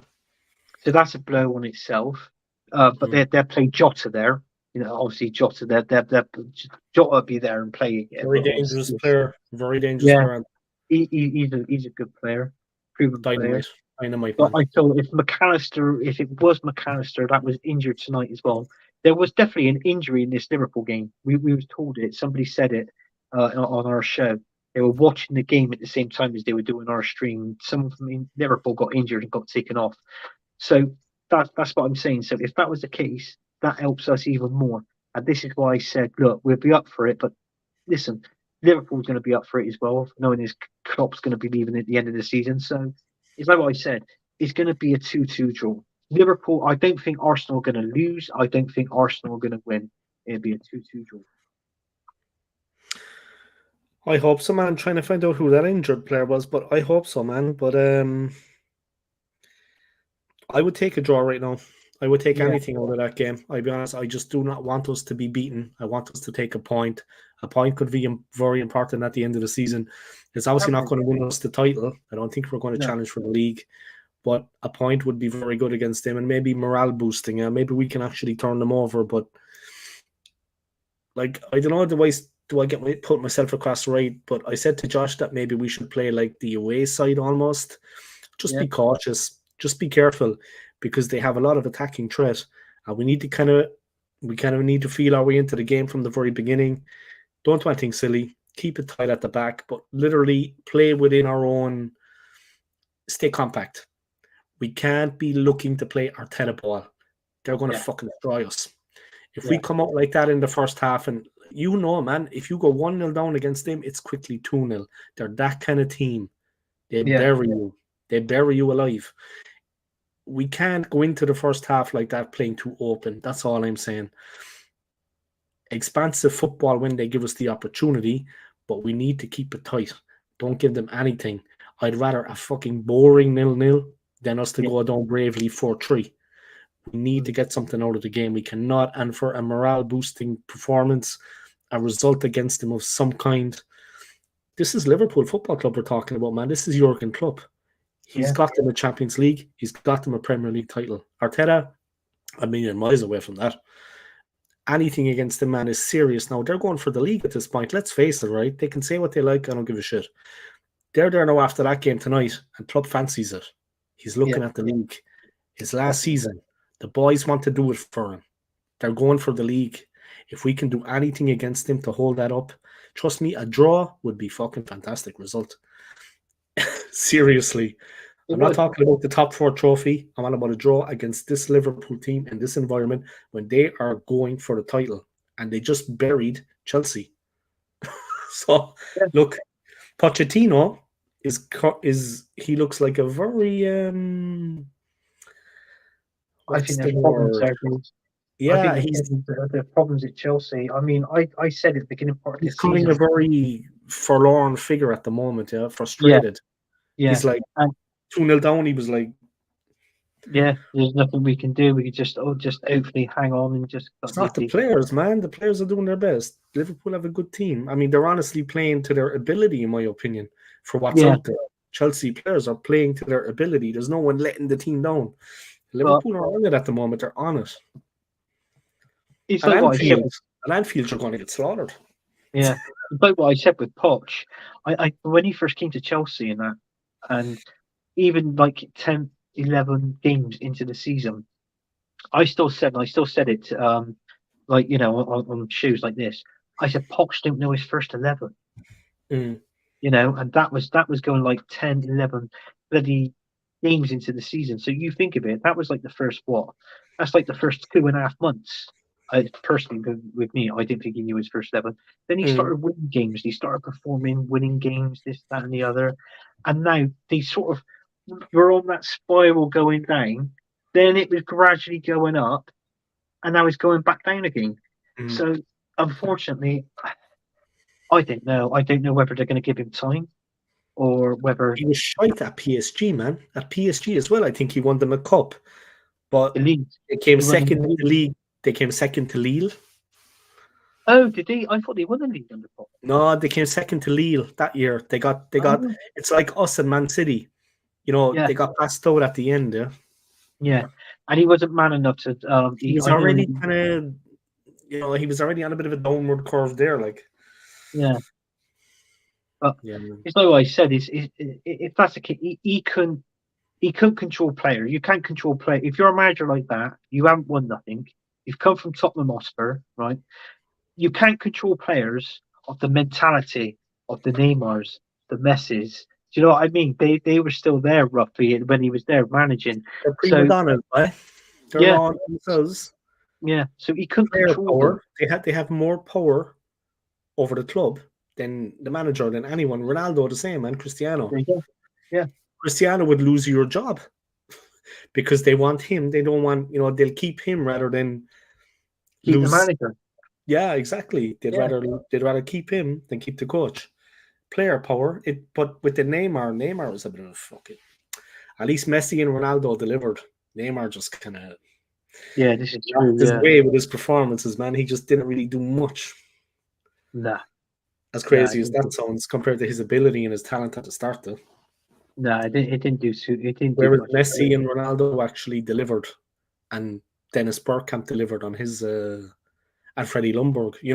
Perez, Henry, they delivered. You know what I mean, on their promise. They fulfilled it. But Neymar didn't fulfill his potential. Though. Yeah. What did you think of that? I didn't know if you heard the news with Man United regarding Marcus Rashford. He was picking it up. He was over in Belfast, was it? Or where the fuck was he? I can't remember now. He went on the lash anyway, and he ran inside. He went on the lash. Well, we talked about this in the last show, and I said, the guy who was a Man United fan saying it, and Hot Fuzz 44, big respect to him. If you haven't subscribed to his channel, make sure you subscribe. He's a Man United fan. He does good content. I subscribe to him. He was telling us about the Marcus Rashford being out on the lash, and I'm there, and then it comes to me, went, Anthony, have you got any? What's your opinion on this? I said, God blimey, I said, fucking lightweight. That was Belfast, yeah. He was in Belfast. Yeah, he's in Belfast, and he said, "Oh, what is that?" I said, "Oh, fucking lightweight." I said, "Let me tell you a little story about Arsenal Football Club here." I said, "We had a game." Is it? And this is the Arsenal one, right? And Freddie Ljungberg was injured, but on that right wing, we had Freddie Ljungberg and Ray Parlour. Well, the night before, Ray Parlour went out on the lash. He was pissing it up, right? And then he heard the news when he walks into the dressing room. He said 1 hour before the game, he said Arsene Wenger came up to me and said, "You're playing. Freddie's injured. You're in the team." He said, "God blimey," I didn't know whether to tell him that I was pissing up the night before. He said, "I'm very surprised that he couldn't smell the alcohol on me, obviously on my breath and that sort of thing." He said, "You know what?" He said, "We had Middlesbrough." He said, "I went in that game." He said, "We won 2-0. I scored 2 goals." He said, "And I was on the piss up the night before." He said, "It was a miracle." He said, "Brilliant." He said, "If I knew I was going to play like that," he said, "I'll piss it up every game." The body was relaxed, you see. The muscles were relaxed. He was like a little Messi. You know what I mean? The body was just relaxed. He was swerving all over the place. Yeah, because he said that he said, "I knew that I had to play." And he said, "And play to the best of my ability." He said, which I did. He said, "We won 2-0. I scored both the goals." And he said, "And that was it." He was a handy player, man. He was a handy player. The Romford Pele. He was a handy player back in the day, man. Good player. And that was in his interview. And I can always remember that, Ray Parlour saying that in his interview. The thing with Rashford was, you know what? I don't want to sound like it. I don't actually... Look, he's not an Arsenal player, but he's a young guy, man. And he wants to be out from time. Like, when you have a contract, Ten Hag for me, Ten Hag is like a disciplinarian. Ten Hag is like a little, he's a real strict manager. But when you're a young guy like that, at some point you need just a release. You need to, be with the girls. You need to go for a drink. You need to have a laugh. Take that trip to Belfast, Ibiza, wherever. Get drunk, go to Miami. He's a young guy, man. Come on. I mean, he didn't fucking kill anyone. He's under contract. Yeah, he needs to make sure he's fit. But at the end of the day, the guy is young and he does want to do what young guys do. He wants to go out. He wants to be in the clubs. He wants to be drinking. Strange choice going to Belfast, to be honest. I don't know who the hell was over to Belfast. I've been out of Belfast. Belfast is a great city with a lot of beautiful women. I mean, seriously, it's up there. It's top notch. Oh, the nightlife is very good there. Yeah. Obviously, you got to be careful what you say and who you say it to. Yeah, but is that the best part of? Is that good nightlife, man? is that the best part of when I say the best part of Ireland, but obviously what you said with the nightlife and that sort of thing. So that is that the best part of Ireland or no or I think my city is pretty good. Dublin is pretty good. yeah And Galway, I think, is good because Galway is like in the west of the country. Galway is more like the traditional home of. It's where we all came from. We originated from Galway, and then we spread out across the country. But like, it's more traditional. yeah It's got a lot of local pubs. There's great music and dancing. Galway is a bit more. If you want to see Ireland, the real country, then go to Galway. Go to the west of the country because that is like the rural, traditional, and great pubs with traditional music, and everyone can just get up and dance where they're standing. yeah There's no airs and graces. There's nobody no posers. Everyone is just having it large. You know what I mean? From the old fella in the corner to the fucking young ones heading out on the lash. Everyone is just dancing together, and there's never any shit. yeah Never Yeah. any trouble in Galway. There's never any No. rough stuff when I've been there. I never Yeah. seen any. Everyone can't just mix- gets along with everyone by, even if they're drunk. Everyone is just hugging everyone. Galway's a Yeah. nice place, man. Yeah, I Galway- can't remember. I was watching the Belfast has a top Oh. nightlife, beautiful women, and yeah I seen it like on any the, big city. I like Liverpool as well, like Newcastle, some attractive women. You know what I mean? Oh yeah, there is. Yeah, we've had good Liverpool we've had is good nights out some there nice women in in Liverpool. Newcastle. But Nice looking anyway. They're nice looking. I didn't Yeah. say that. But what But was they're the tough women. They're tough women. Yeah, they can handle themselves as well. I mean, I obviously. can't remember which part of Ireland it was in. I was watching a program, and it had Ant and Dec in it, and they were doing their roots, like obviously of their ancestors going back, sort of thing. And it Yeah. was like a countryside within Ireland, and then they came to a pub, and then he walked into a pub, started talking to people, and they bought like both of them, they bought a round of drinks for everybody in this pub. Yeah. And then they came out the pub and they was chatting. And Ant, the guy with the massive fart, he turned around and went, bloody hell. He said, what's this? Only in Ireland you're going to get this, only in Ireland. And he said, if anybody's a smoker, they said, right, they're outside of the pub, lighting up their cigarettes and they're smoking their cigarettes. And you walked about 5 paces and there was a petrol station. There was a petrol pump there. Mm. And it was literally outside the pub. And he went, fucking hell, he said, if anybody was outside this pub smoking and he just like flicked their fag, he said, this thing's Glory going to high. blow up. He said, yeah, but we come from an Ireland background, didn't we? He said, that's the Irish for you. Yeah, And that was Leitrim, yeah? Leitrim. that could have been, yeah. Now you've mentioned Checking it. here, yeah. Mark Partlin was his family come from Drumkiernan in Leitrim. These are very Yes. small places now, Anthony. Yeah? Like these are tiny little villages. These are like Yeah. there's maybe like 1,000 people, less. Cork, my city, big enough. Dublin, big city. Belfast, Yeah. big city. But these places are really rural. I mean, there's more sheep than people. You know what I mean? Yeah. But everyone knows everyone. Like if you have a problem, that problem will be shared with someone else, and then they will share with someone else, and then share it with someone. Then there's no more problem because everyone knows about it. Yeah. And they will help you. It's that local mentality. It's like Crocodile Dundee. They were sharing your man's problem in the pub, and then the other guy would share it, and then the problem became, less. Yeah. It's a nice place, man. Nice part of the world. But like I said, it's everyone knows everyone. I mean, if you step into the bar, they're going to look because who is that? No one knows you, and everyone knows everyone. They're kind of clannish there, yeah. They're clannish. Yeah. Definitely hardcore guys, though, yeah. Some of them, because like in the city, we're a little bit more civilized, but in places like that, it's like they're a bit more hardcore. Oh, it's the best way to describe it, I think. Passionate about their nationality. Yeah. I think is the best, nice political way to say it. Yeah.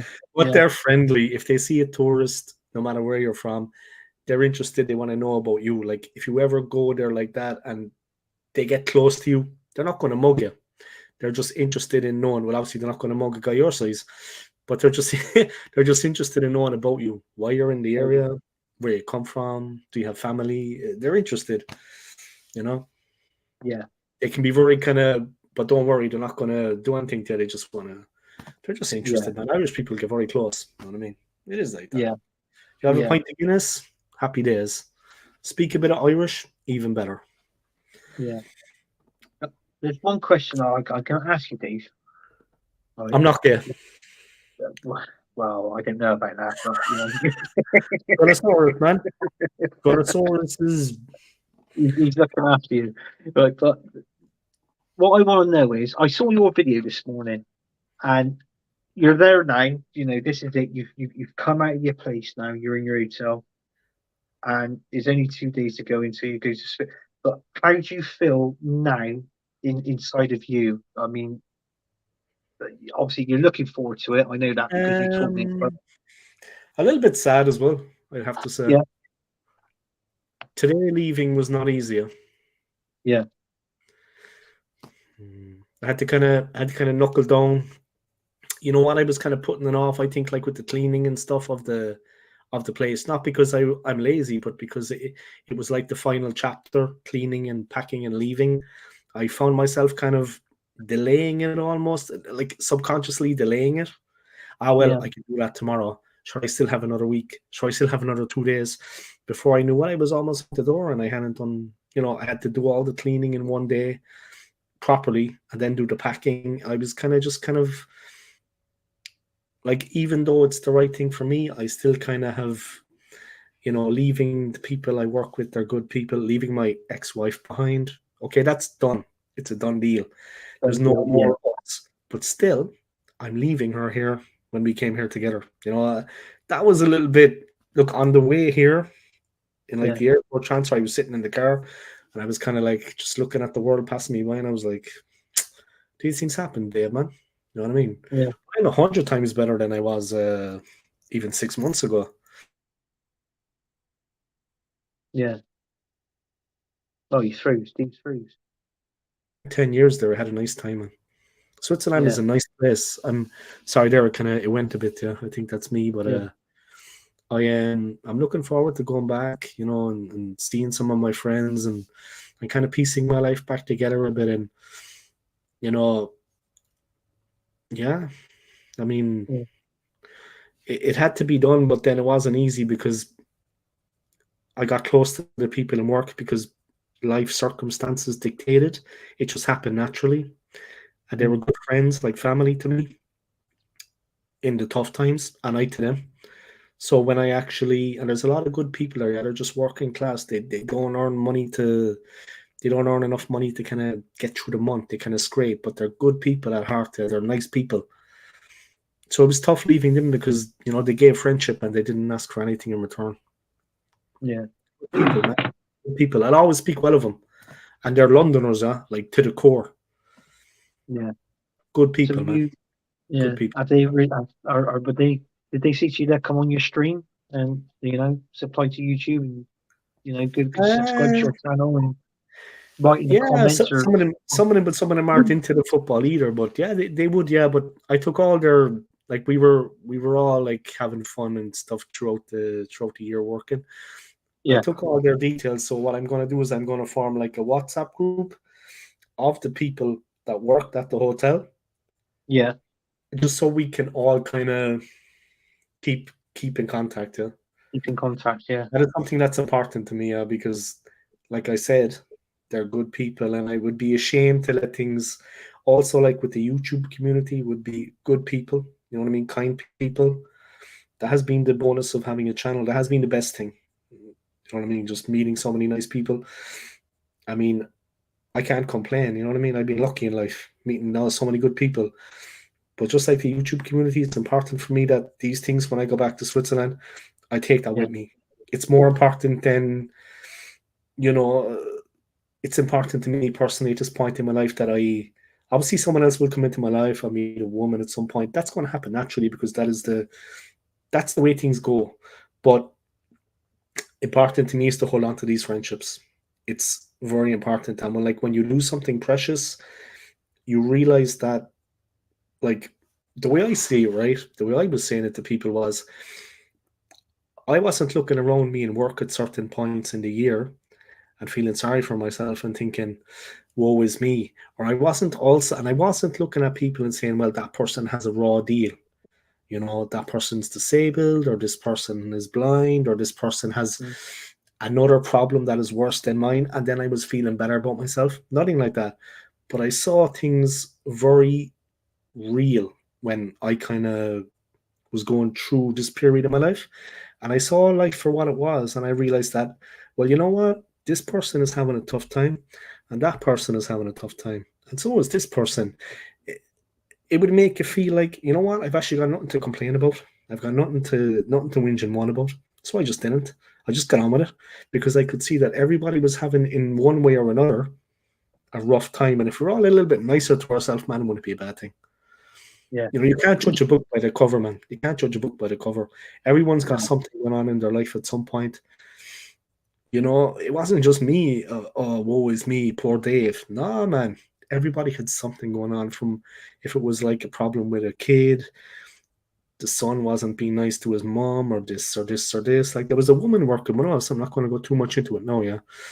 But like, her son had a big problem, yeah. I won't say it on air what it was, yeah, but I could probably text you later. But living in London can be tough. Sometimes you mix in with the wrong crowd.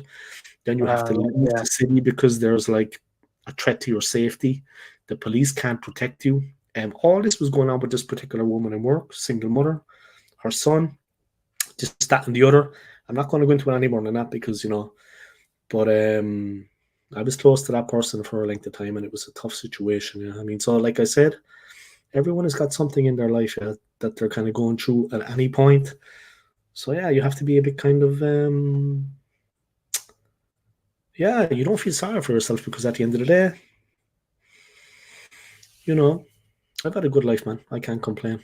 I have nothing to complain about. Like I said, because naturally in life, when I came to London, people are a bit more maybe open, and it became obvious that like a lot of people were also going through a tough time in their life, you know, not just me. Yeah. So it would kind of make you feel, you know what, I've actually got fuck all to complain about. Do you know what I mean? In a weird kind of way. I don't know, am I explaining that correctly? Make you grateful for what you have, yeah, and for the good things in your life, not just what you're going through, if that makes sense. Yeah. You kind of have a bit of clarity, you know, for like real clarity in your thinking for that period of time. You see things as it is. You see life as it is. And you move forward. Yeah. Like I said, I'm grateful for the people I work with, and I'm grateful for what has happened with the YouTube channel. Just that I'm getting like meeting people like you, Josh, AFC always. Everybody. I'm grateful for that, you know. I mean, what is life all about, Anthony, man? I mean, seriously, I'm not going to start preaching Martin Luther King, man, but at the end of the day, you're here for a good time, not a long time. And if you can be kind to people, why not? Jesus, look, Anthony, look what's going on the fucking TV, man. Every time you turn on the TV, Israel, Gaza, it was Russia, Ukraine. Yeah. Enough's enough. Like, I don't want to get too personal about Bristol, but I saw it was like a terrible stabbing incident there, man. That shit. That's got to stop as well, man. That's the one thing about the UK I would, if I could support, I would. Like, the knife crime in the UK is a bit rough. Yeah, that was London is horrible. 10 times worse than anywhere, but it's tough in Bristol. Yeah. Must be. What you said, that was really horrible. And yeah, and these are kids. We are men, yeah. Kids, and I got Anthony, we are men. These are Yeah. kids. You know what I mean? Like back in our day, it wasn't like that, man. But where that happened to, I'll say this. It was like you know, sometimes you get good and bad, no matter where you live, and this and that. But within Bristol, that happened on one of the basically, it was one of the roughest council estates in Bristol that happened. And I'll be honest with you now, that was where I grew up. That was my own stomping ground where that attack happened. And it was really sad to see, and then not to see, but obviously to hear, sort of thing. And when you sort of know somebody there, like, you know, obviously with my growth, like obviously childhood, and you've had friends growing up and that sort of thing. Then when you find out that their parents was a friend of one of your friends, like you was like, and then you feel like, oh yeah, that was so, yeah. See, it was horrible, and I didn't like It like hits that. home, yeah. It hits home. It's Yeah, close to it home, yeah. was sort of its close to home, and they try and get like a community-based run there to help obviously people, whether you're a young person, a single parent, an elderly person living on their own. You know, it's just sort of things that people do in a community that they sort of try and help and communicate with people and sort of bond and help them out and trying to get them on the, you know, the straight and narrow and that sort of thing as well. But yeah, I mean, it was really sad. I didn't know it was going to travel. I knew it was on the telly on the local news and that over here, but I didn't know that it'd be where you are, like whether they showed it. National news. Yeah, yeah, on national news, yeah, which was really sad. And obviously, 2 people got arrested, and I think I don't know if they were in a car or something, and the car got compound, you know, taken to the compound and that sort of thing. So, you know, compounded like, but you know, it was just one of these things. It was sad to hear, you know, and that. So, but yeah, It's I a mean, waste of life, like, man. You know, and it is a waste of life, and they weren't just injured. That's the worst thing that shocked me. They weren't injured. It was just, you know, yeah. And there was no coming back from it. You know, there's no coming back from it. It was terrible. No? They weren't injured. They were just, you know. I mean, their parents got to be they were like hurt and they lived and they survived, but there was no. About my age, Yeah, mid-40s, you know, our ages. So it's like, you know, it's the worst thing that could happen to any parent, man. Fuck. Yeah, yeah. You know, you look at life, you feel like, bloody hell, you know. If anybody What's it all deserves for, to go, man? What's it all for? What's it all about? There's no reason. There's no reason behind it. Such a drastic action to do that to someone. There's no need for nothing could warrant that, Anthony, man. Nothing warrants that. No. Back in our day, it was different, man. Different story. Yeah. Anyway, big up Luke. Anyway, hi mate. Yeah, big up Luca, man. Hope you're keeping well. I hope the weightlifting's going good. You've got a way to go before you match Anthony, though. He's a fucking. I told him this. I've even actually given. I don't know if he's still watching. Man. You're like, your t-shirt's actually too small for you. You need to get like and it's an extra large. I know. You're like, you need to. No, this t-shirt. This is it's a nice one. I like it. Helly Hansen, good stuff. Helly Hansen, yeah, but is a large, this one. So, but they do workwear as well, though. They do like top quality workwear, like for people in work. Yeah, they do quality workwear. Yeah, top quality stuff. Yeah, I mean, I was in work today and I was just absolutely bored stiff today, and then I think, what is it? I'm in tomorrow. Friday, I'm in. No, why were you actually bored? It was a slow day, or there was nothing to, or there wasn't a delivery of what you needed to move on to the next phase of the job, or what was the actual? That's it. Yeah, we're coming towards the end of the job now, and it's knowing where we're. Yeah, so it's knowing where we're going to get. You know, where the next job's coming up to. So I know I'm in tomorrow. I'm off Friday. But do you like things? Do you do things like first fix, second fix, or is it more? Oh yeah, you can like do first, and they do, and then they do the second fix, like the second. Yeah, I mean, all fairness, I got 2 trades under my belt. I'm a painter and decorator, and I'm a plasterer by trade. That's my trades. But obviously, when you're in the building trade, they try getting you doing this, that, and the other sort of thing. And if you're cheaper than, you know, a fully skilled tradesman, you're a smart guy, Anthony. You're a smart guy. You can, you know, you can do that. You know what I mean? Yeah. I mean, you've been on enough sites to see the run of it. Oh yeah, I've seen it all. I mean, the areas in between those 2 trades, you can do it all. Yeah, and then the people you work with. I think sometimes the people on the building, they're all right. You can have a good laugh and that. You definitely meet some characters on a building trade as well. Yeah, of course. You can get the odd cocky little shit or whatever it is every now and then. and you just gotta you like to have a laugh and a joke with them, and this, that, and the other. And sometimes they go way over the top and that, and you got to say, hey, like, you know, just reel it in, sort of like, you know. But yeah, you know, it's all right. It's not a bad trade. It just, I'll be honest with you, it just has wear and tear all over your body. You know, Yeah. I'll wake up to morning. Every morning I wake up and my body's aching. It feels like, you know what? Should I You just went, ring up? you went a couple of rounds of Mike Tyson now.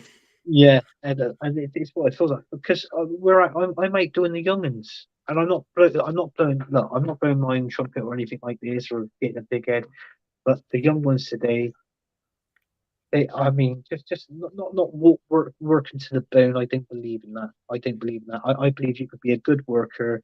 You prod on, do what you got to do. You can last a whole day. Anybody that keeps showing off and doing this and that and the other. I did it when I was younger, and I'm 45 soon, and I'm starting gradually feeling that on my own body. 5 years down the line, I'm going to be 50, and I'm going to be like, you know, this is when you feel it, when you're 50, then 60, then you go 65, and you're like, fucking hell. I mean, I that sometimes with the building trade, it's okay if you like it. Sometimes it can pay well, but it's like what I said. It's no good on your body. It's constant wear and tear every day on your body. At least you're exercising though and doing the fitness, because like that does help the body stay limber, and to some degree it goes It against does. the aging process. It helps. It I does. mean, it does help, man. I mean, like I'm Yeah. 44 myself, and ever since I hit 40, I just don't feel like I feel physically fit, yeah, but I don't feel like I did when I was 26. And I look at these guys now, the younger guys out there, and I feel tired just looking at them, man. Oh yeah, you got to feel You sorry know? for him. You feel like fucking hell, it's a hard life, innit? Do you know what I mean? Yeah, when Yeah. we were 26, it was different, man. Oh fucking hell, yeah. I think when you it's hit better. 40, there's a real change. So yeah, 30 is grand, but 40 is a different kettle of fish, man. You know, Yeah. you feel aches and pains sometimes where you never had them before. It's like, what the Yeah. fuck? Yeah. Big up Seriously. Aiden, by the way. He's commented on Yeah, there. He big said up Ada, man. 3 But at minutes, least you're 4 keeping your hours. fit. You're doing your training, man. You're keeping yourself, you know, and it's good for your mind, and you're keeping your Oh, body. yeah, You it's know, definitely good for for your mind and everything. Yeah, all the that. heart, the lungs. Yeah. It's not just Yeah. about looking good, man. It's physically good for your body. Yeah. You know what I mean? I mean, I'm still at that stage now where I'm doing it now, and like, obviously, you think of it, like, if you lift like concrete blocks. I mean, I'm lifting. In all fairness, when I lift concrete blocks to get the job done quick, I'm lifting up Like the 3 actual concrete. block, that like the cavity block that goes into the wall, like the Yeah, big one. the big concrete blocks. Yeah. So I'm lifting 3 of them at a time. And I got 3 of them at a time and putting them down. I go back, get number 3, so I'm stacking all the blocks up. Then I'm putting on a mix. Then I'm doing, like, you know, then I'm laying the blocks and all that, make sure they're nice and straight. And I feel like, fucking hell, I could do with a labourer. Do you know what I mean? I said, oh, can you employ some little scrape to come on and labour on me? Like, you know what I mean? He's just like, but yeah, you're it's, bringing them, and then you're. yeah, That's a lot it's lifting, yeah. too much. Like a cavity block. It's too, yeah, Yeah, it's lifting too 3 much. of them, yeah. Yeah, I just want to basically get them to do it, put a mix on for me. I just want to start laying the blocks, because you're laying them, you're picking up the blocks anyway. You're laying them, and then you're doing this and that. But I mean, what I'm doing, I think what I'm doing, I know I'm working myself over, you know, and I feel like. But listen, I think if he turns around and says to me, "Well, look, we got no work on, take a week off." I know it involves with pay because I'm self-employed, and it affects the pay. Like, you know, obviously because there's no money coming in for that week. But the advantage is it's a bloody week's rest that you can actually look forward to. Do you know what I mean? So it has its pros and it has its cons, like, sort of thing. You got to weigh out the pros and cons, but you know, it's just one of those things. You need to be robust for that job, yeah. Obviously you are, yeah. You need to be like and keep physically fit. But like when I was working at the hotel, obviously there's huge construction work all over London. So they were staying with us, yeah. For the week they were in London for the job, or the 2 weeks, yeah. So they were like there Monday to Friday, and at the weekend they go home. They're from like up north, Manchester, Leeds, you know. Some of them from Norwich. But they used to and some from your neck of the woods, yeah, some from all your way. but they used to come in, and I know for a fact just by looking at them that me and all the lads that I work with, we would not be able to survive in their jobs because I see what they're like physically. And you could be the smartest guy in the world, but there is that period where you need to work and work and work hard. And I can see how big and strong these guys were. Yeah. We wouldn't be able for that in my job, like a lot of the lads. Plus, if we went into their job, you know, even just doing the lifting and stuff, you could see that they were not donkeys, but Jesus Christ, these guys are fucking built for it. You know what I mean? Like we wouldn't have the sheer mass of some of them. Like it's just, we wouldn't be able for that, man. We're bringing out plates with food. We're putting pints. You know what I mean? You become aware of it. Like there's no way we could survive in this guy's, you know, not straight away. You just become aware. Now you need to be robust. Like I'm working in the hotel, I see them come in and they look wrecked. They look knackered at the end of the day. They literally come in, go up to the room, shower, change the clothes, come down, eat the dinner. They're almost falling asleep at the table. They have one point and it's like, oh, and then they're going up to the room. Done. That's a hard working day, huh? I mean, they're wrecked, man. Right, yeah. Chad, you meet some characters, some characters.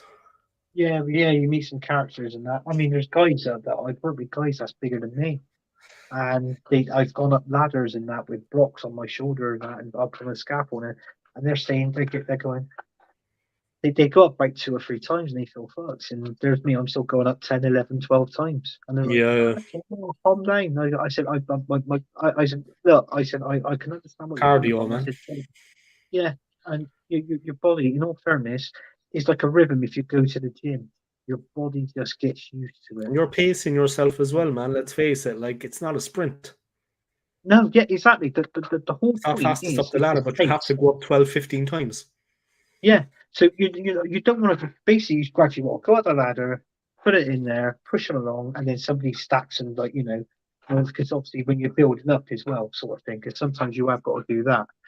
But it's things like this and that, and then when you get to the roof, you feel like great, they've built up, you've put the roof joists like the timbers up there, and you feel like you've got a felt and bat in it, and then after you think, oh fucking hell, the roofing tiles now, and you're trying to you either put them up on a pulley, or you've got to get a chain and pass one to that person. That person passes it up through, and then it's either chained up or you put it up on a rope in a bucket or something like, you know what I mean, or something like that on a pulley. So, I like it on a pulley.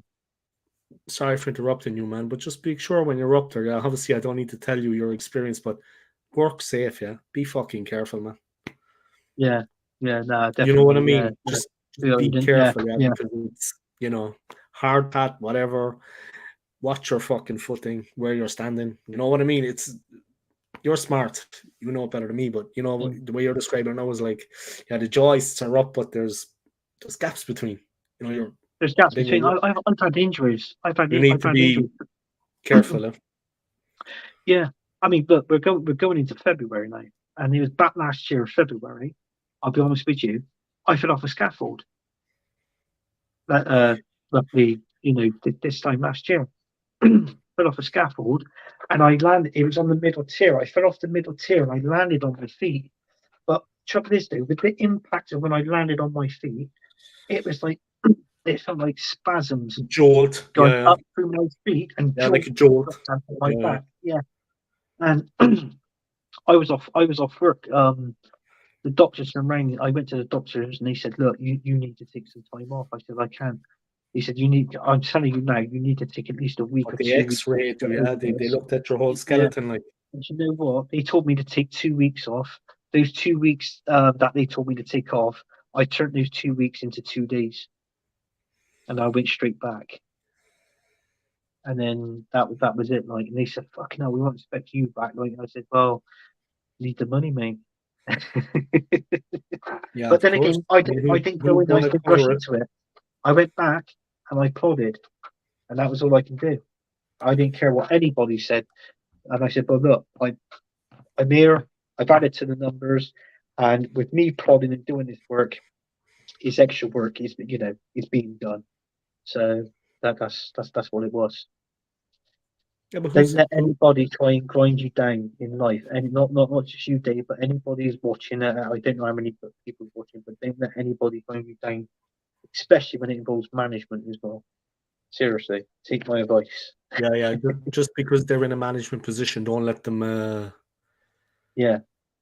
Because they're the ones that do it the most. They like to Oh, put that definitely. power on people. You're just a number. They don't care about you. And if you fuck your body up, that's it. That's you fucked. You're out. Yeah, You ain't working. yeah, You ain't earning money. Do you know what I mean? yeah. You'll have like you might not feel it when you're doing it when you're 26, but when you get like our age now and stuff like that, then you start feeling all that shit from back then in the workplace, improper, you weren't given proper safety training, improper this, manual handling course, wasn't good for your back, you were lifting something that was far too heavy. I mean, with us back in the day, I remember like I was incredibly fit and incredibly strong back in the day because I was doing karate and I wasn't drinking and I was having a good like breakfast, lunch, and dinner. I was like a fucking bull. Seriously, no, man. I was one of the strongest guys in the city. You wouldn't even fucking look at me, boy. Guys wouldn't even look at me in the bar. They wouldn't even look. You know what I mean? Like guys trying to start shit. They used to just bypass me. So, and I was the nicest guy ever, but I would not be able for that job now as I am. Like back then, I was able for it because I could lift like 150 kg heavy machine, like a wood turning lathe or a bandsaw, or like heavy machinery for the workplace. Yeah. Wood turning lathe, bandsaw, and drill press. They used to come to the store in boxes. We had a tools and machinery company, but the problem was that we were in a city center location, and the business, the building that we were in, the premises was suited for like a camera shop or a beautician's because all the stores were on 3 floors. Now we only had to lift the heavy machinery up the first floor, but it was up a whole flight of stairs, Anthony, and then to the back. Now, just to lift it, then to have a grip, and then the guy going first has to be the strongest guy because he needs to, and then the guy going back needs to push a bit, but not. You need it to be. I couldn't do that, no, man. Physically, I just could not do it. Back then, I don't have any physical problems on it, but when you think back on it, man, I mean, like machinery and stuff like that should be on a flat surface in a warehouse, kind of like a, like a B&Q or a Harvey Norman's or whatever you want to call it, or Halford's. It comes in on like a pallet truck into the premises and into the storeroom, not up 3 flights of stairs, a building that should be used for a beautician's or a camera shop, and it's being used for heavy machinery. I mean, we had no lift. How the fuck am I meant to get up there? And I'm on about 4 hours of this, like every 2 weeks. On a Thursday, the delivery came from Dublin. 4 hours of that. Heavy shit, man. Heavy lifting. I mean, serious weight. I'm on about 150 kg here. Straight lift. I mean, serious fucking weight. Serious cast iron machines. But I mean, once it dropped on my ankle, I remember, because the guy with me wasn't strong enough, to lift it, to hold up his end. So I got overloaded. He pushed forward because he couldn't handle the weight, and it fucking fell on my ankle, like about 150 kg. And you know what happened? I immediately started to cry, just like that. The pain was just... And I was like a fucking buffalo back then, man. My body was very strong. Legs, everything was like maximum. I cried immediately, man. Like the pain was just... So I know what you're saying, man. You have to be careful, huh? Yeah. And people, trouble is there with the pain. You got your medicals, man. You got your medical. You know what I mean? I mean, you have to pay the bills, huh? Yeah, and you go to work. And then the pain you said was it was unbelievable. It's pain that sometimes you mind blowing. Before. Yeah, and it's mind blowing. Yeah, I mean, I can remember I had one of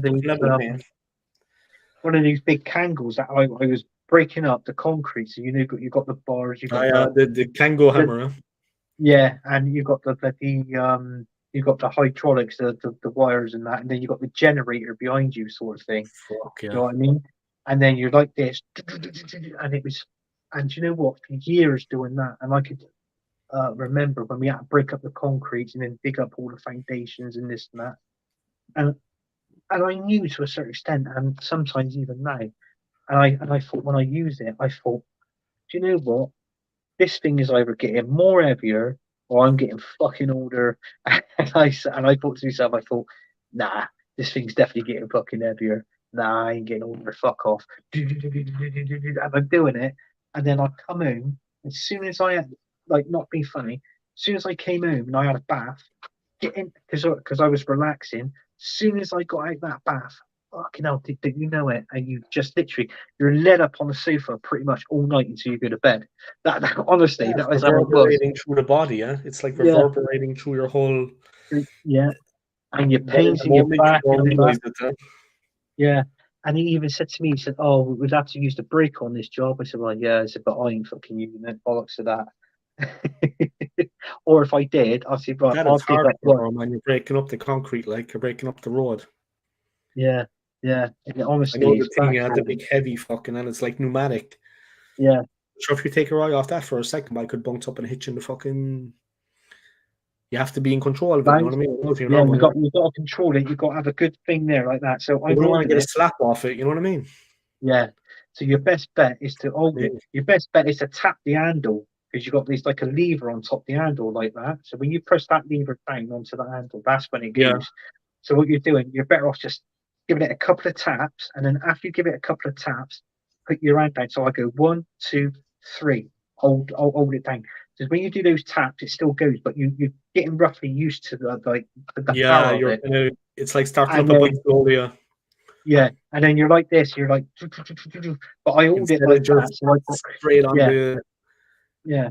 Instead of straight maximum, you're kind of control of it. Yeah. So it's either you're gonna have pain the way of. Yeah, so you've got to cut the pain process out. So you want either pain in your back, or the way how I do it, you just get like a little bit of a tension sort of thing in your shoulders here, you know. So I thought, well, I'd rather have a little bit of tension there than having constant pains in your back all the time. So you know what I mean. So like that was the way I would do it. Strain injury, man. Yeah, it's focused on that. You're like that, you know what I mean? Of course, it's going to come across. And you have to watch your feet too, man. I know you got steel toe boots made, but you have to watch your feet too, yeah, because the bit that's breaking the thing would take your fucking. It's dangerous. That's just the In fairness, in London, though, when I'd be walking along, I'd be like that, you know, sometimes at the scaffolding. But in fairness, in London, like the health and safety is pretty much on the sites is like. On point. Yeah, but unfortunately, I have worked on so many people around the city. I could fall and kill someone. Yeah, I try not to work on. I try to do more commercial in people's houses. That's the best thing to do. Okay. Yeah.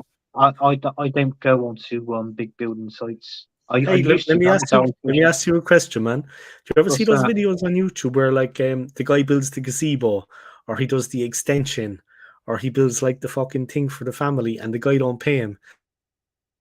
And he knock it all down. Yeah, I've seen it. You froze now, Dave, haven't you? So see those videos on YouTube, eh?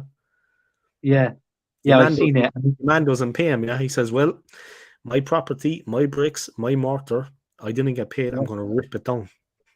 Yeah, you've got to give them a length of time. But trouble is, though, with builders, I understand why builders do it, but they're not allowed to. In all fairness, they're not allowed to do it because you've got to go all through the court proceedings and all this and that.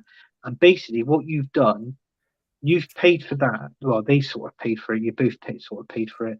But when you've knocked it down and smashed it, it takes you to court. That's cost you in one way. Then you've got to pay the money to go to court.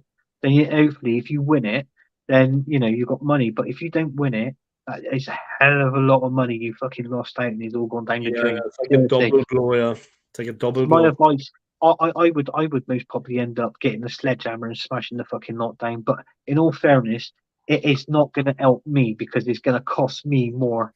Do you know what I mean? But but still, what you get out of it when you're smashing it down, but that's work you've just fucking done. Your best bet is just to leave it and just take the fucking guy to court. That's what you're better off doing, honestly. Yeah, legally. But the answer to Aiden's gun, what's that say, Aiden? Where's your Gunnosaurus, Anthony? Well, unfortunately, he's between my legs. No, I'm joking. It's I've ordered it. I've got it. Yeah. Fully pneumatic. I got it. He's upstairs. I got it. I ordered it. I got a gun for us. He's about that big. About the same bit, same big as about that size. And then he's upstairs. I got it, but then again, my son's seen it and he wanted it, so he's upstairs in his bedroom. He's got with him. So that's it. Let's put him back on his little happy spot. There we go, guys. This is a nice experience for me when being at the airport. Fucking cool. Fucking watching the planes go in and stuff like that, and then watching them land. Yeah, it's cool, man. It's cool. They've stopped now, but they were going up till about an hour ago. But they were the ones that were heading over, like Emirates and Qatar. At about 4 p.m., all the American planes took off. Yeah. Delta, American Airlines, United Airlines. With my daughters, it was just an ideal. And me and the missus, we put the kids in my ex-missus, I can say, put the kids in the car, drove all the way up to Bristol Airport. And I said, "Oh look, let's just watch the planes, like you know when they landed, that sort of thing." So we done that, and the fucking noise of them and all that, absolutely fucking loud. My girls were there; they were young at the time. They were crying their fucking eyes out, like thinking, "Like this is obviously a bad idea. Let's not do this again." We just got the car, and went home. So yeah, big up OSG and Anthony. Big up Arteta. How are you, mate? True Gooner. He does look like Arteta. He looks like Arteta. Josh. Yeah, you got that little Arteta kind of look about him. He knows it when he come on my show. He's smarter than Arteta, though. Yeah, he may look like him, but he's twice as smart. If you're still watching, Josh, what I'm going to do, because I haven't streamed for a while, I'm going to obviously do a show next week. I was supposed to do one. Well, there ain't one tomorrow because I haven't had no confirmation. Because basically, it's not my channel. I host a show on somebody else's channel, so obviously there ain't one tomorrow. So it'll be next Thursday. I'll be doing one in that. What I'm trying to do, I'm trying to get. I'll ask Josh if he wants to come on again sometime soon. If he's up for it. If you want to watch it, it'd be me. Obviously Josh. I'll try and get another 1 or 2 people on there, which would be more. Make it more good. I mean, he come on it. He enjoyed it last time when he come on. It was, I can't remember who was on there. It was me, Josh, Marley, and I think it was Tony Early Doors. Yes, it was Tony. On Friday, I have McManus and I have Stapes. Oh, I'll be get another couple of people on as well, but we'll see. But tomorrow definitely the transfer window thing should be. But if you want to, Dave, I'll come on and do the transfer window with you, the last 2 hours and that sort of thing. So I'll do that, and then Friday. Here you go, Anthony. This is Josh's answer. Yeah? He's up for it. Yeah. So I'll get. It'll be me and him. I might have Tony Early Doors to come on again, so that's free. So you know them. I might try and get somebody else on, somebody else on, and but yeah, and anytime when you're free, Dave, I'll try and get you on as well. When you got sure, absolutely, yeah. Tony's a cool guy. I know he's, but but yeah. Regarding today's football matches, that's what it was. Liverpool winning was it Liverpool 1-4-1, Tottenham 1-3-2.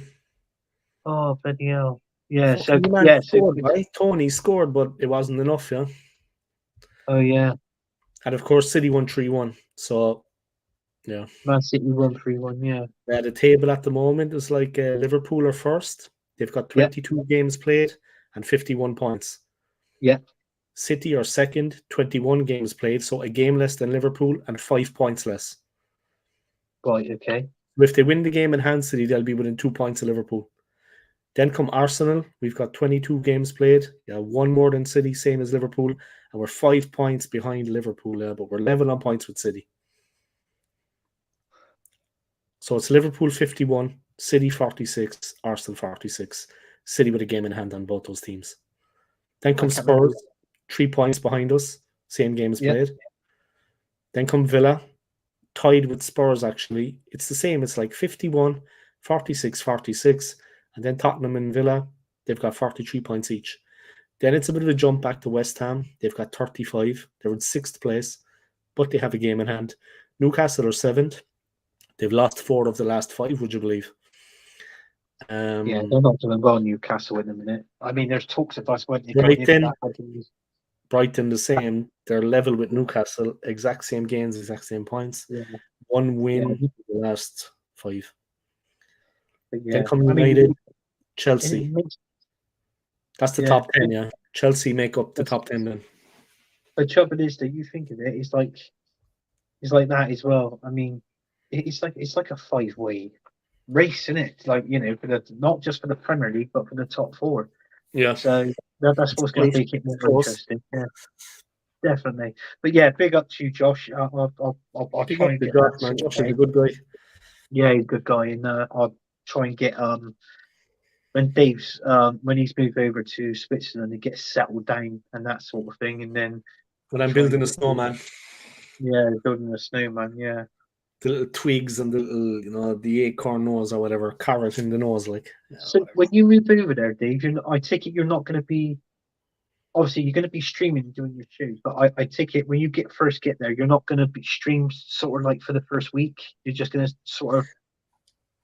Yeah, we'll see. We'll see the way things work out. Yeah. We'll see what happens when I actually get there, because I'm going to be like, I know that one of my friends is going to be kind of like, Dave, no, you need to get on it, man. You know what I mean? Because you need a job and this and. But that is going to be the biggest challenge. So we'll see how that works out. But obviously, like, to relax in between all the job applications and the interviews and stuff, of course, it would be nice to create content for the channel just to have that kind of normality in my life. You know, that I'm not always like, I go crazy if I just, not that I'm not going to be banging out CVs and going on interviews, but I need to also have a bit of downtime. Yeah. Otherwise, I'll just, you know. But it's going to be a challenge. It's definitely going to be a challenge, but I'm up for it. I mean, there's jobs out there. That's all he says to me anyway. He says, loads of jobs. I speak German, so if I didn't speak German, I wouldn't have a chance. I think it would be too much at this point if I couldn't speak German to, like, learn German. I don't have the time. Fucking no way. I have the energy, I have the strength, but I wouldn't have the time. Do you know who our top scorers are this season, Anthony? Arsenal's. Yeah, I have the full list here. Our top goal scorers, I'm going to have to say it's Saka, followed by Havertz. Am I right? No. Oh, but Saka, yeah. Saka's top goal scorer. Martinelli second. Jesus. Jesus, Martinelli, then Havertz. Jesus, Odegaard, Trossard, and Nketiah, Martinelli. Havertz has got like 4 or 5 goals this season. 5, yeah, but Saka has 10, Jesus has 8, Odegaard and Trossard have 7 apiece, and Nketiah and Martinelli have 6 apiece. That's not in the league.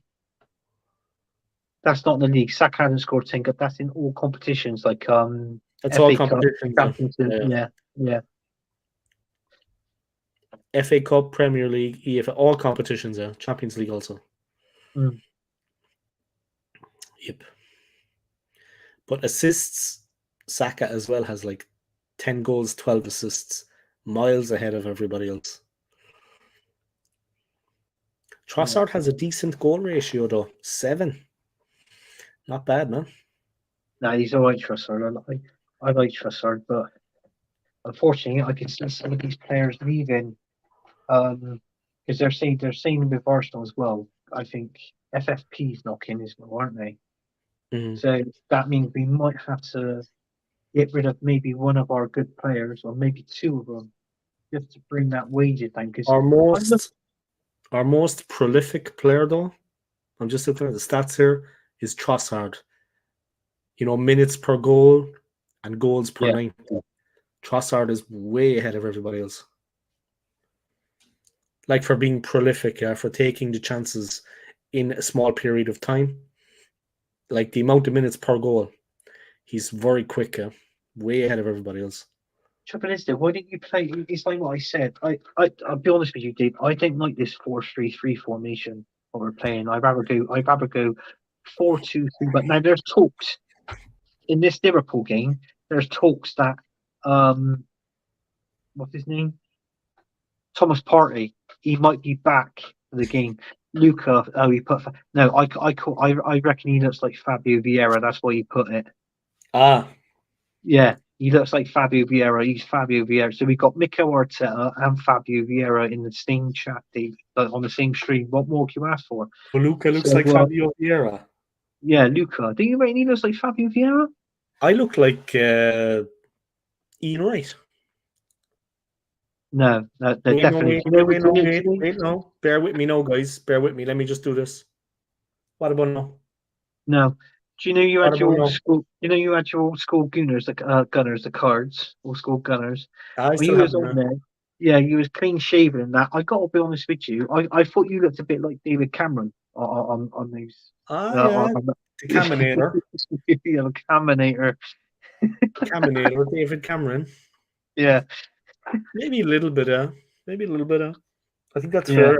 Maybe, yeah. And the hair as well was kind of like, I had that thing going on, yeah. yeah. What is Definitely. Aiden on about? Aiden is like, Dave, I'd love to see you head to toe in peanut butter. Why don't you just tar and feather me, like? Dave, I'd like to see you. Oh my God, head to You know toe. what? If a woman said that to me, I'd be like, "Your place or mine, baby." You know what I mean? I'd give her a bit of chef's special sauce. You know what I mean? I'd give her some of God's glue, Oh gosh. sticking the Yeah, world wow. together. Yeah, that is just odd, mate. That is just odd. The chats, the people I've noticed now, people are gradually they're coming in, they're tuning in, and you're gradually. The worst picking thing up is, if something, Aiden's girlfriend sees this, he could get in a lot of shit. Well, yeah, but no, if you know what I mean. I think you know each other, that you're joking, that sort of thing. But fucking hell. Yeah, no, yeah, money winding. Remember back in the day, I'd used to fucking tar and feather people, like torture. I'm surprised because people's got work in the morning. What is it now? I think it's about 12 o'clock now, isn't it? 10 past 12. It's like Just a gone. pizza crunch without the batter. But answer me this question, which I get which I get asked. Does pineapple belong on a pizza? No. No. We did it in Premier Inn, though, yeah. You can get 3 toppings with your pizza. Yeah. Obviously, there was the traditional ones. There was pepperoni, mushroom, ham, chicken. And then there was fucking pineapple, man. I think for the veggies or something, or for the vegetarians or something. I don't know. Like 100%. 100%. Anybody says, I don't care what anybody says. Pineapple belongs on a pizza. A nice Hawaiian pizza, ham and pineapple, lovely, absolutely lovely. I used to go on this stream, and this guy used to love pizzas. You might as well say he fucking lived off pizzas, like. And he always said on the stream, does pineapple belong on a pizza? I said yeah, and guess what? The whole panel, there was like, yeah, lovely, fantastic. More pineapple, the better. And he went, fuck off. I mean, yeah, seriously. I said, I'm not one of these people that just puts meat on a fucking. I like pizza. I'm not a king. I said I don't eat a lot of pizza, but if I do have one, it's ham and pineapple. It's got to be. It's got to be ham and pineapple. Absolutely not, Anthony. No chance. Aiden, no, I'm not having it. You've got to have pineapple on a pizza. It's lovely. Absolutely, it gives pineapple on a pizza. It gives the pineapple it gives the pizza a bit of je ne sais quoi. Do you know what I'm saying? It's lovely. It's fantastic. Let's see what other people is that the only one? There was a couple of the chefs, like when I was working at the Premier Inn, and there was another guy came in and he used to work, I think, at Domino's or something, and he was telling him, yeah, like if you're making my pizza, he says it tastes better if you actually put like sour cream on the base before you put anything else on. Pizza base, pizza, like then sour cream, then the tomato, then the toppings. Yeah. He used to tell him on the radio, yeah, lash on the sour cream. It actually tasted good. Yeah. Gotta disagree with you, bro. He's disagreeing with you. Anthony, I think the best thing you could do now is fight Aiden. Bit of a mismatch there, I think, in fairness. But yeah. Nah, definitely pineapple belongs on a pizza. You like it, huh? Oh, I love it. Yeah, it's brilliant. It's one What of the does it best taste pizzas like when it's going. been heated up in the oven? I mean, what's the whole... But the key to it, what I do, I got you get the base and all that, and you put the ham in, then you cook it, and then what you do, I chop up the pineapple, put it on top of the pizza, and then with the pineapple, I only put it in under for literally something like 5 minutes, Yeah. something like that. So it's not burnt and all that. That's what you Yeah, want of to do with the course. pineapple. A little bit to Put it in, heat it up, yeah. Cook yeah, it through a and bit. put it in for 5 minutes, then it's lovely. But That's yeah, interesting, yeah. It's interesting. But you do see them sometimes, they put it on, like, the skewers, like with the different types of meat that you put in the yeah, barbecue. You see, yeah, sometimes they put it on skewers as well, with the meat. I've seen that you yeah. can actually buy them like pre-packed. Definitely. Yeah, pre-pack. Yeah, I don't I've like. seen I that. don't like eating a lot of pre-packed stuff now. I'd rather do it. It's like with burgers. I prefer it grilled. And stuff like that. You got to have Yeah. it grilled. Grilling in Switzerland is a big thing. I like the barbecue thing, but the meat is top notch. Like only the highest quality. They won't pay it for shit. Yeah. But they have it really pre-packed for the barbecue, ready to go. You know what I mean? Yeah. Definitely. Yeah, I But, don't know all that pre-packed shit. It's not for me. I didn't like that. Didn't like that at all. Shit. what a transfer window by. I tell you, it's been incredible the amount of players we're after signing. Well, it's crap. I mean, you think of it. We've gone into a new day now. The 1st of February. You work this out now. How many hours is it now? To 11 o'clock tonight. You go 1, 2. Well, what is it now? About 23 hours left of this transfer window. That's right, 23 hours. 23 hours left of this transfer window. I guarantee you, when I get up, when I go into, I arrive at my job, I get at site and I start work. So I'm up, rest, and I get to site at 8 o'clock in the morning. So that's my times, 8 till 4. So I'll do 8 till 4. As soon as I get home, I come home, shower and change. I guarantee you then, around about tea time, even 6 o'clock, Arsenal still hasn't signed anybody by 6 o'clock tea time. They have no intention of doing it, and they're not even being linked with anyone. I mean, they're not waiting for the prices to drop or for a player to become desperate or the club to become desperate and knock 5 million off the asking price. When you're not even being linked. Now you got to remember that the Arsenal board are like less than average intelligence. So when you're not even being, and I'm being serious now, yeah, they've got less than average intelligence. When you're not even being linked, it's not going to come out of fucking nowhere. Like the whole Declan Rice thing, linked. Trossard, linked.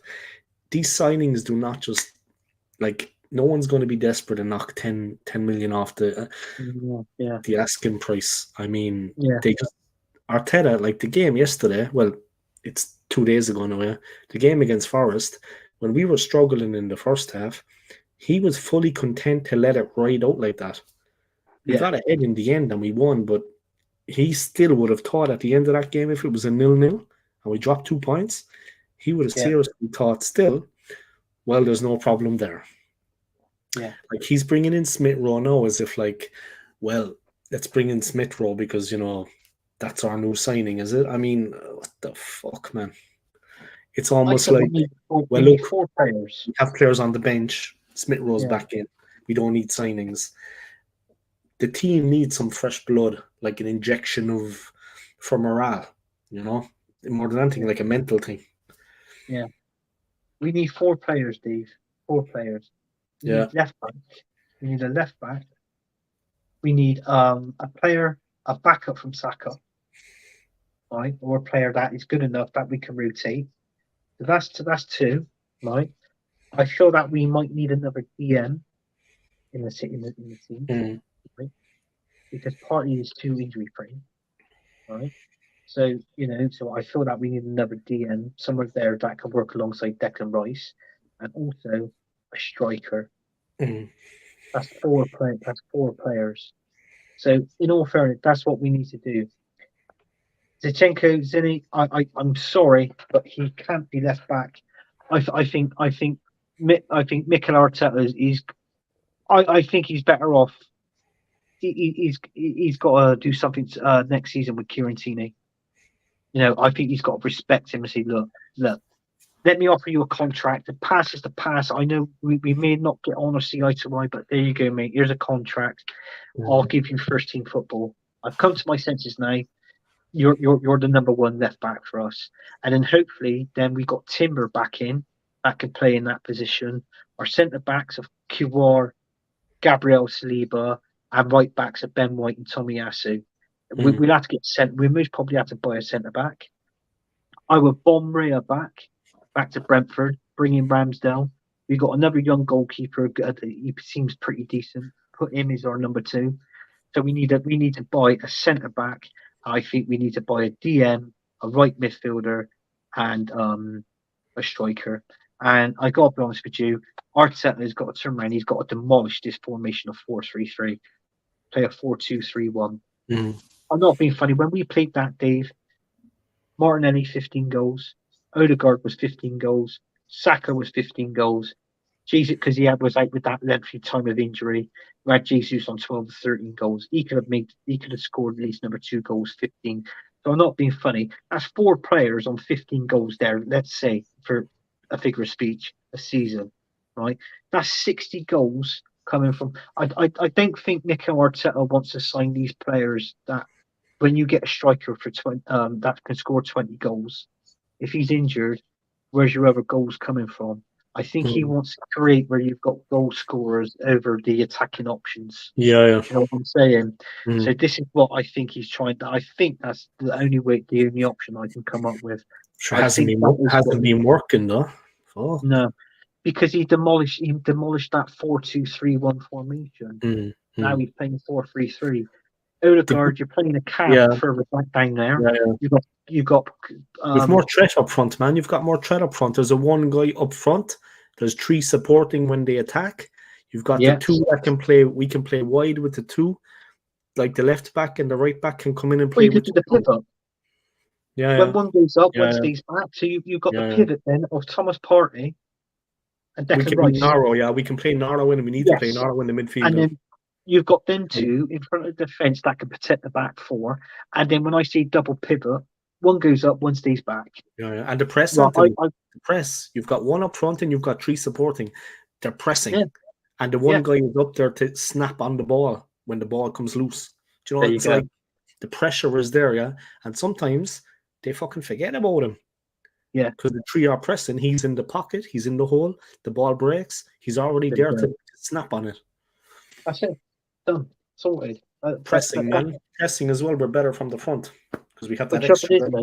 The reason why we're not doing that is because Mikel Arteta is like what I said. Everybody says he's got a plan A. I don't think he's got a plan A. I don't think he's got a plan A or a plan B. I think he plays what he wants to play, and we've got so predictable with these other teams. They know what we're going to play like. And look at the subs. If Trossard's playing, if Trossard gets subbed off, you know who's coming on. Martinelli. If Jesus comes off, who's coming on? Eddie Nketiah. You know what I'm saying? So and then it's vice versa. If Kai Havertz comes off, who's going to come on? You're talking like the likes of Jorginho maybe, or El Lenny. You know, it's like for like. It's not taking somebody off and bringing somebody in to change the formation, the style of play, to get the opposition thinking, "Oh fucking hell, hang on, what are they doing here?" Do you know what I mean? It's trying to get the opposition to think and where you go, and hopefully we can override how they're playing, and score goals and win games. Yeah. The problem as well is that Arteta is like answerable to no one. I mean, when there's a really bad result, watch it now the next time. Yeah, maybe after the Liverpool game, God forbid we lose that game. Watch it now when there's a really bad result. There's absolute silence from the camp. Nobody is on social media. No one's talking to the press, maybe apart from like the press conference after the game. but there's absolute silence for the 2 or 3 days. It's like they all just go underground, back to the training ground the next day, and move on past it. No one's held accountable. Someone should at least hold their hands up and say, look, but they don't. They just kind of roll with the punches. Well, look, we lost. Next game, no one's going to learn that way. Arteta's not held accountable for it. He can literally, heads will roll, but not his. No, there's no kind of traction. Nothing happens. So when there's no threat, how can you improve like that? Like in any job, there has to be a certain amount of pressure applied that you do the very best and that you're fearing the consequences. Not terrified, but you know that there's going to be some kind of backlash. If there's no backlash, watch the next time we lose a big game, there's no fucking word from the camp. Nothing. Zero. It's like it never happened. And the fans are fucking in turmoil. What are we on a pitch? So you think of it, we've got the same players, we're playing the same strategy, the same formations, the same substitution. Guess what? What is it? It's deja vu. It's repeated over and over again. That's what you do. That's what you do. It is. Mikel Arteta is not the man to take us forward. He's tried it now.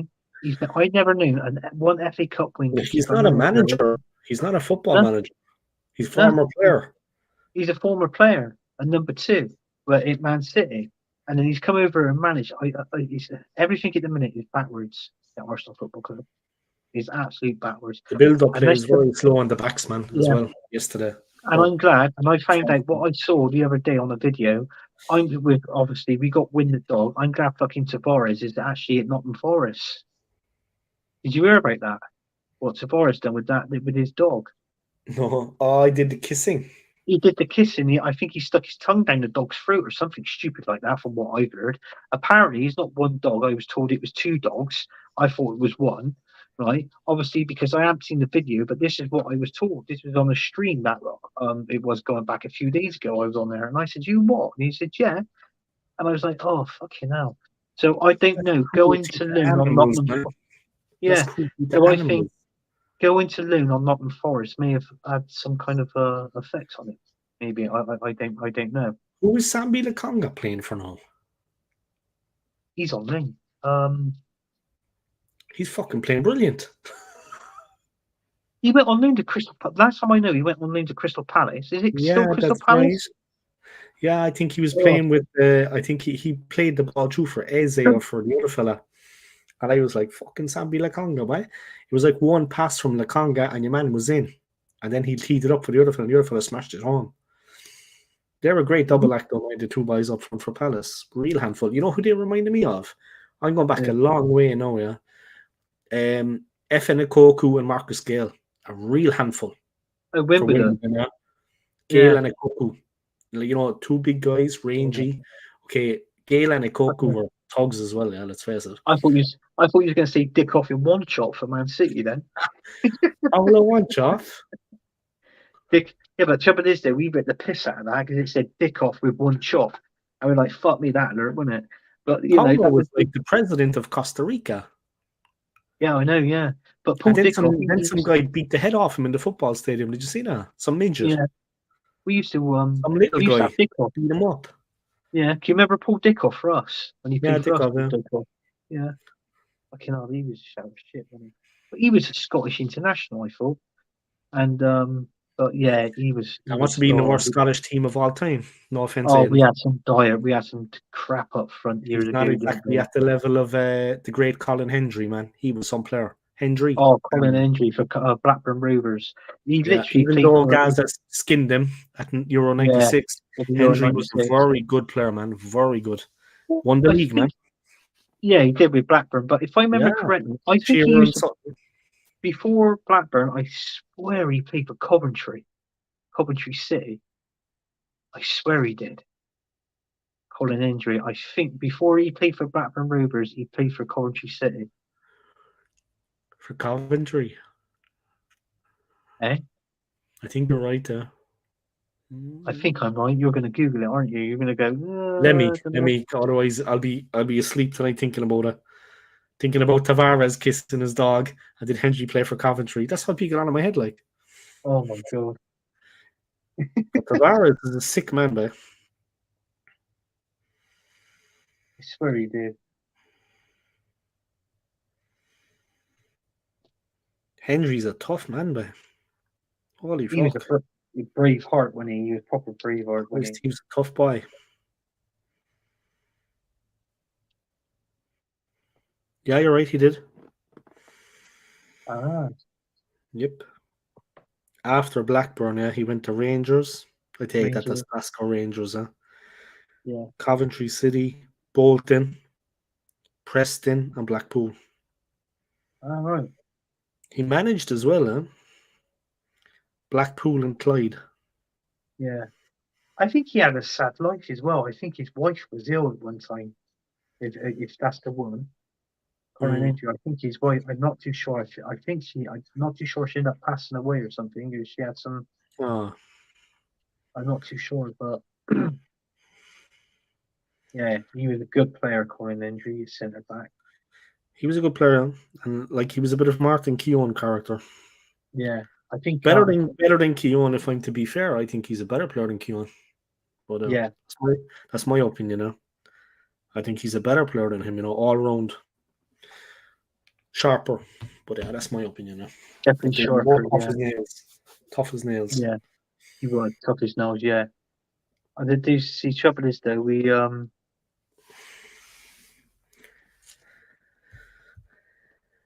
What's he saying here? Ada, what's that? Oh God, I didn't This know what one? that is. No, what was it?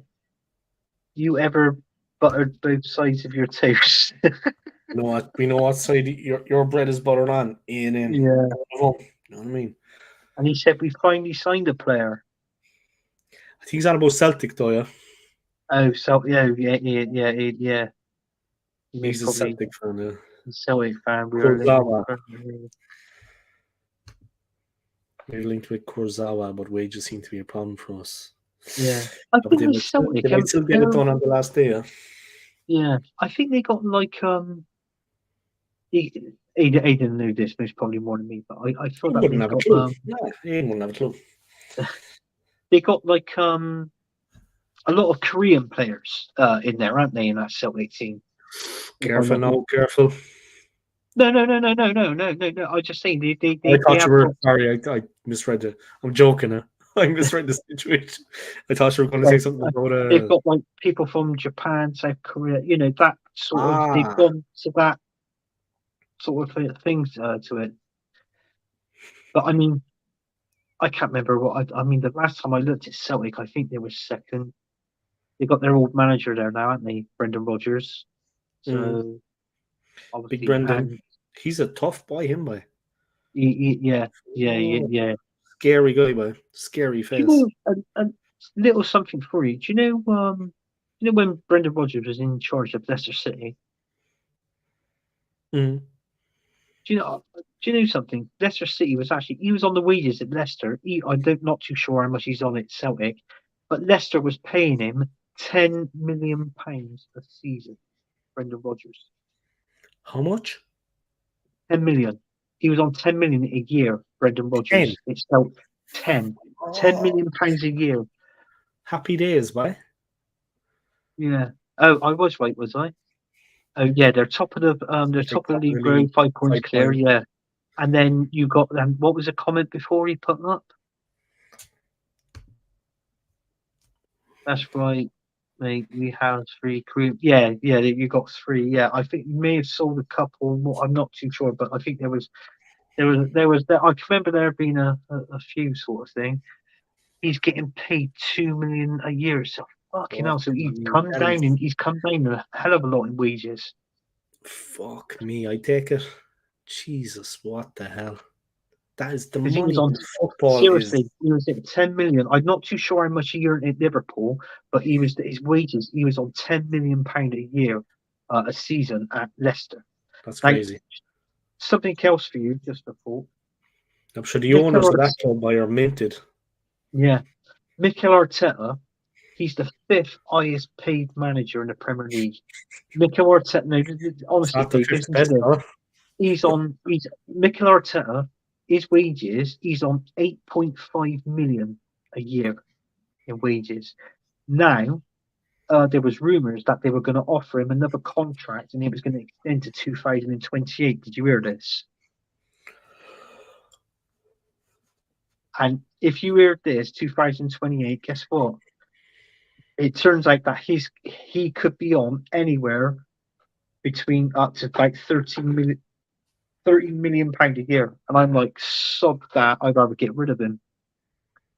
He could be anything from anywhere between 12 to 13 million pound a year, Mikel Arteta, if this contract is true. This is something that I read, but I definitely know he's on 8.5 million a year, Mikel Arteta, in wages. But that's absolutely disgusting, man.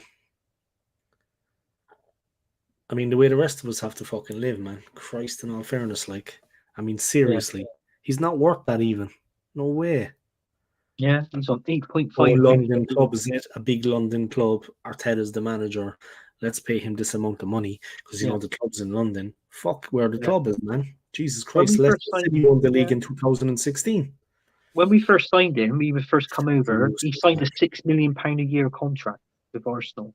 He's had a contract since then, which obviously from 6 million took him up to. They have offered him an extra 2.5 million a year, which took him up to 8.5 million, which he's earning now.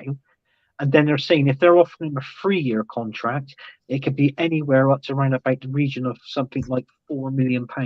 So once you've had that £4 million roughly, or £5 million to that 8.5, that brings you up to around about the anywhere between the 13 million pound mark. If this contract is true, what a waste of money by. I mean, on a manager. I mean, a player is one thing, a manager is another thing. Yeah. Do you know Arsene Wenger, when he retired, when he left Arsenal, he's not even fully qualified as coach, by. Yeah. Arsene Wenger was on £2 million a year more. Arsene Wenger was on £15 million a year in Arsenal. Arsene Wenger. At the end. And he was driving the club into the ground. Yes, he was on 15 million. He was on this fucking solo voyage to fucking disaster. Yeah. Yeah. You got to think, when Jose Mourinho... And he had to be forced out. Yeah. When Jose Mourinho was the manager of Tottenham, Jose Mourinho signed a £20 million a year a contract at Tottenham. Then he got sacked from there, and then obviously he left and went over to Italy and managed Roma, obviously who he's now sacked of. And you got to think, I wonder how much Roma was offering, paying him over there. It roughly had to be about the same, because they do it in euros. I guarantee you, they offered him a price of at least 25 million euros, which is like 20 million pounds in our money. His CV, man, his record speaks for itself. You have to put down serious money for him now. A lot of Arsenal fans said if Arteta left, they won't take Mourinho. I would. I would take him. 60. I'll take him. Give him a 5-year contract. Proven, man. Proven. Take him to 65. See, like, there you go. You go. He will hurt a few feelings on the team. Like Odegaard and guys like that are going to get. They're going to get told a few home truths about how crap I reckon he'll get the best out of these players. I reckon the players that we've got now at Arsenal, I think they can actually. I'm not saying win the Premier League, but I know for a fact they're capable of winning the fucking Carabao Cup, the FA Cup, the Community Shield, and getting in the top 4 definitely. But I'll tell you something now. I reckon if we had someone like that in charge, Mourinho, have a few leave, what we call deadwood, bring in a couple of more signings, you'll see a different fucking Arsenal squad. You mark my words. But trouble is, though, I don't think they'll respect him, Dave, and they'll shove him under the fucking bus like what Man United and Tottenham done. 29. What? That can't be right. What's that? Simeone is the highest paid manager in world soccer. 29 million a year. Diego Simeone. Just short of 30 million a year. Round that was a 30 million a year. How can they pay I tell you something? That Simeone, he hasn't won nothing in like the last, is it 3 seasons? He hasn't won a trophy in the last 3 seasons. Mm-hmm. It's Simeone, Guardiola, and Klopp are the 3 highest paid. 1, 2, 3. Simeone, Guardiola, and Klopp. That actually makes sense, but I don't understand how a team like Atletico can actually. They're the second club in Madrid, not the first. I can't understand how they can actually pay him that. Where did they get But- the money? They must have debt. I ain't being funny. Where does that put another decent manager? Where does that put Carlo Ancelotti? Poor old Carlo. Huh? Fucking hell, he's got to be top 5 earner. I mean, he's the Yeah, of course, with the Real club he's Madrid. in charge of, yeah. With the club he's in charge of, 10.5. 10.5 million. But he got 2 million when they won the Champions League 2 years ago. Yeah, but that's Yeah, 2 bonuses million and stuff bonus, like yeah. this and that. But I mean, if he's on 10.5, you're telling me he takes in £2 million a year more than fucking Mikel Arteta. That takes the piss. And look at his CV. The fact that Simeone is earning almost 3 times as much in a year, that's not Yeah. right either, because there's no way he's that much of a better coach than Ancelotti. Yeah, But just to keep Simeone, they pay him that. I mean, but that 30 amount of million. money, You might as well say 30 million pound a year. He's on. 29.8 million is what it is. 29,876,000. Round it off to 30, Dave. Round it off to 30. Might as well. I mean, what's 200 fucking grand? I tell you, I'll take the What do 800. you mean? I'll take the change. I'll take the 800 grand. I'll take the change. Yeah. You can keep the fucking notes. I'll take the change. Yeah. It's enough for me. Fucking hell, Jesus Christ. And he hasn't won nothing in 3 years. It could even be 4. He's definitely. I know he hasn't won a trophy in 3. Just to keep him at the club, they pay him that. He's obviously Nothing hot wrong. property. Other clubs want him. That's But why the trouble fee is is, as much as Dave, it is. That's trouble why it's is, as much as it is, because to keep him from other Yeah. clubs. The Arsenal fans want some of the Arsenal fans. Okay, fair enough. If some of the Arsenal fans want him in, fine. But but if we offered him, we're going to have to offer him at least anywhere between We could 35. have bankroll him by, and the Conkeys aren't going to pay it. No. So what do? You go for the manager, a good manager, an elite manager on a cheaper wage, so you got more money to spend on fucking players. Because if you got a manager in that's on absolute ludicrous money, I know for a fact you're going to have less money to spend on players, but you bring attractive players to the team. But that's the problem. So what you're better off doing is most probably having a manager coming in. I won't pay no more. If we had an elite manager in now, I won't pay any more than 15 million.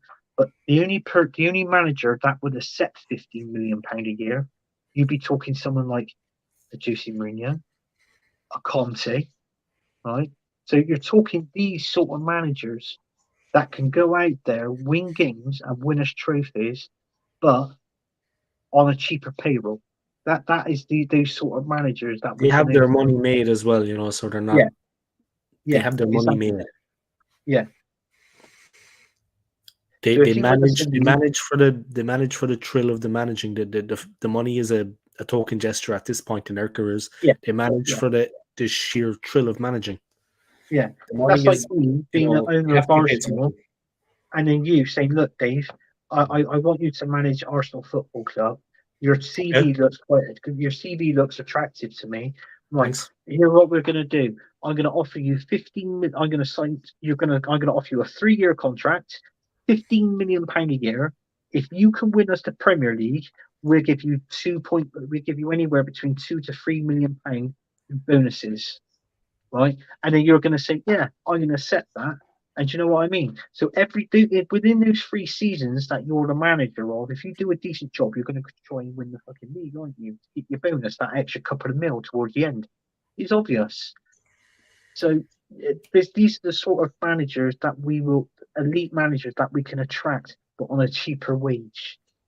We can't afford to pay Diego Simeone. If he's on, let's say 30 million, we'll have to offer him 35 just to talk to us. We'll end up paying 38 million, maybe 40. We get 40 million pound a year if we want to fucking get in. Fucking hell. I mean, and then I can't see it. It'd be ludicrous. 40 million pound a year on a manager.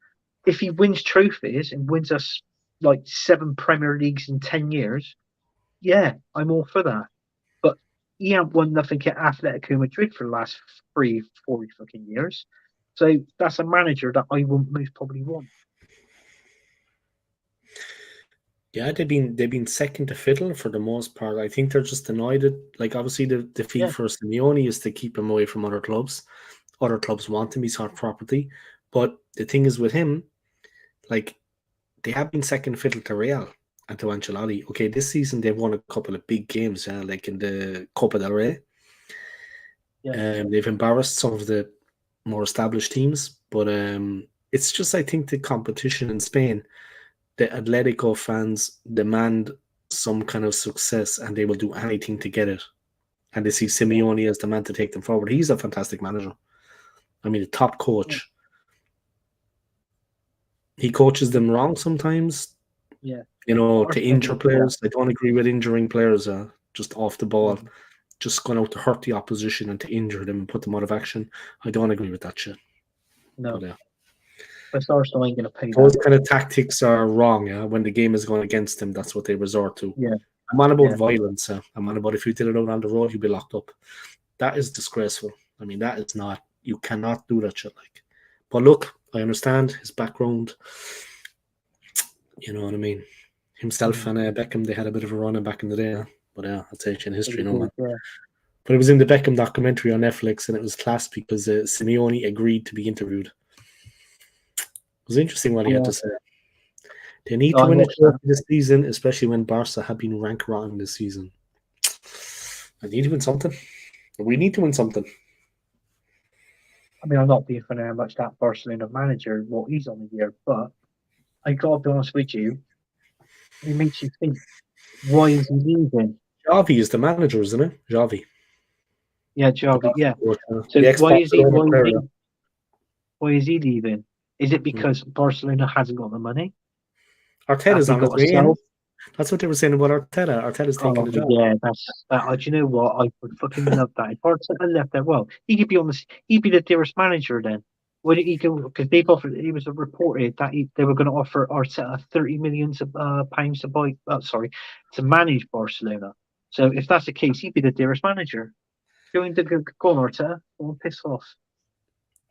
Yeah, I think that would be the end of Barcelona, though, to be relegated. Oh, well, I don't give a shit. I don't support them, even though I do like them. But he's from that part of the world. At some point, he is going to manage them or try to. He will leave. He is from that part of Spain. He obviously is loyal to them to some degree. Play for them. He will actually go there and play and manage them. It's going to happen. For them, didn't he? He played for them. He did, yeah. It was himself, Pep, and who was the third Spanish player? Xavi, wasn't it? They came through the set up together. Yeah, they that were was like it. 19 or 17 or something as a photo to treat them together. Yeah. But you got to think, Mikel Arteta, how old's he now? 41? 40, 41? So you got to think now, if he goes on to do that, what manager can we actually bring in? Yeah, he's 41, man. You're bang on. He's 41 years of age. 41, I'm fact-checking everything you say, Fact-checking. You know I knew you would. Yeah, I fucking knew Fact-checking, man. You got the phone here, smartphone. You know what I mean? That's the way we're rolling. Yeah. Oh, Anthony said this. All right, then let's have a look and see if he's true. Yeah, I'm calling you out. You know what I mean? I'm calling you out on your... my knowledge. Yeah, your knowledge. But you've been right. You've been right, you see. So there you go. Take it as a compliment. Yeah. No, I will. No, I will. Yeah, but it's like I just don't want this manager. No, I think the best thing we can do is try to get the club put into League One and try to win the French league. Might be easier than the Premier League. Is that possible? Could we transfer the club over? Okay, that was just an idea, guys. Just putting that out there. I know you're putting out there, but Swiss league. When I'm in Switzerland, I'll see can maybe Arsenal join the Swiss league. Then we have a chance of being champions. I'm sure we can beat Zurich. Yeah.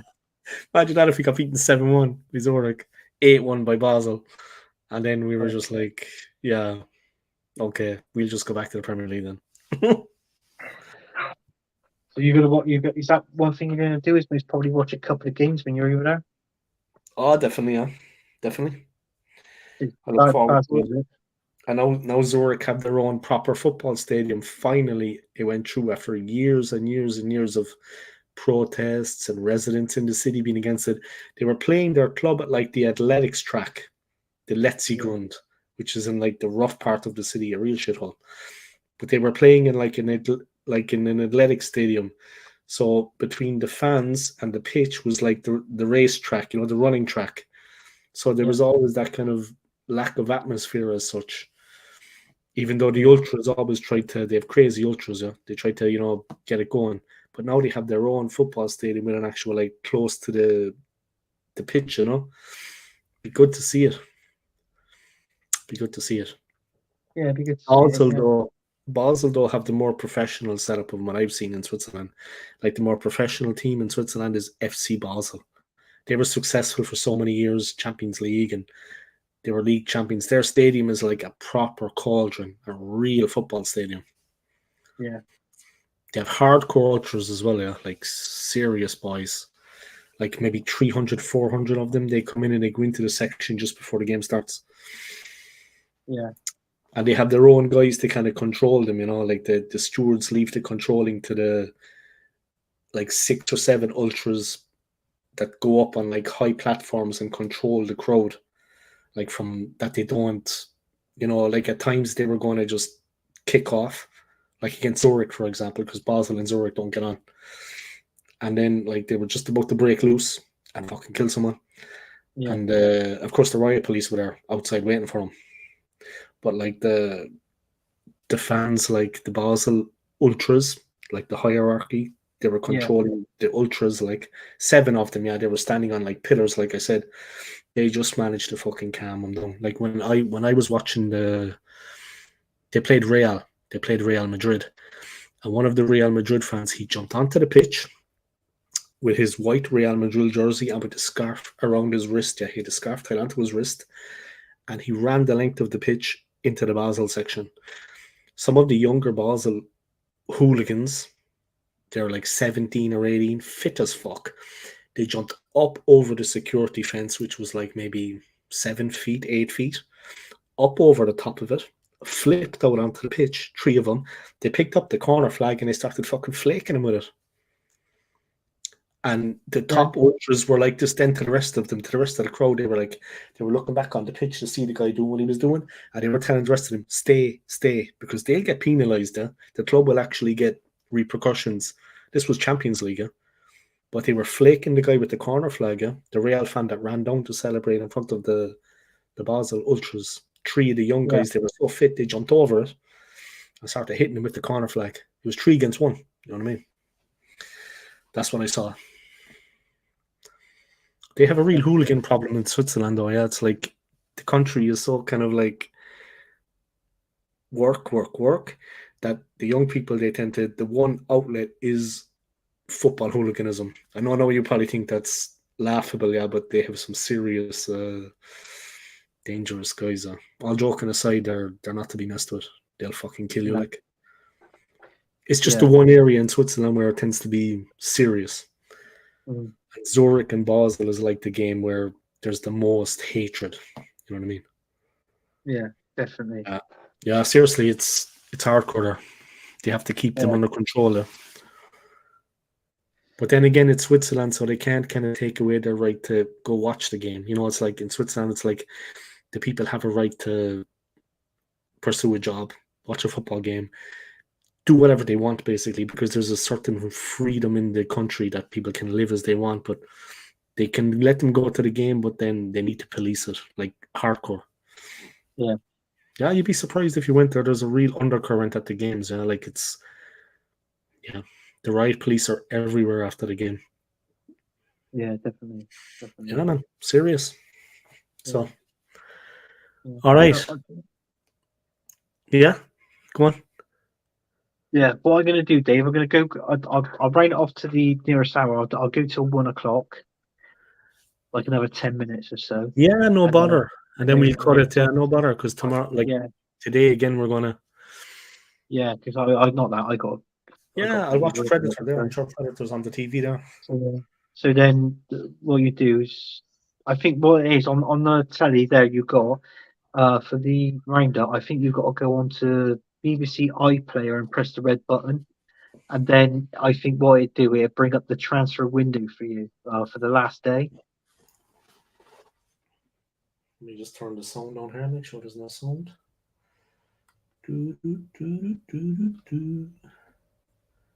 All right, the volume's off. Just because in case it's a copyright. Let me see. Yeah, no, yeah, it's got to be off. And I'll have my volume. I'll have my volume off. All right, just 1 second. Okay, good. Which channel? I think if you go onto BBC, oh God, if you go onto BBC One or something like that, Just scrolling through.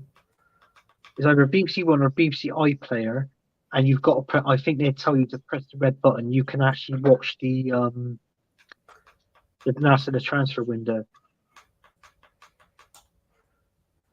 If it won't let you watch it now, it should definitely let you watch it tomorrow. Yeah, let me have a look at it later. I'll have a look at it. BBC One is like some Michael McIntyre fucking thing. Yeah.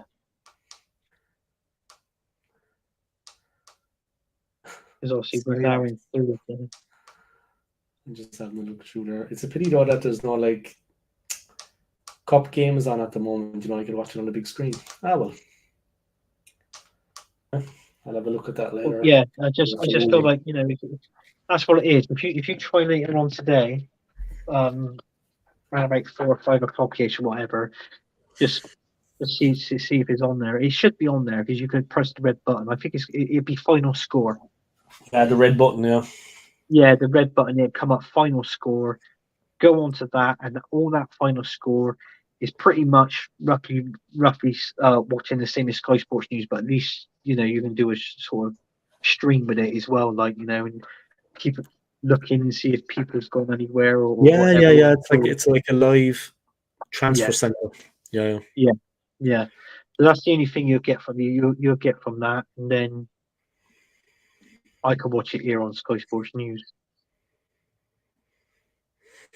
So, but yeah, you can do it. I did that last season actually, because I'll tell you the truth. Last season I did the window. I did the transfer the last day of the transfer window for the last couple of hours. Last 3 hours I think I did it for. And unfortunately I didn't what was it? I think because it was the I didn't have Sky Sports News or Sky Sports. I had BT, but they didn't do it on BT Sport then. So what I had to do was go on there, press the red button, and watch everything on final score. Yeah, but it worked, huh? It worked out. Yeah, it worked. Yeah. At the end of the day, it works, man. Yeah. And I'll come on. What I'll do, I'll most probably, because I don't know, because tomorrow obviously I got work. I'll come and do that because I ain't got a show tomorrow. So what I'll do, I'll come on, do the transfer, last couple of hours of the transfer window with you, and then right, I think you streaming Friday as well, are you? I probably will be. I plan to. Yeah, you got people on Friday, haven't you? Yeah, I've got them. Well, Steve said he's going to come on, and McManus is going to come on, but I'm going to try to hook up another couple of people. Oh right, yeah, no, that's fine. That's fine. Yeah, I'll have more people coming on too. Yeah. That's the plan anyway. Stapes is an excellent. He's an excellent guy when he's on the channel, man. He's an interesting guy. 5.5 hours, troops. Oh yeah. Yeah. So you done that? You got them? I didn't know. I might pop on. Yeah, it's flexible. There's no problem. Yeah, the more the merrier. Seriously, the more the merrier. You know that. Yeah, everyone is always welcome. Yeah.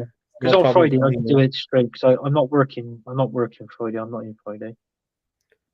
What is happening with the Marley stream? Is that still going on with the Brazilian guy you were doing your streaming together? I didn't know. I haven't heard from him. Matt, whose channel it is, he went to Brazil. Yeah. For New Year. He came back. He had 2 days in here, and it was his birthday. And in those 2 days, he said, "Sod this. This is cold. The weather's cold." And he went over and booked himself a fucking flight. He went to Spain. I think he went to Sevilla in Spain. Okay. And I suppose he's back. He's back by now. I just got to message him. Because I haven't. In all fairness, I haven't done any content. He haven't messaged me. I'm trying to get. I've messaged him, but I haven't had any reply. So, I mean, tomorrow's too late. I mean, I'm saying tomorrow. I'm talking later on today. So it's too late. So I ain't going to be able to arrange a show, do it, and then try and get guests on it. It's too late now. So what I'll do, I'll come on your show tomorrow and do the Sky thing. I'm not at work tomorrow. I got to go to Newport. So yeah, That's unfortunately, nice. It's nice. You eh?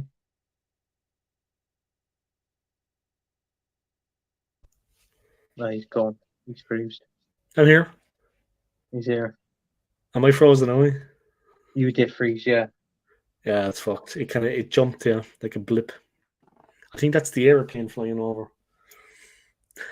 I think it hit the antenna.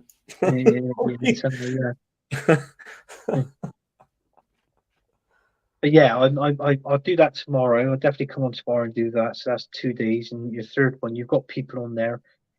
I'm normally on the show on the Man United agenda at 10 o'clock. But if they're not doing a Friday night takeaway or whatever it is, they call it a Friday night takeaway. If there is no show, I'll find out tomorrow if there is a show or Friday morning. If not, then I'll most probably pop on Friday and do a bit of a later stream with you. But when I say pop on, I might pop on about 9-10 o'clock, something like that on a Friday. Yeah, and then it's flexible. No problem. just come on for a few hours, and then that'll be it. Then and then, then you wake up the following morning. Then you're going Up early, straight across, out to the up airport. early, cross the road, up on a plane. I tell you, it's a big fucking road. But yeah, it's across the road. It's nuts here, man. Yeah. It's like there's like a motorway linking to Terminal 5, even though it's only just there. It's like it's like interconnected completely. It's like fucking major league. I was looking over at it earlier. I was kind of like, it's about a mile and a half. It's only a mile and a half, but they have proper. So obviously it starts to feel more real now, because obviously with you in the hotel room, you know it's just a matter of a day, 2 days or something like that. Yeah, and it's been nice kind of getting to the airport, and getting out of the area where I was living. It was weird though when I went yesterday. When I was on my way out, it was like a day like any other. Yeah. But yet it wasn't. It felt like a normal day. I've been thinking about it for so long. It was like at one point I would leave, and then the day I actually left, it was just like a day, like everything was just the same all around me in the neighborhood and stuff. I was kind of like, but I was leaving. No one was aware of it. It was like goodbye. That was it. It was just, no one was aware that I was actually, Yeah, that's the plan then. So I've done. Yeah, that's the plan. That's the plan. Today I'll do a transfer with you tomorrow, and then if I can jump on Friday, but it's just that Friday I'm in Newport on Friday. Unfortunately, that's no problem, man. No problem at all. I appreciate you coming on and giving your support anyway, man, and making it entertaining. Yeah, Josh as well. You know what I mean? Tony. It was fun. Yeah, it's just that now I got the day off because I'm going to Newport because basically my mum's got to go into I can't remember these. She's got to go to Newport. She's got to go into hospital in Newport. She's got to have something done, which is something is to do with her heart, because her heart is not, is sort of, I don't know what it is. I think it's like when her heart beats, sometimes when you get that rhythm going, and then suddenly it goes boom, boom, and it slows down. The beat irregular. And then it's like that, and she's getting terrible chest pains and God knows what else. Palpitations, like palpitations. Yeah. So she's she had in all fairness, she I think, when was it? Oh, was it November? November? No, it wasn't November. No, what am I thinking of? It was going back. I think it was October. Yeah, October, end of September, beginning of October. She had sort of like she had a heart attack, a mild heart attack, my mum. So so that was a bit scary, like, sort of thing. And then this is the process of what she's got coming, like, sort of thing. So I didn't know whether she's got to go in there and she's got to go there. Obviously, I think it's a routine checkup. I'm not too sure if they got to do something and then whatever. But apparently, what they got to do is quite good today. Is apparently she's in having it done. She's going to stay there for an hour or two after having it done, and then she's going to leave, and then you've got to travel from Newport back into Bristol. So, you know what I mean. So that's what she's got to have done. So I decided to take the day off of work and just go with her, sort of thing. Yeah, of course, man. It's your mum. Yeah. I mean, my dad's going as well. Yeah, So, but still, you want to be there, man. he's going to be there. He ain't going to. What's he going to do? He's going to be in the hospital, and he's going to be there in Newport on his own. So I said, well, look, I'll tag along. On his own. We could just go round, have something to eat and that, and just have a quick look around Newport and see what we're Yeah, about. it's good, and it's good time for you to spend some time together as well, man. Yeah. So I'm going to do that. Come back. Family, like. Yeah. And then, well, I'll see Friday, Dave. I'll see how I feel Friday and that. And if not, I'll pop on for like a couple of hours. Hopefully everything will go well, huh? You know what I mean? Yeah. So she's definitely getting treatment tomorrow. anyway. She's getting treatment, so it's good. Yeah. That's sounds. Yeah. So she's getting, so I'll getting do treatment. You know what I mean? Yeah. She's definitely getting treatment. Yeah. Your vape. Your vape. Huh? Your vape. My vape. Yeah, this is. Do you know what? This vape cost me a tenner. This is the best vape that I've had. Pulls out, release the nozzle, put in the oils, and it goes back in like that. And you just let it go, and it's like a magnet. And that there is the battery, and this is where you charge it. Yeah, cool. It's brilliant. And that's my oil. Okay. Cannabis, of course. All right. Oh, definitely. No, I don't like that shit. I can't stand this. Do you know what? I can't even stand the smell of weed. It's horrible. Oh, it's all over wild. London. It's horrible. Yeah, it's wild. Stench. Just stink. Yeah. No, I don't do drugs. I don't do any drugs. But yeah, the smell was around the hotel. But it was just people were going up to their rooms with it like stuffed into their pockets. I think it was like fucking. Oh, what, your work? Where you used to work, like? Yeah, some of the guests, I think, were going up there with it stuffed in their pockets in the bag. You know what I mean? And the stench was fucking. Trouble is, what I don't get is, it's like with hotels. I've actually seen it in hotels where people have done that, or they've been in their hotel room and they've actually opened up their window in the hotel room because they're too lazy to go down in the fucking lift and go outside and have a cigarette. They smoke outside the fucking windows. They're blowing the smoke outside the. I've actually seen that before. When I've walked past the hotel, I've looked up and I'm thinking, "Fuck!" And they're having a fag and constantly blowing it out the window. Well, with us, you can't open the windows, like health and safety. So they put a sock on the smoke detector. That's right. So it doesn't pick it up. Yeah. Yeah, but it still goes off. The stupid fucks. And then when you go into the room, it's like. Or like something like the last time it was something stupid, and it was like I went up to check something, and they had inquired about something at the reception innocently, and when I went up anyway, the girl was like, her fella was in there, and the girl came out, cute little thing, and she kind of left the door, like she kind of literally put herself, opened the door like a crack, a little bit, put her body kind of out there, and was like, okay, thank you for that, and wouldn't let me see what's coming, but I could smell the weed, like, and I went back down, I told the manager, I said, they're smoking fucking weed up there. And they were like, you serious? And I was like, yeah. So they had to go up and have a chat. But it was friendly enough. We were just like, yeah, you got to stop that. Like, yeah. You know, you give them the benefit of the doubt, man. They're young. Give them the benefit of the doubt. They could be doing worse. But you just can't be like, there was a guy working at the, I don't know, should I say that? But there was a guy working at the hotel, like, staying at the hotel, but he was a workman, and he was like fire safety for like fucking. He would give the certificates for all the buildings that they had passed their fire safety regulations, and they had passed it. They'd come up to the required level. So he had a pretty fucking hectic job. But he used to come in and he used to just get plastered every night, plastered. Get drunk, and sign it all off. Loads of money, by the guy was earning big money. And about me going over to Benidorm when I'm this, that, and the other. And then he used to bring another workman into the room with him. Two boys were straight now, yeah. He used to bring the workman into the room with him, and he'd be like, can I have another sheet and a fucking duvet and a pillow for him, because he's going to stay in the room. I was like, yeah, all right, we let that slide, yeah? Because he's like a regular. He was staying there for 3 months.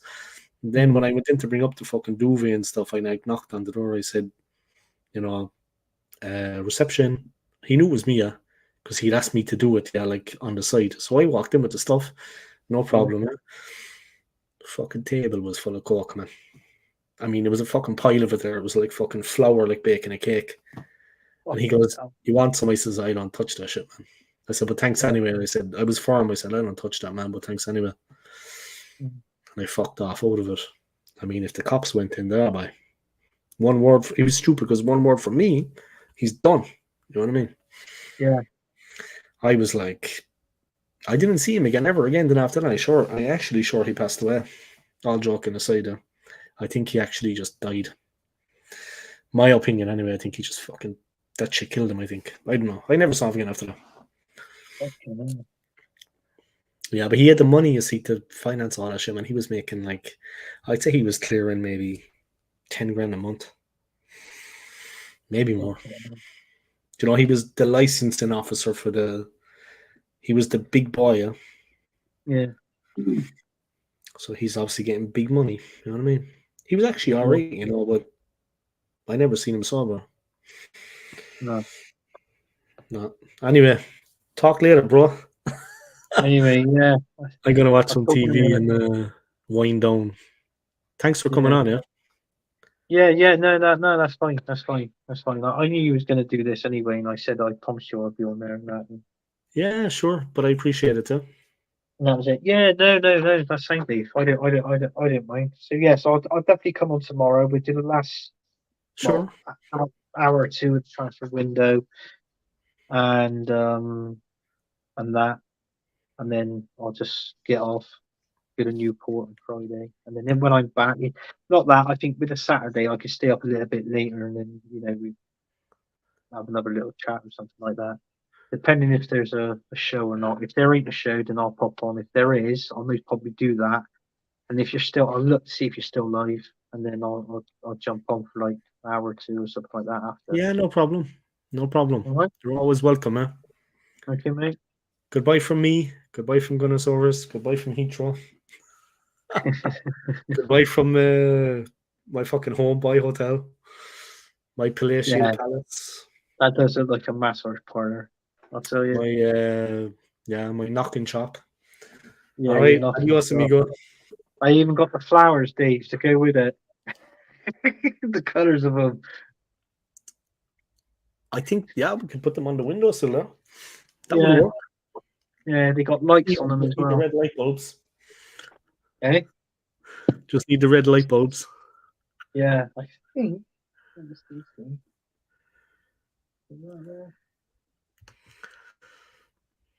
Oh, no. Yeah. Oh God, I don't know. They got lights on them. I think my missus got a little. I think it's a little pin or something that goes on. I don't know where the bloody button is. Oh, she'd have to look through that. Anyway, they're the flowers. Anyway, have a good one, Dave. All right, and I'll speak to you tomorrow. Care, yeah. Cheers. Have a nice one. Yeah. Cheers. Sleep well, eh? And you, mate. See you later. Bye. Bye. Sleep well, man. All right, guys.